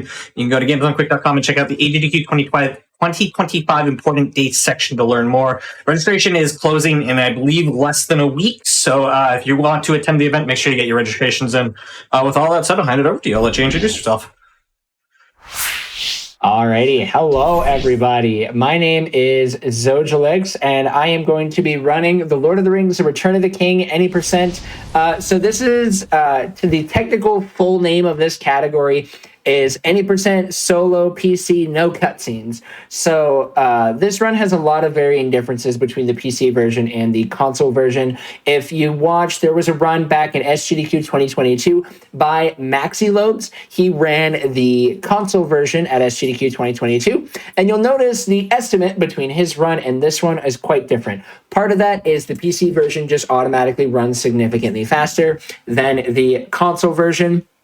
The second part of that is one member of the community named Sabuline Horizon created a EXE that skips all of the FMV cutscenes in the run. So we already have about like an 8-minute difference in favor of PC, and then you can add an additional 13 minutes for running without cutscenes. So the console world record right now is 1 hour, 30 minutes, and 52 seconds, and the world record for PC no cutscenes is about 1 hour, and I believe it's like 9 minutes RTA, but load removed is 107.33. So we're going to go ahead and we're going to jump into it. We would love to, I'd love to be able to talk more about that, but we want to speedrun, and I'm sure Church is pretty tired as well because he's been doing an absolutely incredible job helping host this show. So huge shout outs to you, Church. And with that, Thank you very we're much. going to get started. We play on easy. Because the other difficulties are just the same thing, but slightly slower. So we don't want to do that. So we're going to play on easy. We're going to get started here in 5, 4, 3, 2, 1, go. All right, so we are going to be starting immediately off with everybody's favorite thing, which is going to be an auto-scroller. And what happens in this auto-scroller is we are going to be getting a lot of EXP. You can see right now, Gandalf is glowing. Well, he was glowing. What that was me being in perfect mode. And while I am in perfect mode, what that does is that gives me the most amount of EXP per my attacks. And you can see that as every time I take out an enemy, this number pops up. That's the amount of EXP that I get. So when I am in perfect mode, that is when you will see me get the maximum amount of EXP. So already in this wonderful tutorial level, we are now level 3. So we immediately as well are going to be popping Gandalf's special ability, his bubble. This is going to be a shield that prevents us from taking any damage. We're going to run up this ladder here, and we got to kind of be a little careful here. I would totally expect this to happen in a marathon, especially when I'm like purposely trying to be careful. And yep, it happened. I knew it was going to happen one time. So this is a fun little glitch that can happen called Helm's Deep glitch. Right now, we have finished everything to progress the level. But for some reason, there is this really weird glitch that'll happen that no matter what, you'll just be stuck here for like 30 seconds. The game will eventually progress on its own. But in most PB attempts, obviously this just comes into a reset. But yeah, it's really obnoxious. But there we go. We advance and we're good to go. No big cheese to worry about. Kind of a bummer to have that start off, but you know, I think this is the first marathon run this has actually happened to me, and it might have happened in one other. So no complaints that it finally does happen, and it doesn't make any major difference. But we're just going to use our wonderful old man athletics to slide down the wall, ride the rope, shoot off these ballistas, and end the first level. So Return of the King, a couple of days ago, I ran the 2 towers on Nicole Goodnight's show, as seen on TV. Definitely recommend checking that out if you didn't. But this run is very different. So in this run, we are going to be playing as 3 different characters. We're going to be playing as Gandalf, Legolas, and Sam. And each character has their own specific path of levels that they will be taking as well. So for Gandalf, we want to grab a few abilities. We're going to upgrade his bubble, we're going to upgrade his ranged attack, and then we're going to grab Orc Cure. So the fun thing Orc Orcure as well is it is we bought it on what's called a fellowship upgrade. What that does is that means that when we purchase it, it's a little bit more expensive, but we buy it for every single character. So once that specific character that we're looking at hits level 3, then they will receive that Orcure combo, which is this one right here. You know that we did it because there's some big letters that show up that lets us know, hey, you did Orcure. Really kind of a fun thing here. So this level is the Road to Isengard. In the Road to Isengard, we immediately start off here with we have to go to help out these Ents that are fighting the bad guys. And we are actually going to be taking time right now to take out all of the enemies, which normally you would be like, hey, Strimmer, why are you taking time to take out enemies? Well, when we go to actually help the Ents, we have to take out 75 of the enemies, and when we take out all the enemies here that are on the ground, that actually will come to be more of our benefit, because it will actually be manipulating more spawns to happen during this 75 section here. And the more spawns of enemies that there are, the faster we will be able to take out enemies. So the faster we take out enemies, the faster we go. Hence, more speed. Even though it might seem like we're taking more time, it does end up coming out to be about 20 to 30 seconds faster to take the time to take out the enemies on the way here. And in case you were wondering as well, these Ents are going to be both a hindrance and a help to us. So they are going to be taking out enemies, but they do not care that you are here to be their friend. They will absolutely do everything in their power to make, not do everything in their power to make our life more difficult. They're just not going to care. If we're in their way, they will run us over, and they do a good amount of damage. So while we're also doing this section as well, like I talked about earlier, this game is divided into 3 different paths: Path of the Wizard, Path of the King, and Path of the Hobbit. We are going to be doing our levels in exactly that order. And this is those one moments where I do this routing, but I say this purely from the bottom of my heart, is unless you have played this game as long as I have, please do not do this route. And the only reason that I say that is because in the route that I am doing, we end it with Path of the Hobbit. Path of the Hobbit is arguably the most consistent of the paths, but it is also mechanically the most difficult.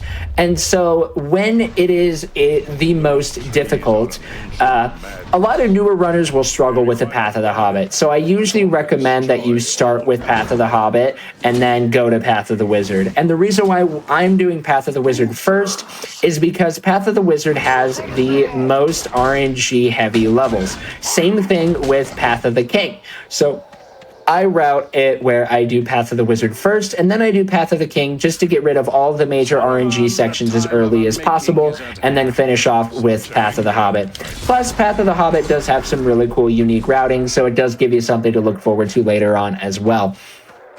So now that we've taken out the 75 enemies, we're going to be running here. You see these towers. Normally, as a child, you probably very much enjoyed watching these towers explode. Well, it actually turns out, not just because of the time that it takes to take out these towers, but it turns out to be faster to take out these towers for A, you don't have to take the time to shoot them, and B, in this upcoming section here where we're going to be helping out another Ent while he destroys a dam, apparently if you don't destroy the towers, the archers just don't spawn. So this Ent is going to have as much free time in the world to just continue to do damage to the dam, and then we can come over here, position ourselves in this kind of precise position with this like kind of awkward angle, but we can just shoot the dam with our charge shots here, and this will then lead us to the end of the level. This shot, normally we would have to take out the Berserker, but a runner by the name of PJ Arts of Darkness discovered that this angle was possible, and ended up saving a couple of seconds. It's not a major time save, but it's enough to warrant doing it. And now we just got, oh, okay, never mind, we're fine. I got a little bit worried about the RNG there. Okay, that Berserker did not want to play nice, but we ended up being fine. Wow, I'm already level 5. Oh my goodness, that is the earliest I have ever been level 5 before. All right, so we finished that level, and now we go into Minas Tirith Top of the Wall. Minas Tirith Top of the Wall is everybody's favorite thing, which is an auto-scroller. We're going to be starting off with this level with about a 3.5-minute auto-scroller here. And what we're going to be doing is we're going to be running around and kicking down ladders. You will see up in the top right corner, there is a map of all the ladders that are spawning. When you see that red dot, that means there is a ladder there. And then as well as you will see this meter up right next to the map, and that meter is the reinforcement count for the enemies. If that meter does reach does fill all the way up, we will fail the level. But thankfully, we have more than enough time in the world to run around and kick down ladders and keep the reinforcement count low without having to worry about ourselves getting overrun. So this level ends up being just a nice kind of chill point in the run before we get into the chaos of the next level, which is Minas Tirith Courtyard, which I won't go into too much detail about that level until we get there, because there's still going to be a good chunk of this level left after the auto-scroller portion of it has concluded. But if you guys have any questions at all about the run or about me, please feel free to ask. I guess I didn't really give too much of an introduction as to who I am. Hello, I am Zojalix. I am a Christian, I am a husband, I am a dog dad, and I am an overall nerd. I have been speedrunning this game since 2018. I started speedrunning in the fall of 2017 and have just absolutely taken a love to speedrunning. Lord of the Rings has been kind of my go-to series for my time speedrunning. I grew up with Lord of the Rings. I grew up playing this game. I grew up watching the movies. I've been reading the books, and I just spend pretty much most of my speedrunning time speedrunning Lord of the Rings. If I'm not speedrunning Lord of the Rings, I might also dabble in some Star Wars or Kingdom Hearts or Spider-Man. So definitely, if you guys like any of those series, feel free to come and hang out on my Twitch channel. And then I know Church had mentioned it earlier, but GDQ is coming up, and I actually will have the wonderful honor of being able to showcase Lego The Hobbit Restricted any percent with my wonderful wife, Dr. Pi.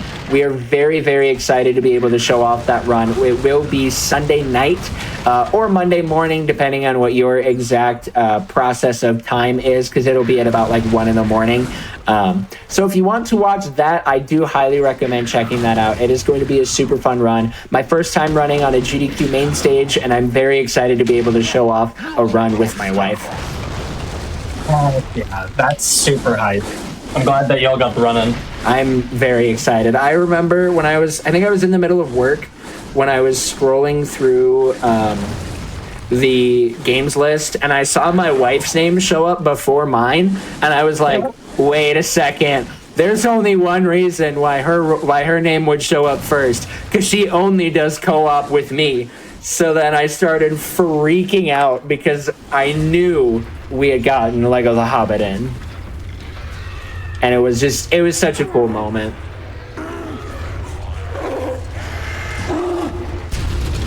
All right, so the auto-scroller has ended. We now have to go and take out these siege towers. And they get taken out actually relatively quickly. What they get taken out with is 4 charge shots, and down they go. The fun part with that angle that I just used right there is normally you're supposed to use these catapults to take them out, but the animations for those catapults is actually quite long. So we do want to try and avoid all of those unnecessary long animations. And so by doing 4 charge shots, we're actually able to then take out the siege towers very, very quickly. So that's siege tower number 2, and we only have 2 more to go before we will be ending the level. Once we finish up this level, we're going to be moving into Minas Tirith Courtyard. That level is the biggest run killer in this entire game. That is also the whole reason why I have the estimate as high as it is. Because like I said, my PB is a 107.33 load removed, and there's only about a total of about a minute of loads. But Courtyard is such an unpredictable level and is very, very dependent on good RNG that you can very easily die at the end of the level, and that would just be the end. And that would just be the end of your run. and it is about a 6 to 7 minute time loss. And so I wanted to make sure that my estimate was ready for that. I have not died in that level in a long time, but the possibility is always there. So I always try to be ready for it.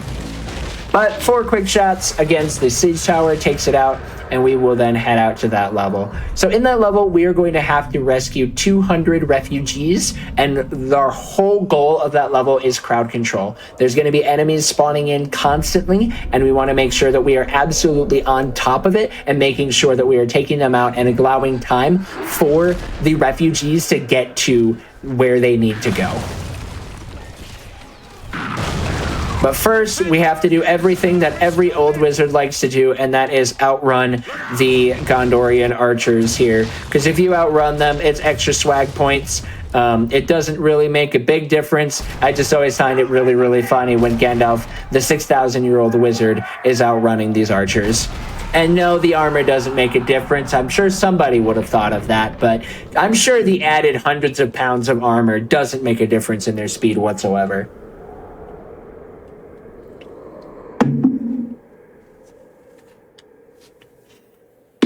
All right, so we finished up this level.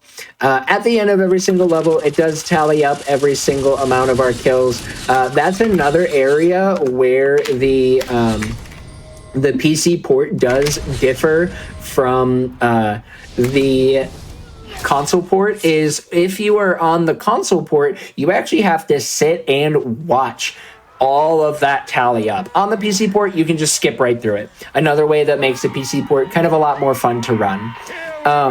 If you're interested, if you're wondering why, when it came to SGDQ 2022, why Maxi Loads chose to run the console version, is it actually wasn't really by choice. Maxi has had an unfortunate part when running this game, where he, for some reason, he is riddled with crashes on the PC port. And it has made it very, very difficult for him to be able to run this game effectively on the PC port.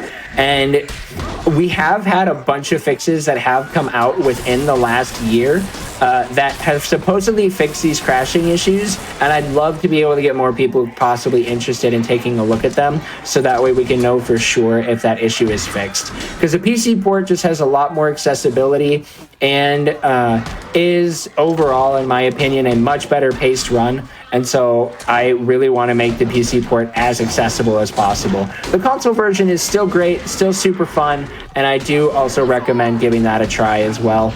It's a little bit more chill, but also a little bit easier to lose, a little bit more chaotic, because for some reason you die a lot easier on the console version than you do on the PC version.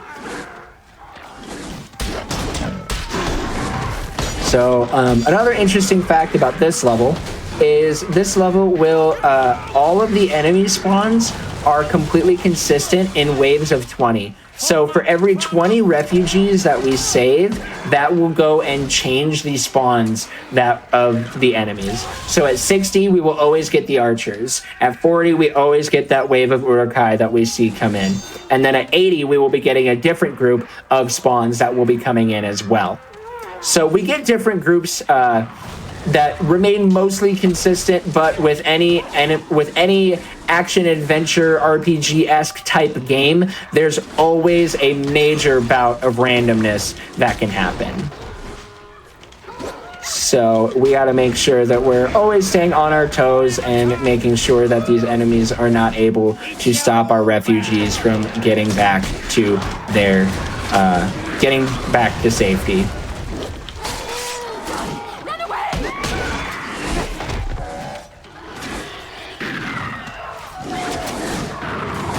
Oh, there is yep, I figured that much. There was some guy off doing his little thing.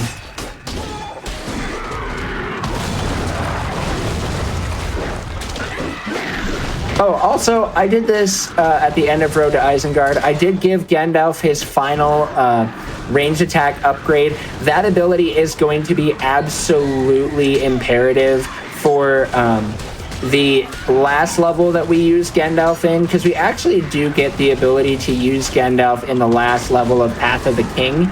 And Gandalf is just a very, very, very broken character, in case you haven't noticed. But we are going to be having this ranged upgrade is going to be very important, strictly because it does set enemies on fire, and the fire is going to be very, very important. But I won't talk about that too much until we get to it, because that is obviously going to be a little bit. Oh, and I'm so sorry for those who are wondering. No, we will not be playing as Aragorn. Unfortunately, even though it is Path of the King, Aragorn is not the fastest character to use. The fastest character in Path of the King is going to be none other than everybody's favorite heartthrob elf, Legolas. And he is also extraordinarily broken. He has the fastest attack speed. His melee attack damage, I believe, is also faster or stronger than Aragorn starting out. But the biggest area where Legolas stands out in his strength is his ranged attack. And we'll see that show up quite a bit when we get deeper into Path of the King.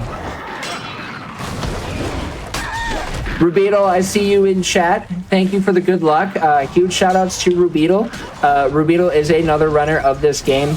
She primarily runs the New Game Plus category. That is easily a category I would recommend trying out. That one has a lot of versatility in strats and character usage, as well as you get to use characters when they're fully upgraded, so you can just absolutely destroy the enemies very, very quickly, and it's hilarious. There's a lot of really cool strats that do come around along with that category, and Rubeetle found 90% of them. So huge shout outs to her. So now that we've hit the 150, obviously you can see now we have trolls. Well, that's not all we have. Remember when I said that everything spawns in patterns in this level? Not at the 150 point. Once 150 comes around, the game says, what's a pattern? And just starts sending enemies on you all the time. And you just have zero say into what these spawns are. The enemies are just going to keep coming, and the refugees are going to keep coming however they will please. And that is this is the biggest area where this level can just be absolutely unpredictable, because you don't know what enemies are coming where. You don't know if you're getting a captain or a shield guy or an urukai or a troll. It's all very, very random. And so the goal kind of this part is really just to survive and hope that you don't bleed too much time. It's like that one, I know I said this once already, but it's like that one Halo mission where the current objective is to survive. That's what this part of the run is. It is just making sure that you do not die. But thankfully, you know, when you've been playing this game for pretty close to 20 years, as I have, you don't really have to worry too much about dying. And I know it sounds weird saying I've played this game pretty much close to 20 years, but this is like the game that I grew up on. Like, me and my brothers played this game all the time as kids, back on our PlayStation 2. This was the game that we mastered the art of beating the whole game in one day, just so that way, because we couldn't find our memory card, and so we just beat the game in the day. And we just do that with this game all the time. And it was super fun, kind of chaotic, kind of hectic, but it was great. And I don't remember struggling with this level nearly as much as a kid as I do as a speedrunner. But I think that when your only goal as a kid is just to survive versus having to also try and manage enemies and survive at the same time, maybe it becomes a little bit more hectic. Ouch. And that's the end of the level. I have no idea how fast that was. I was going to keep track of my splits, but my auto splitter didn't start, so we aren't going with splits. All right, so we're going to RTA, that was like a 22:30. Okay. That's actually pretty solid. It was made by those who are okay, so now we're going to switch over to Path of the King. Like I had mentioned before, here we now have Legolas. Legolas is going to be a fast character. We are actually in my favorite level of this game, Path of the Dead. Path of the Dead has a lot of unique fights and movement to it. I backwards hop through that fog there because in the fog, the characters are forced to walk, but backwards hopping is significantly faster than walking. So we backwards hop. I'm going to quick activate Legolas's special ability, which is Devastating Mode. This is going to make it where I do a little bit more damage, as well as we'll go into Perfect Mode really quickly for that extra EXP. We'll take out all of those enemies with my bow, and we'll move on to our next section. Legolas, you can already see, is really strong just based on the speed of his charge shots. When you're using ranged attacks, there are two different types of shots that you can do. There's a quick shot and a charge shot. The quick shot obviously fires faster, but it does less damage. The charge shot will almost always take an enemy out in one shot, but does take time to charge. But because we are Legolas and we have the skills of a Mirkwood elf, and it just these crazy broken archery skills anyways, we can charge our shots back really fast, and it then allows us to get through all of the required fights extraordinarily quickly.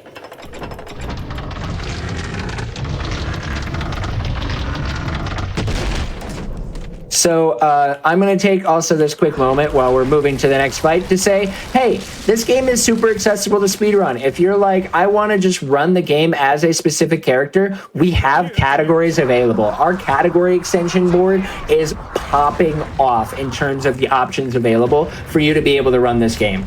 Unfortunately, Gimli does not see any love in most of the categories, so we made a category extension just for Gimli called Nobody Tosses a Dwarf. You get to play through every single level as Gimli. It is a super fun category. And then there is a co-op version of that where you play through every single level just as Legolas and Gimli.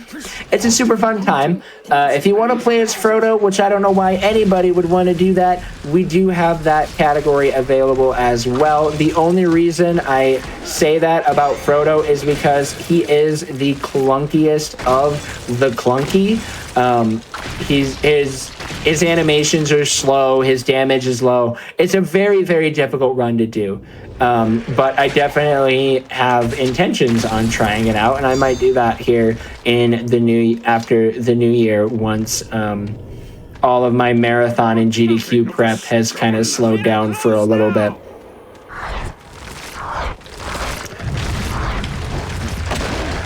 Oh, also, while we're very dramatically pushing the statue down, I will also be performing this game's longest category for Really Longathon, which is a marathon dedicated to longer runs. I'm going to be running max percent. The estimate on max percent is 17 hours.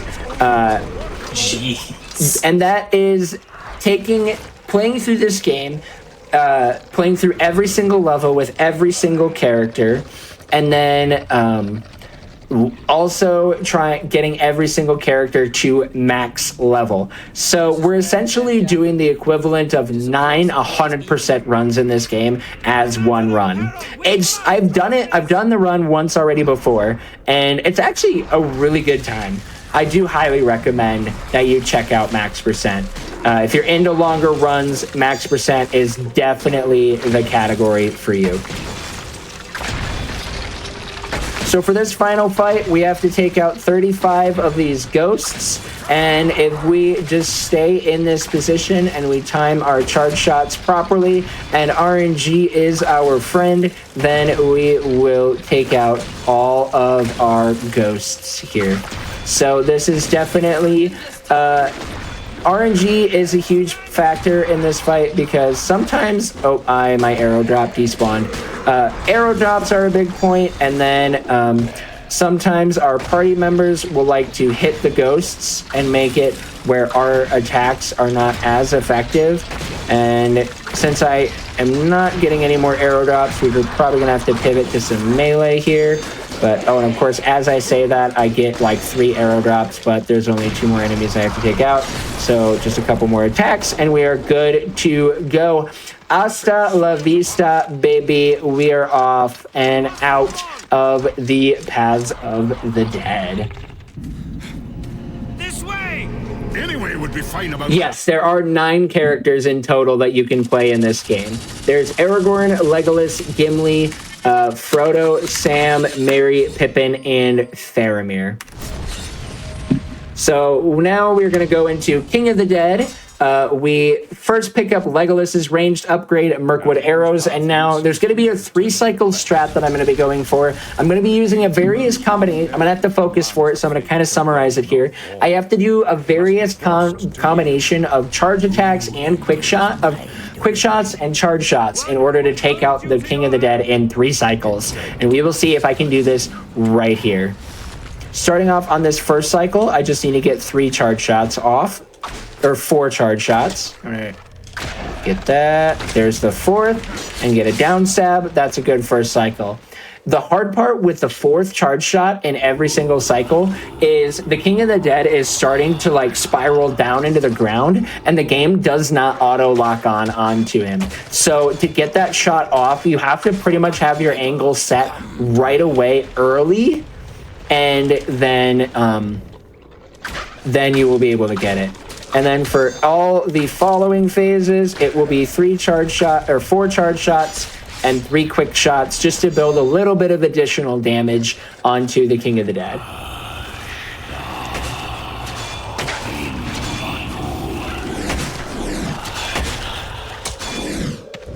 And I need to make sure that I run far enough back after taking out all of the minions, just strictly because we want to make sure that the King of the Dead spawns really, really far back. Okay, so now he's in his fog phase. This is cycle number 3.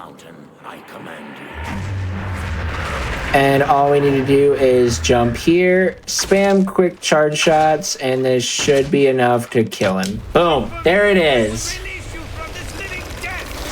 Beautiful fight, huge, we love it. Have a quick swig of my water there. Well, sparkling water mixed with fruit juice is what I'm usually drinking nowadays. All right, so now that we have finished the King of the Dead, we are going to be doing Paths of the Dead backwards while being chased by falling rocks. That's how they kind of conclude this level.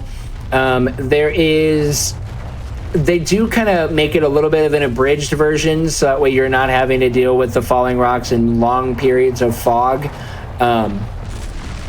So this is definitely, it can be a little awkward to get through this section well, because those rocks falling can hit you, and it can spell a pretty bad time when you fall over. But thankfully, I have the routing pretty well figured out where I don't have to worry about it too much.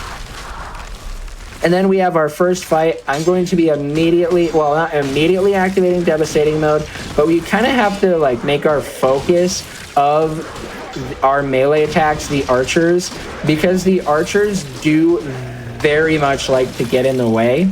And so we take them out quickly and we can get through that first fight very, very fast. That is a beautiful fight. We're going to run again into a second fight. The second fight is the scariest fight in terms of risk of the run dying, and it is not because of death. It is because I have had it happen to me twice, where I have been lifted up onto an enemy's head and it has thrown me out of bounds. And when you are thrown out of bounds, there is no getting back in bounds, because you drop off the side of this bridge here, and that just spells the end. You're just completely stuck. We still have no idea what causes it and why it happens, but if it does happen, you know, you kind of just have a good laugh over it. But so far in this run, we have only found 2 areas where that can happen. My health is a little bit on the low side, but I cannot grab that red one because that will just die by the rocks. So we're gonna grab the emergency green health at the start of the final fight here. We didn't fall out of bounds though, so that's good. I have officially made it past all of the areas that we have discovered so far. Fingers crossed, knock on wood, that we can go out of bounds. I really hope that unless we were to discover, like, if we were to discover an out of bounds for this game, I would want it to be a consistent method of being able to skip stuff. But the only thing I would really want to skip is either Courtyard or Minas Tirith Top of the Wall. Oh, cool. I am... What? Huh?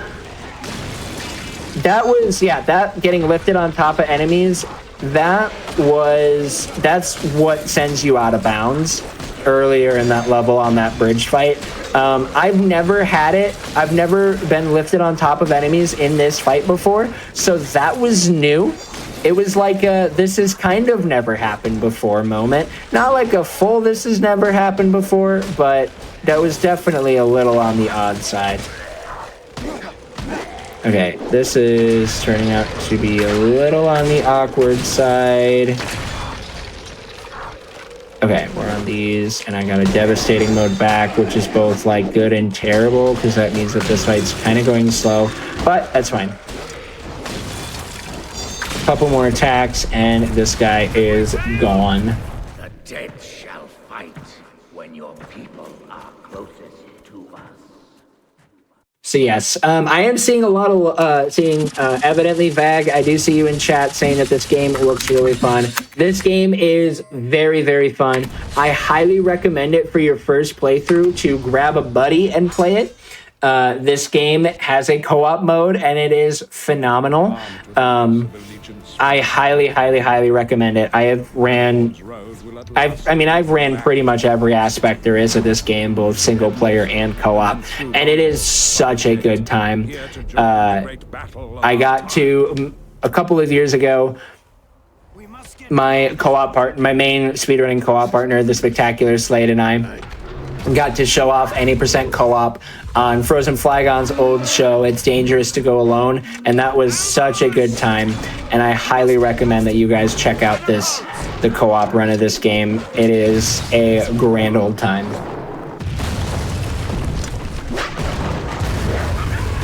All right, so we are going to run over to these catapults. So this level is a southern gate. What's the best way to go through a gate? Destroy a tower off to the side so we can climb up onto the gate.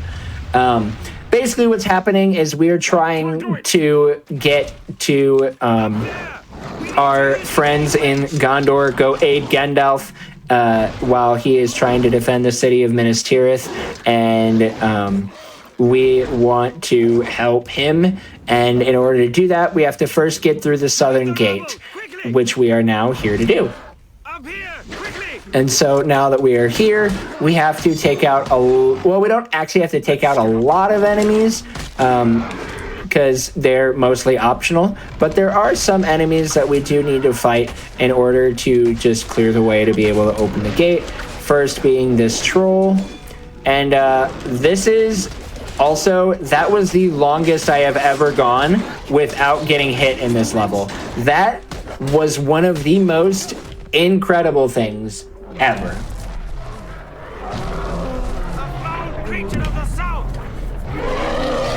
But first, before we're able to open the gate, we need to take out this Oliphant here, or Mumuk, depending on how lore accurate or what region of Middle-earth you were from. We're gonna take him out, and now we can run over here to the gate, and then we just have to activate the gate. But we're kind of have to do this in a really weird way, because the timing for this is not just as simple as soon as you can do it, because if you do it too early, the game will still be in the old animation from the old gate, and that was like from like the old animation, and it will not do anything. And if you don't realize it, the gate will just shut on you again. I'm gonna drop these buckets of oil quick to take out the enemies on the ground. You'll see all the kills come in through. And then we're just run to the end of the level here. And we're good. That was a really good Southern Gate. I am very, very, very pleased of how this run has been going so far.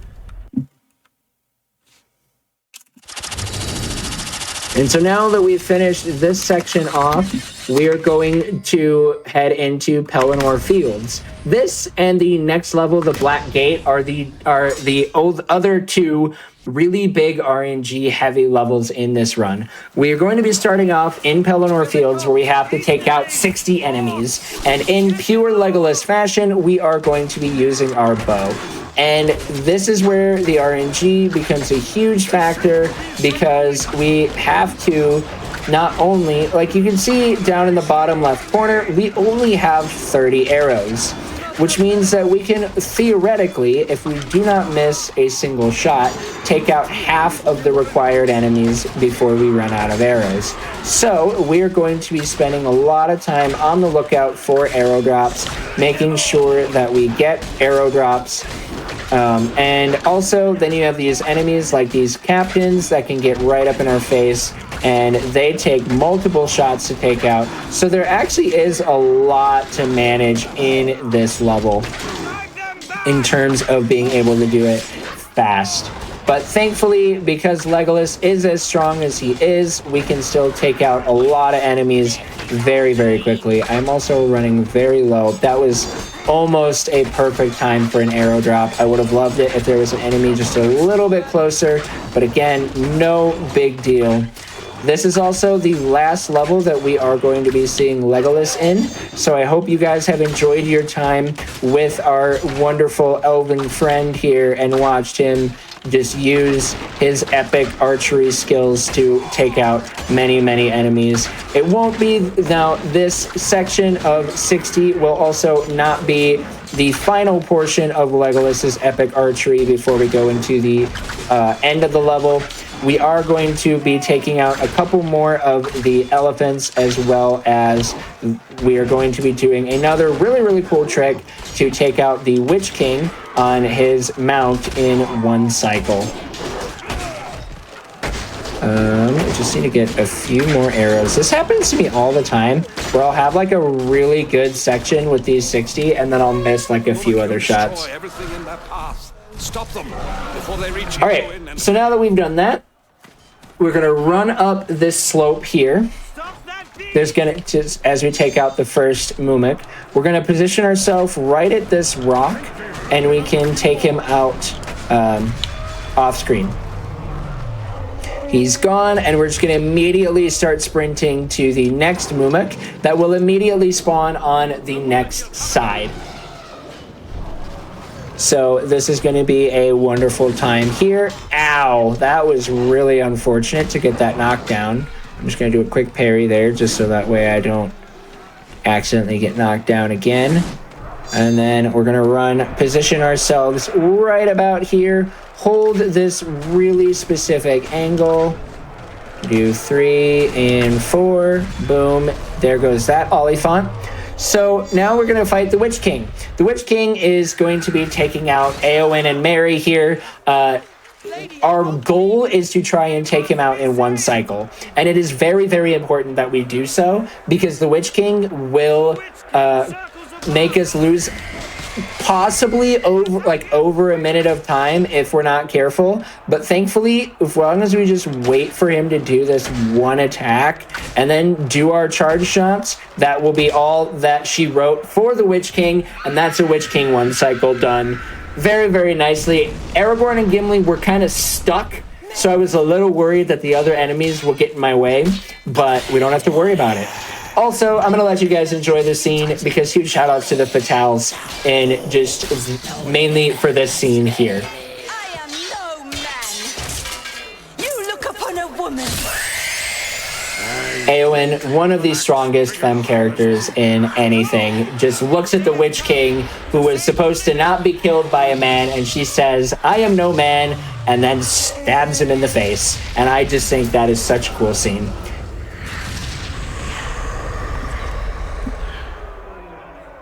All right, so now we're going to go into Black Gate. We are going to be saying goodbye to Legolas, and then we are going to be going in playing as Gandalf.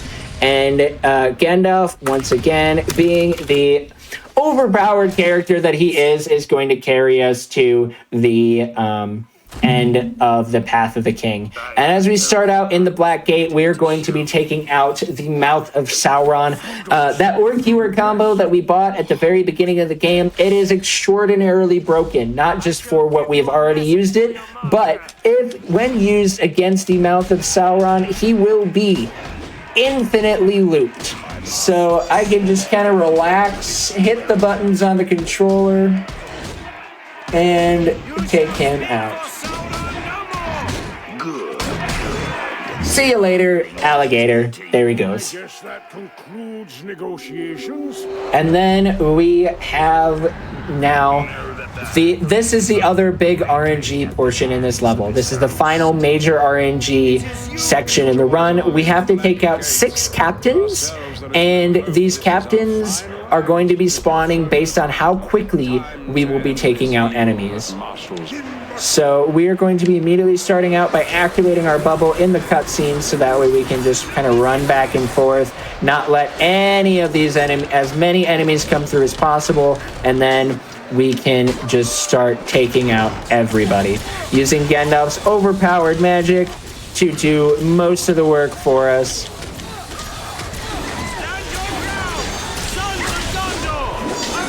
And again, the arrow drops are going to be another very, very key factor to this level.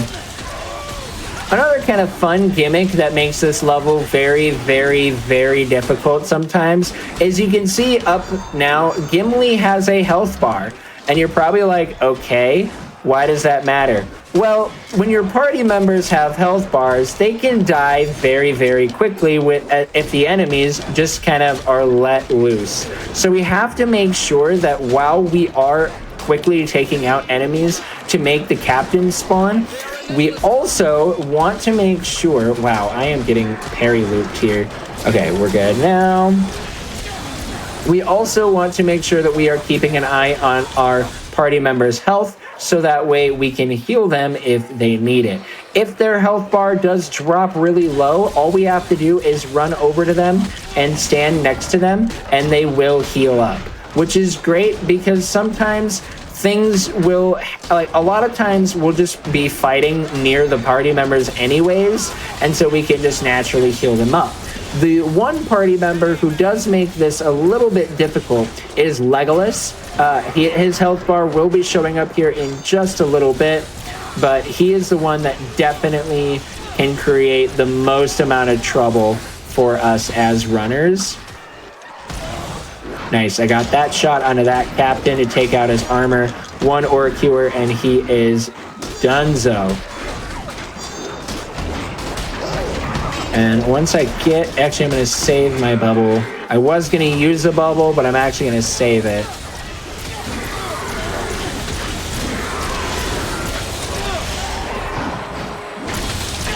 Because we're coming up to like the end of this major wave here. Oh, hi buddy. Bye-bye. Take that guy out. We get a little bit of a breathing room. Get a little bit of breathe. Oh, what's that guy doing there? We're just gonna say bye-bye. So you know that your party members are healing when you see this purple smoke kind of around them. And yes, I am making Aragorn walk around in a circle. It's amazing. Again, use another bubble here. Gonna run back and forth for good crowd control. Takes out that little small wave of enemies as they come in. You can see more enemies making their way into the battlefield. I'm going to take out as many of them as we can. And then here's our captain. And I am now out of arrows, so I do need him to come closer. Okay, Gimli, I appreciate all of the help for what you were trying to do, but you're actually not helping. Gimli was hitting him with his hatchets, which I've actually never seen before, so that is a this has never happened before moment, so there you go. Take defensive positions! Break up! Hold them on all sides of the hilltop! And now that we've taken out 3 captains, then the area is going to split. Enemies are going to start spawning much more frequently, and one of the things that we're going to have to also be keeping an eye on is our arrow count. I had mentioned Gandalf having that upgraded fire before we started Path of the King, and that was because after we take out 3 more captains, we are going to be fighting Ringwraiths, and Ringwraith's weakness are fire. So as long as we have enough arrows, then we will be able to take out the Ringwraiths very, very quickly. But we do want to still, this is where kind of the risk factor can play in on this level, because we do still need to take out a lot of enemies quickly, but we don't want to use up so many arrows too late that we end up getting completely stuck. So right now, I am purposely just trying to drain a bunch of arrows with the sole hope of trying to manipulate the drops to give me another arrow drop. Now that that's come through, we're good on arrows. I'm going to not worry about using any more, because here comes our final 2 captains. Yes, we have 5. One of these captains is not like the others. He will not affect our total at all. But we still want to take him out, because even if we don't take him out, he will show up in the next fight. And we do not want him to be there. Because of that, we have nicknamed that captain Chad. The Ringwraiths come! But this, now we have the Ringwraiths are spawning in. We're just going to take them out with our quick shots and fire, and we will see how quickly Ringwraiths and fire mix very, very well, which is not well at all. And there they go. Defeat them all or we are lost! The flame of Arnor, come on! And that will end the Black Gate. And we're just going to leave our friends here for a while. They're just going to do their thing and keep fighting while we catch up with our Hobbit friends, Frodo and Sam. And now, I'm sure the questions that you might be wondering is where Frodo and Sam have been during this time. Well, they're back in the events of the end of the 2 towers in Osgiliath. So that is where we're going to be picking up with our hobbits. Why are we starting in Osgiliath? Well, they needed at least 3 levels. This was one to give them. So we are playing as Sam here as we start out in Osgiliath. Now, one of the fun things as we switch back to our hobbits is every single time that we have swapped paths and swapped characters, those characters are still at level 1. So right now, as we are in this level, we are playing this level with a level 1 Sam. So this is something that is very much taken into effect. Now, this level can be done right after the first level at Helm's Deep. So it is very, very possible that you could make this the 2nd level in the run, which is how most runners actually do play this game. They will go and do this level, and then they will do the next level, Shelob's Lair. And then after they do Shelob's Lair, then they pivot over to Path of the Wizard to go through Courtyard, and then they will do Path of the King, and then finish off with the Path of the Hobbits in Cirith Ungol. But as I talked about before, these levels are a lot more consistent. They're just very, very difficult execution-wise, and so if you aren't as experienced in this game, I do very much recommend that the first level, that after Helm's Deep, you come and do these levels, because it will just overall make your time running this game a lot more enjoyable, because you won't get a run super, super deep just to lose it to Shelob, if that might be the risk. This room is the worst room in this level because it is very random. But we've made it up here, climbing up this ladder, and then we're going to make it through to the end of the... making it through to the next section of the level. Just continuing to juke enemies, watching how they all kind of interact and react. The weird part with this run, and it's something that even is kind of the same thing with Two Towers, that both makes it great and terrible as a speed game, is the developers of this game did a phenomenal job programming the AI, in that they are so random and it is so obnoxious. But it does kind of help to keep you on your toes while you are juking enemies out and trying to make your way to through each of the levels, is you do have to keep an eye on how the enemies move, what attacks they're using, and knowing whether or not you need to parry them or dodge them or hit them once to stagger them out of their attack. There's so many different ways that you can go about each of these different movement sections, which does help to kind of make this a lot more interesting. I know to a lot of runners, a lot of viewers who might not have seen this game before, you might be thinking he's just running and avoiding enemies. It's not that difficult. And then you actually try it and you learn very, very quickly that this game is actually a lot more random than what it looks like. Keep moving, Mr. Frodo. Running around here. Oh yeah, there's also that meter up in the top right corner. If that meter fills up, then technically we failed a level. And as you can see, though, with my amazing ability to talk about it really early on in the level, is that I'm so worried about it. That was the last section that we have to worry about that meter. So, like I said, not a big deal. When you're a speedrunner, a lot of things like that become really not a problem. When I was a kid and I was trying to take out every single enemy, that meter was the worst. And it made me fail this level all the time. Overall, we had a little weird hiccup in the first room, but honestly, this has been a very, very good Osgiliath, and I'm very happy because this level is the most random level for the Hobbits and can go very poorly very quickly. Now, I'm going to say that I'm going to jinx myself in this final room because this final room is where things can go really, really bad, but thankfully, we do have a lot of methods of safety if necessary. And yep, just like that, we're getting a very, very not good outcome. I'm going to quick pivot here, use my special ability just to take that guy out. Please. Okay. Okay, we made it through. What do you mean? There's no problem. No big deal at all. Everything is fine.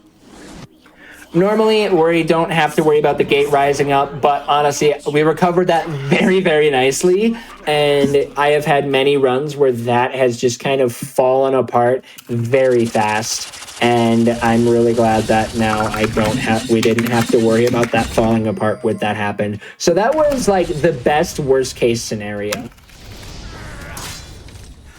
So the next level we're going to be doing here, this is Shelob's Lair. This is the level why runners will choose to do Path of the Hobbit first, because this level, when starting out, is very, very difficult execution-wise. We're going to be starting out here with a maze. We have to navigate our way through this maze that is the exact same every single time. So thankfully, because we're speedrunners, we can memorize the route and not have to worry about it whatsoever.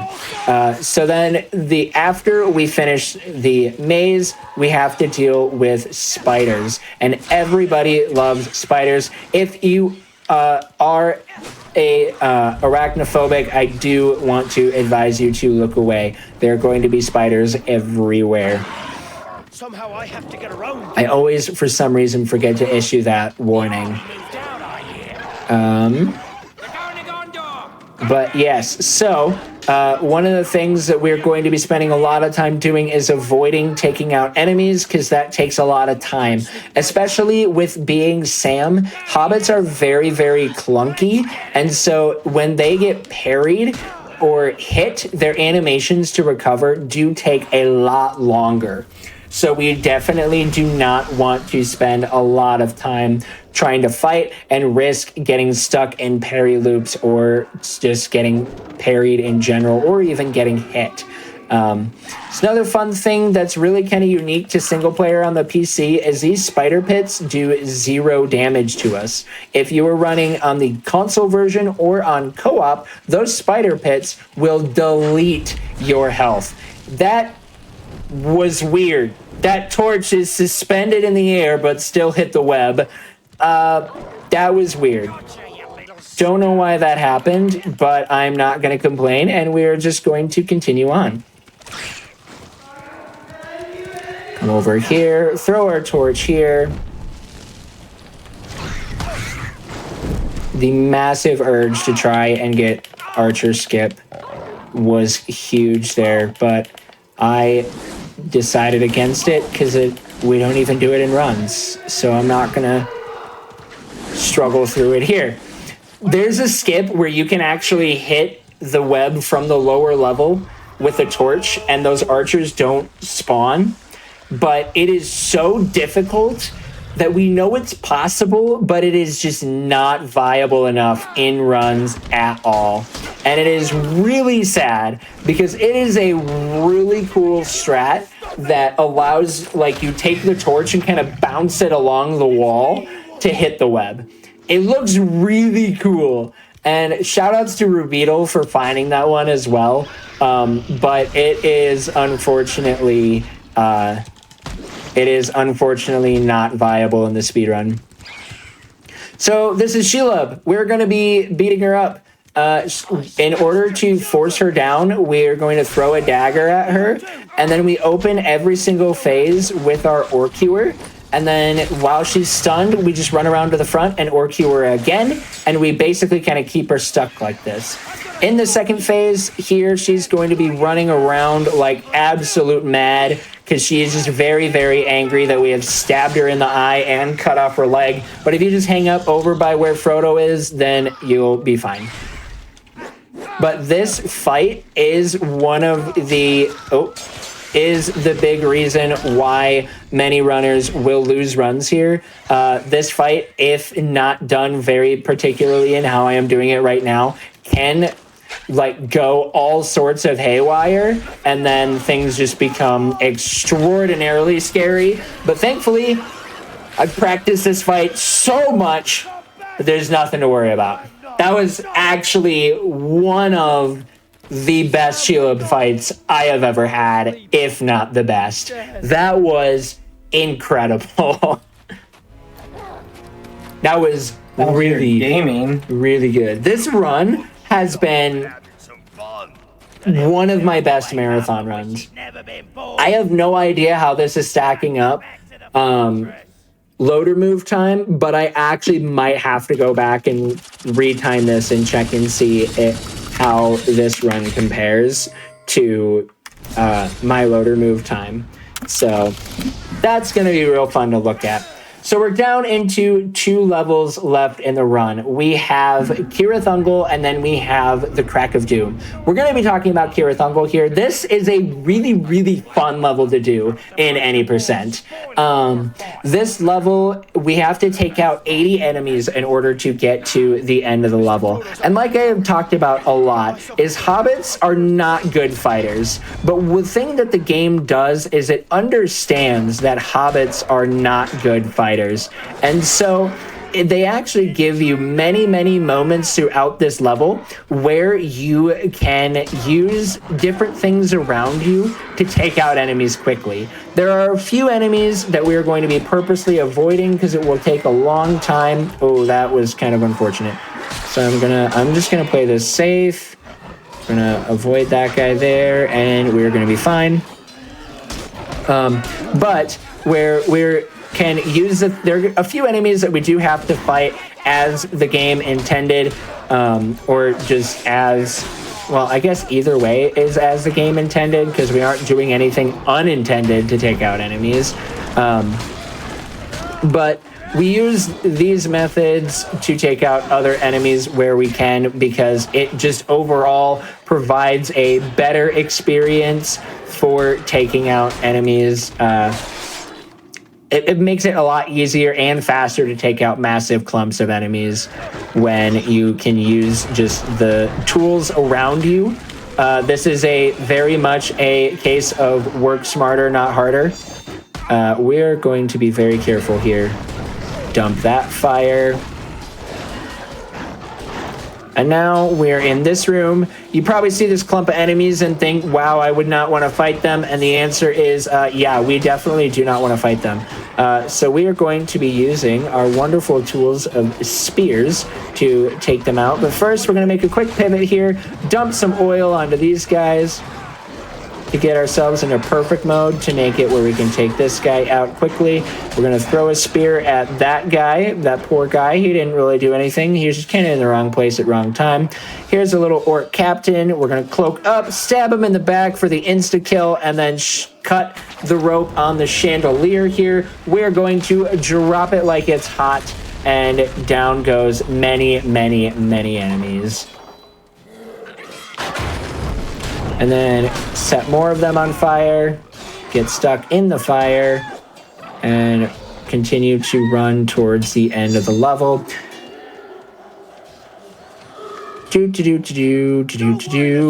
I always really like this scene in the movie because, like, in the movie, Sam just shows up and all the orcs have just kind of already defeated each other.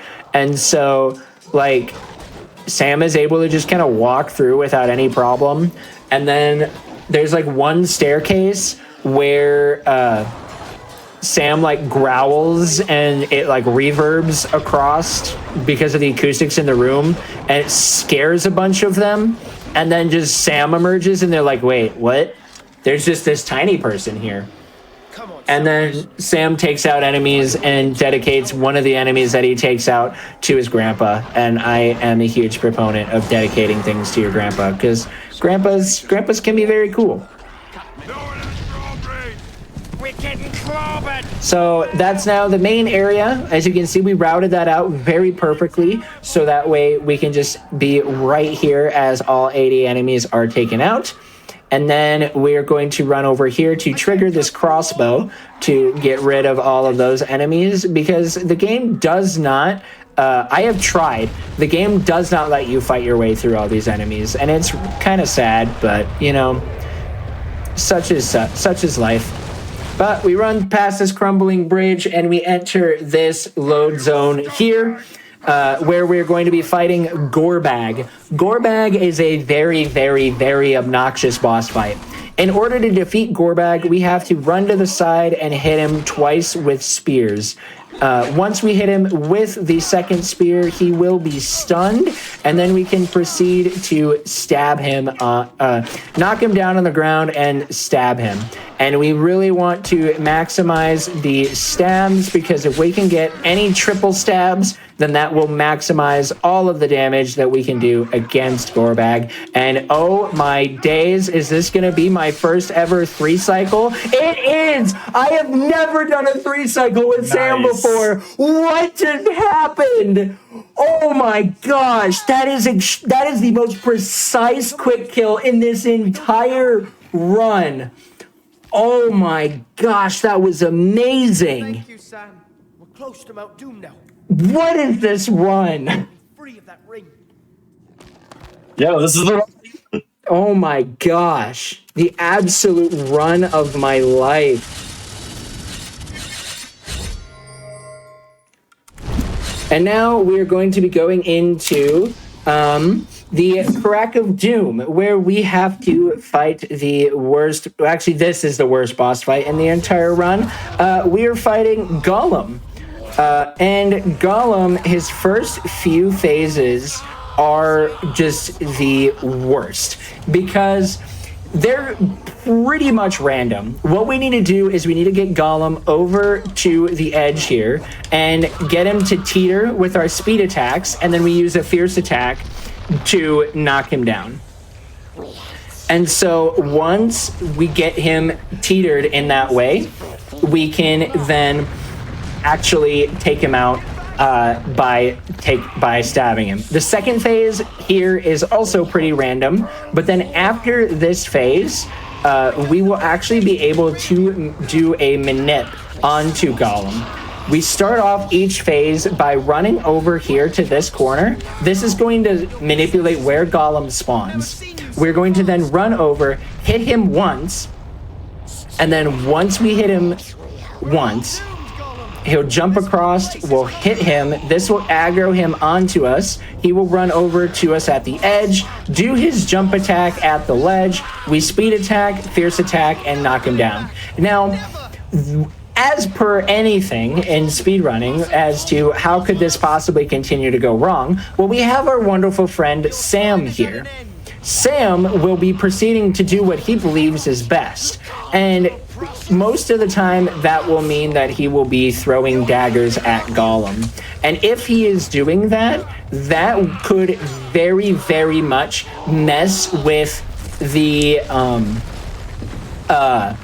RNG and how we manipulate Gollum. And so we really have to make sure, well, there's really nothing we can do if Sam decides to mess things up. But we just kind of got to hope and pray that Gollum stays focused on us. Also, we only have one more phase after this one, so time is going to be coming up here in just a little bit. We just have one more phase. I really, really hope Sam does not mess this up, because I definitely don't want to have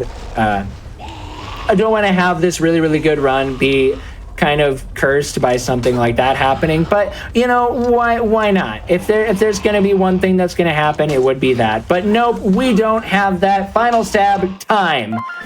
And wow, what a run. I don't know what the RTA is completely coming out to. I'm still kind of waiting, but I'm pretty sure this would have been an RTA world record had we not had that Helm's Deep glitch that happened at the very start of the run. Right. Oh.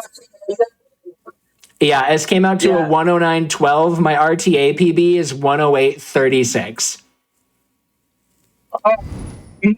Like, this was so rough. Besides that one glitch that we have no idea like how to truly prevent it, this was the run of my life.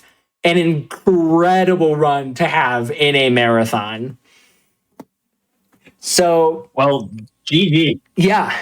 Thank you guys so much for watching. I know I spent so much time talking. I absolutely love this game. So huge shout outs to GDQ for letting me show this run off. I will find any and all excuses to show this game off, as well as show off the predecessor to this game, The Lord of the Rings: The Two Towers. If you like watching those runs, please do follow me on Twitch. I run those games very, very often. Once I finish with the my end of the year marathon hustle of a bunch of different marathons I'm prepping for, as well as GDQ coming up here in January, I'm actually going to be probably coming back to this game and spending some time on the category extensions, doing a lot of